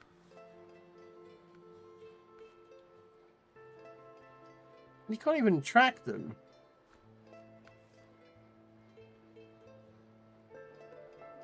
You kind of just got to know what you want.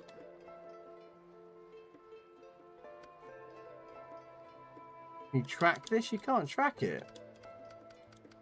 That's just stupid. You can't track these. You can see what they want, but you can't track them. It's like, ugh. Hello, Kyle. Okay. Alright, anyway, we're not really bothered about that at the moment. We just... Looks like we're going over this way. So, we are going to go...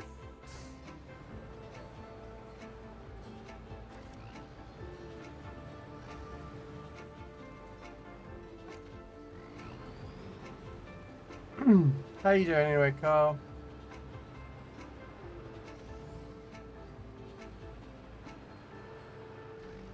Do with some fuel. Please tell me there's a fuel station somewhere.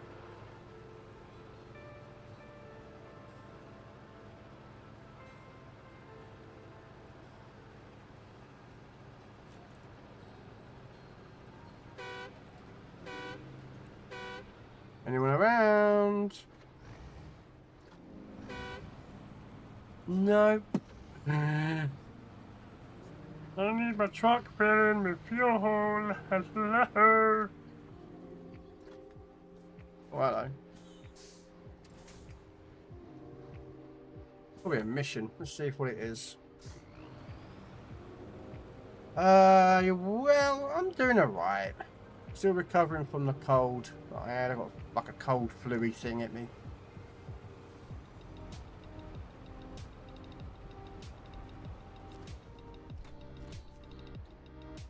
Ah, okay, so this fuel storage is here.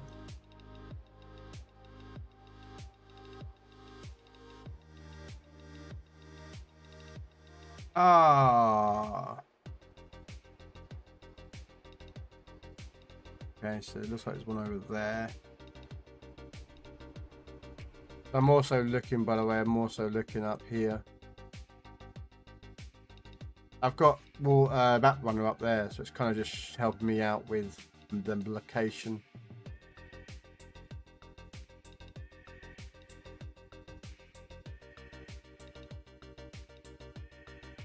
Okay.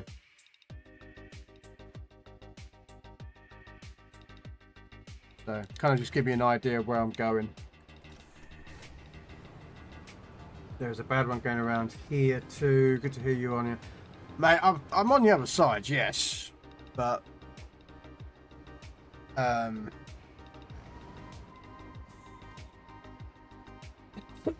still have the coughy stuff.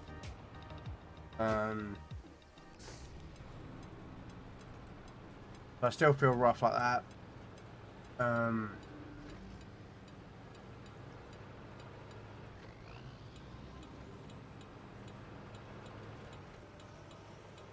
I still get the bunged up nose a bit.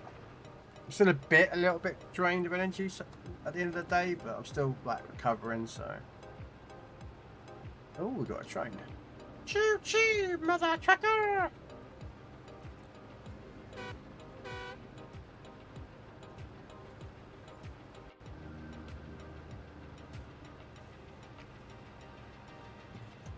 Yeah. I'm getting there.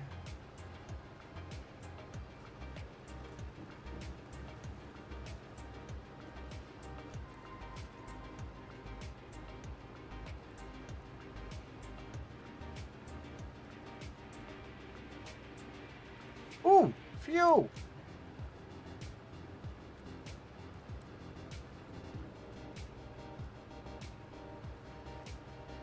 We need fuel. Yeah, sharp, mate. I'll put fuel in your truck, sharp.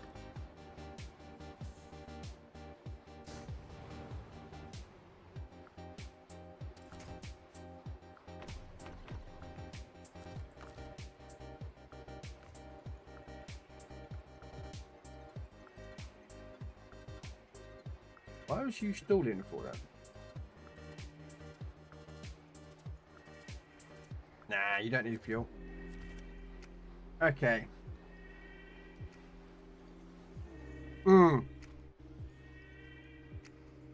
Okay, so some looks of it. Just up here, get to drop off the scalp.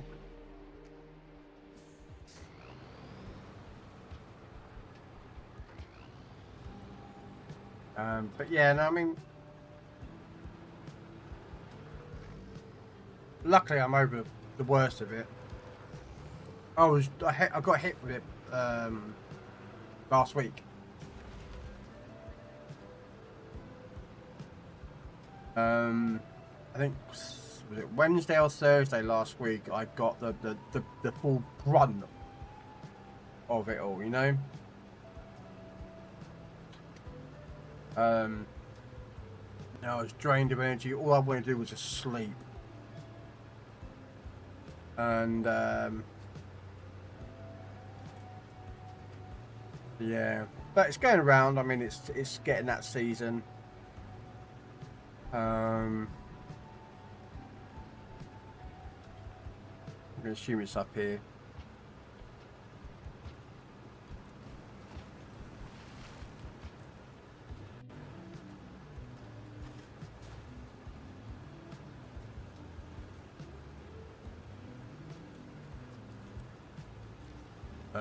I'm happy I finished Washington map today though.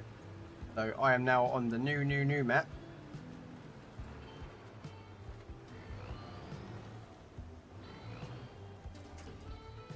There we go. So we're on the new map.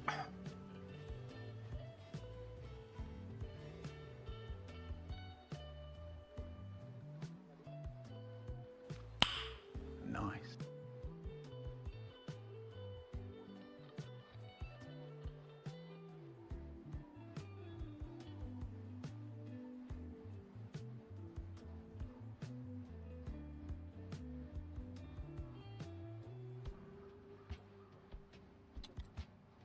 I'm just a bit confused why these work sites are locked off. Like, you can't track them. I'm not sure if that's something supposed to be intended.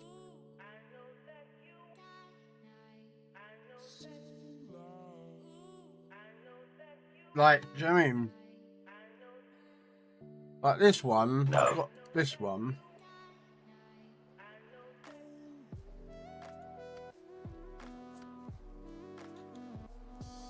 Service, spare parts and consumable. But without tracking it, it doesn't.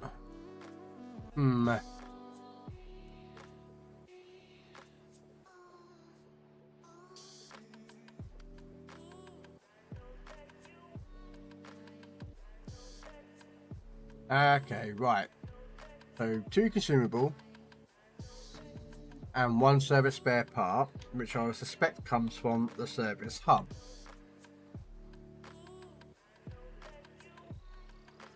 So that's what I would suspect.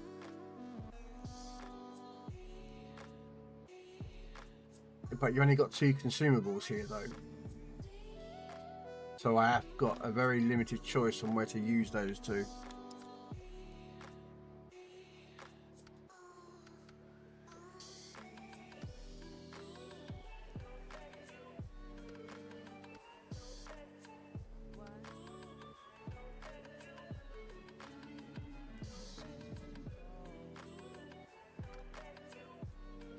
I haven't been into the Valley of the Fallen Rocks either yet, so that... I mean, this map doesn't look that big, actually, to be fair, yeah? Yeah, this map doesn't look that big.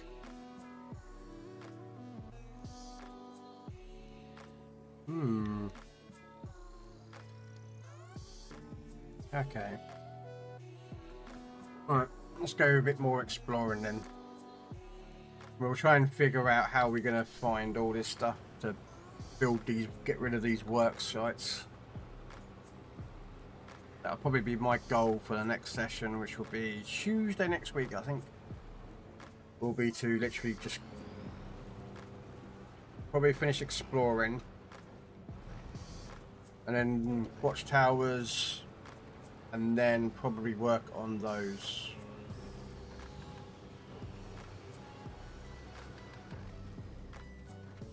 Sweet. I need a good few SnowRunner days. I have been replaying Mud Runner. Okay.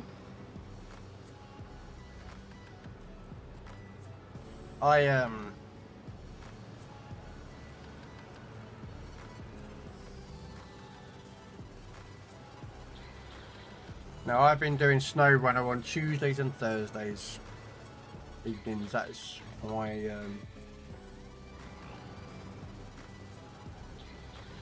my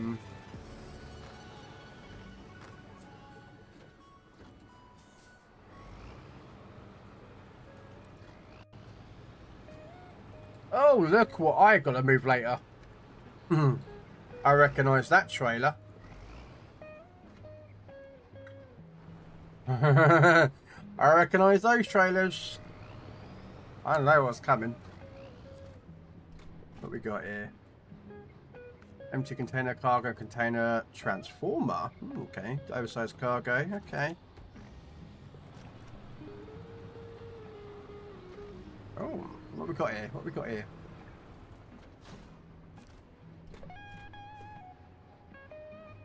Contest. Nah. To be fair, I probably should actually do the contest, actually. Just to get it out of the way.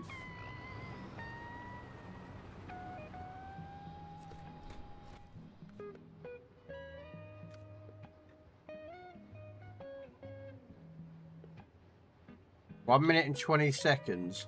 Why did that sound like a bit of a nightmare?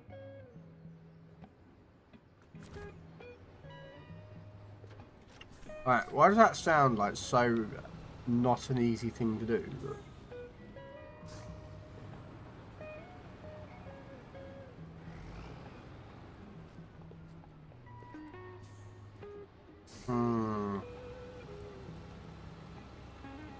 Alright, well.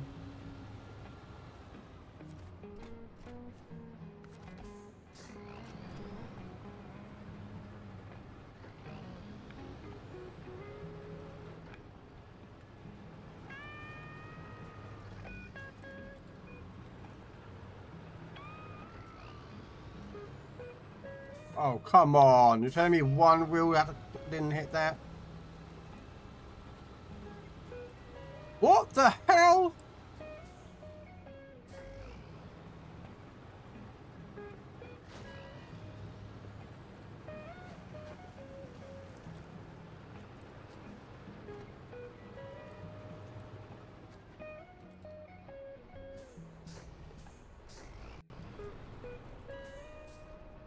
Wow, okay.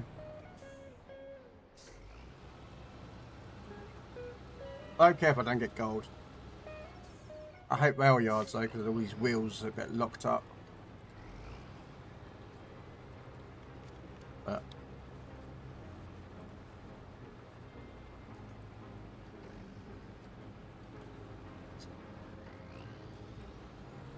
can I get off the bloody rails? No.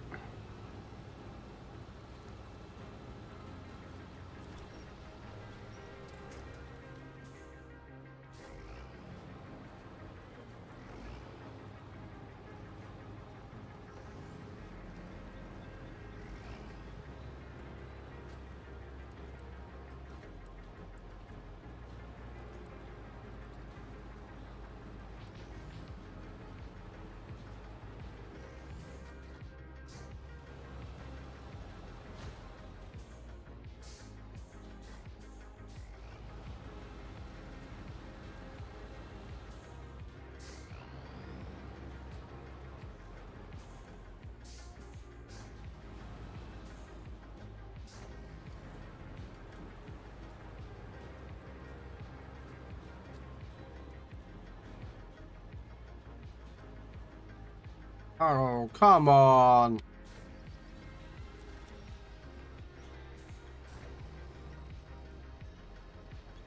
You just had to be an asshole, didn't you, game?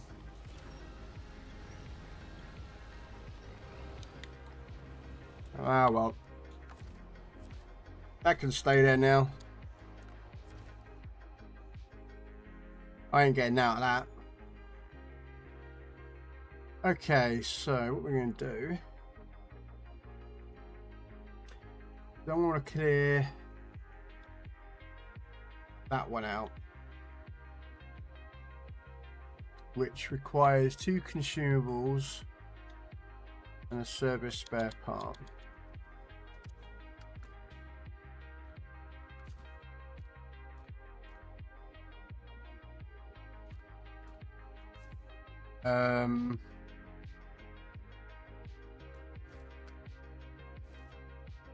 Admittedly, there is another road map out there, so I'm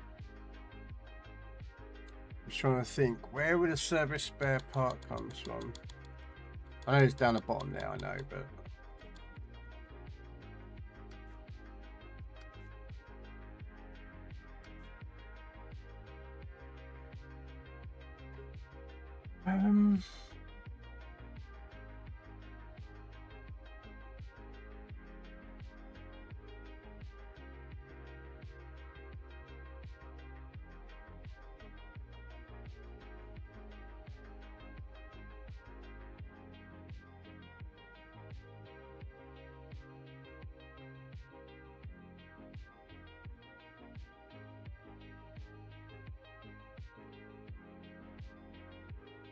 right, yeah.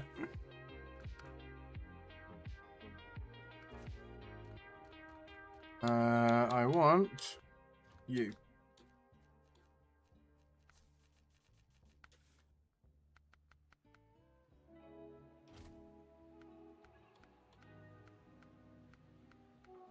I'll prefer the other one on it. There we go.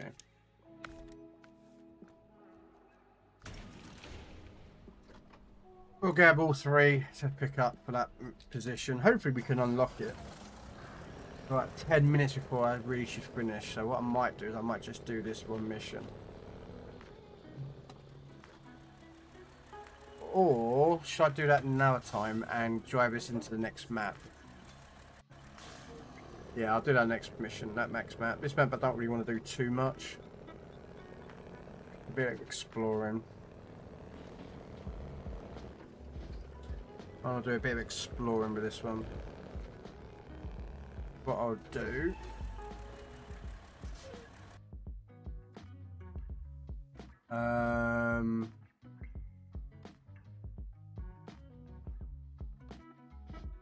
Did I not?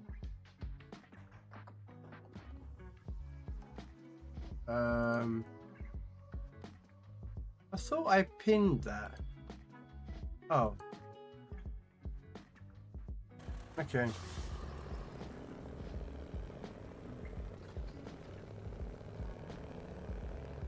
Yeah. I'm doing some tanks tomorrow evening then.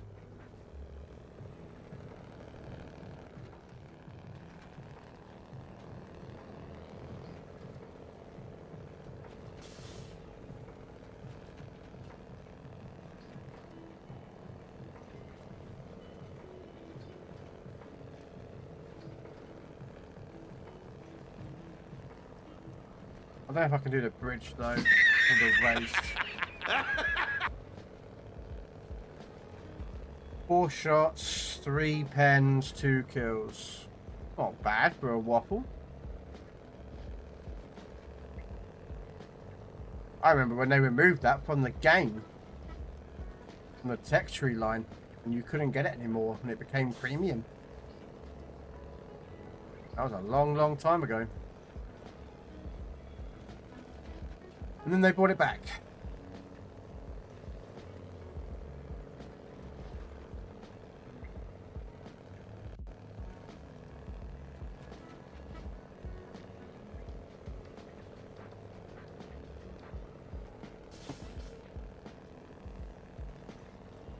Yeah, what we'll do is we'll drive us into the next map. No.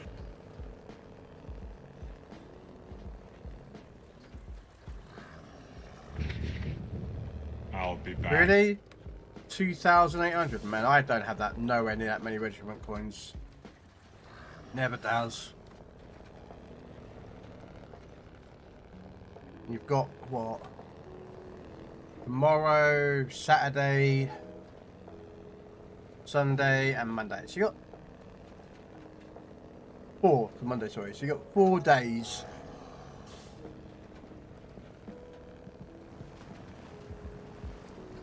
You got 4 more days to farm that many regiment coins. I don't think actually that hard, I don't think.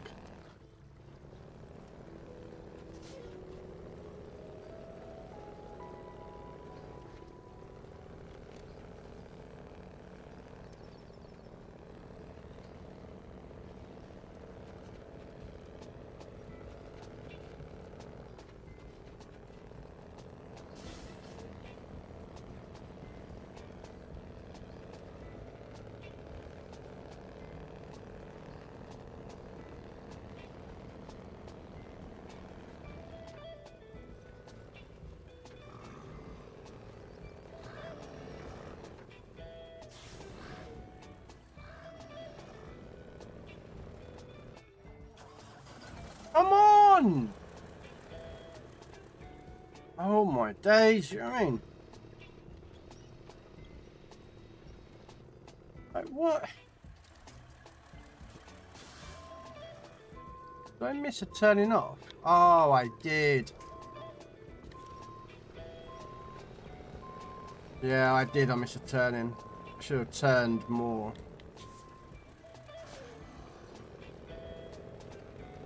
Use this to go round.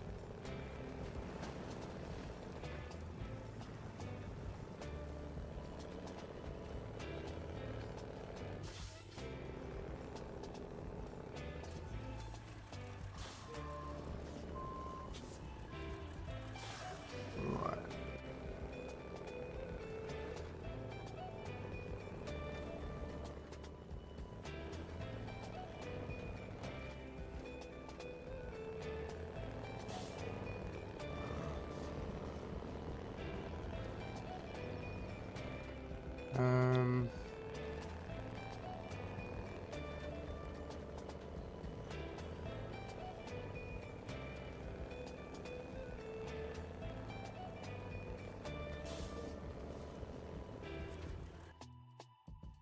Valley of Falling Rocks. Oh, bloody hell, this looks like a mess, doesn't it?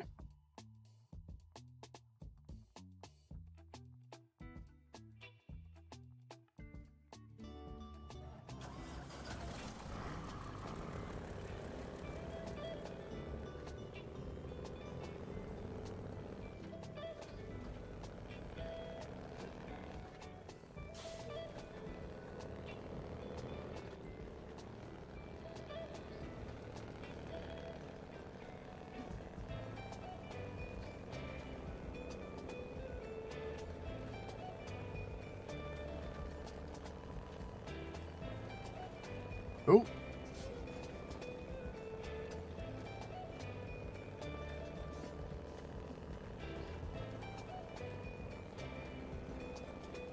Oh, there's a mission up there.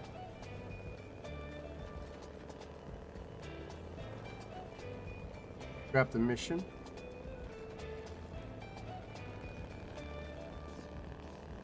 You like to try and grab as many missions as possible.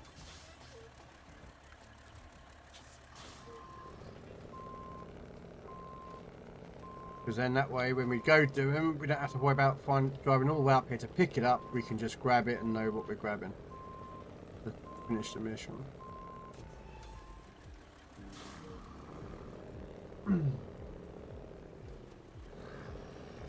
Do do do.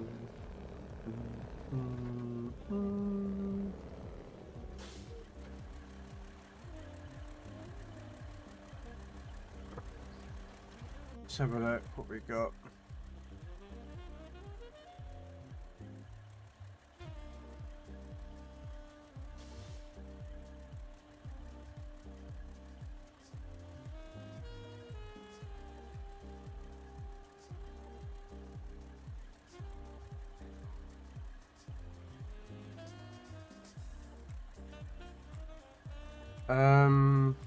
My suspicion is there's a tower there, but we'll just keep on going now. And it looks like that road's blocked off.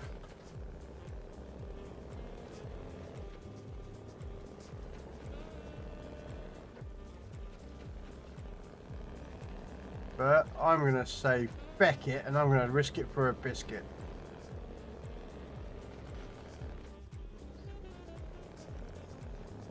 Yeah, go on, get over. Come on.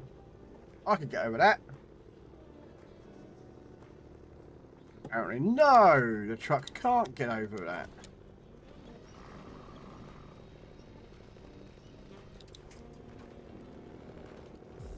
There you go.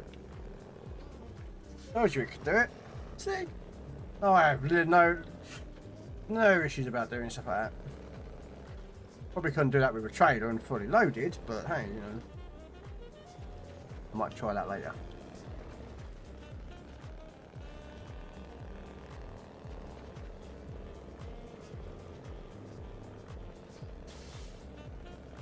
Ah, so you've got a bridge now to repair as well.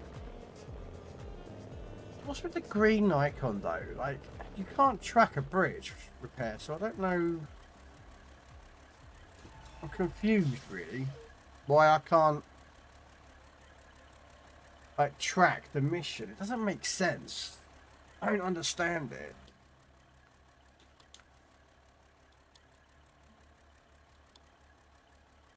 Like, you can't track these bridges.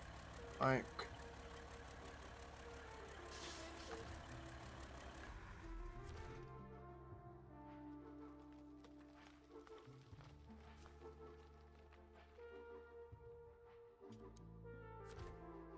I don't understand why you can't track bridges. It just makes zilch sense.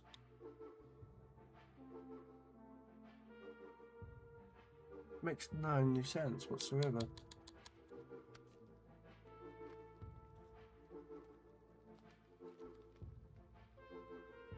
Like, you can't even select it in here to track it. Which, okay, if I want to do this bridge then, okay, I'm gonna have to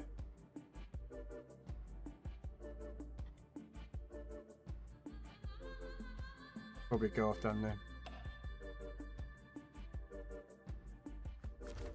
but I'm not that more. I am gonna finish up, I think. What have I got? Okay. No. Not sure who you are, but yeah, you're not being a friend of mine because I don't know who you are. So, what we're going to do is we are going to raid out, guys. Stop raid, end, raid. Anyone we know currently online that we could go raid to?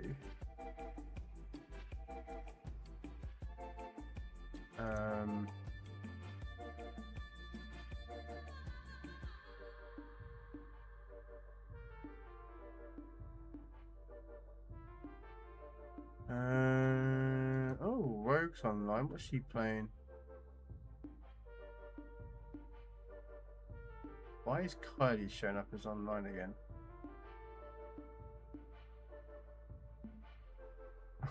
She raided out and then she restarted her stream again. Hey! You know what? Let's go raid out to Rogue Buccaneer, guys. He is currently here on Twitch. He is playing a game called Junkyard Simulator. So we're going to go raid him. Show him some love. So thanks very much, guys, for coming along. I'll be back tomorrow for some more ships in the afternoon. Get that done, and then might do stream tanks, or I might just take the evening off and just play tanks and be in Goliath stream. We'll see how I feel. But right, take care, guys. Thanks for coming along. Thank you. Have a lovely Friday. If not, have a lovely weekend. Bye.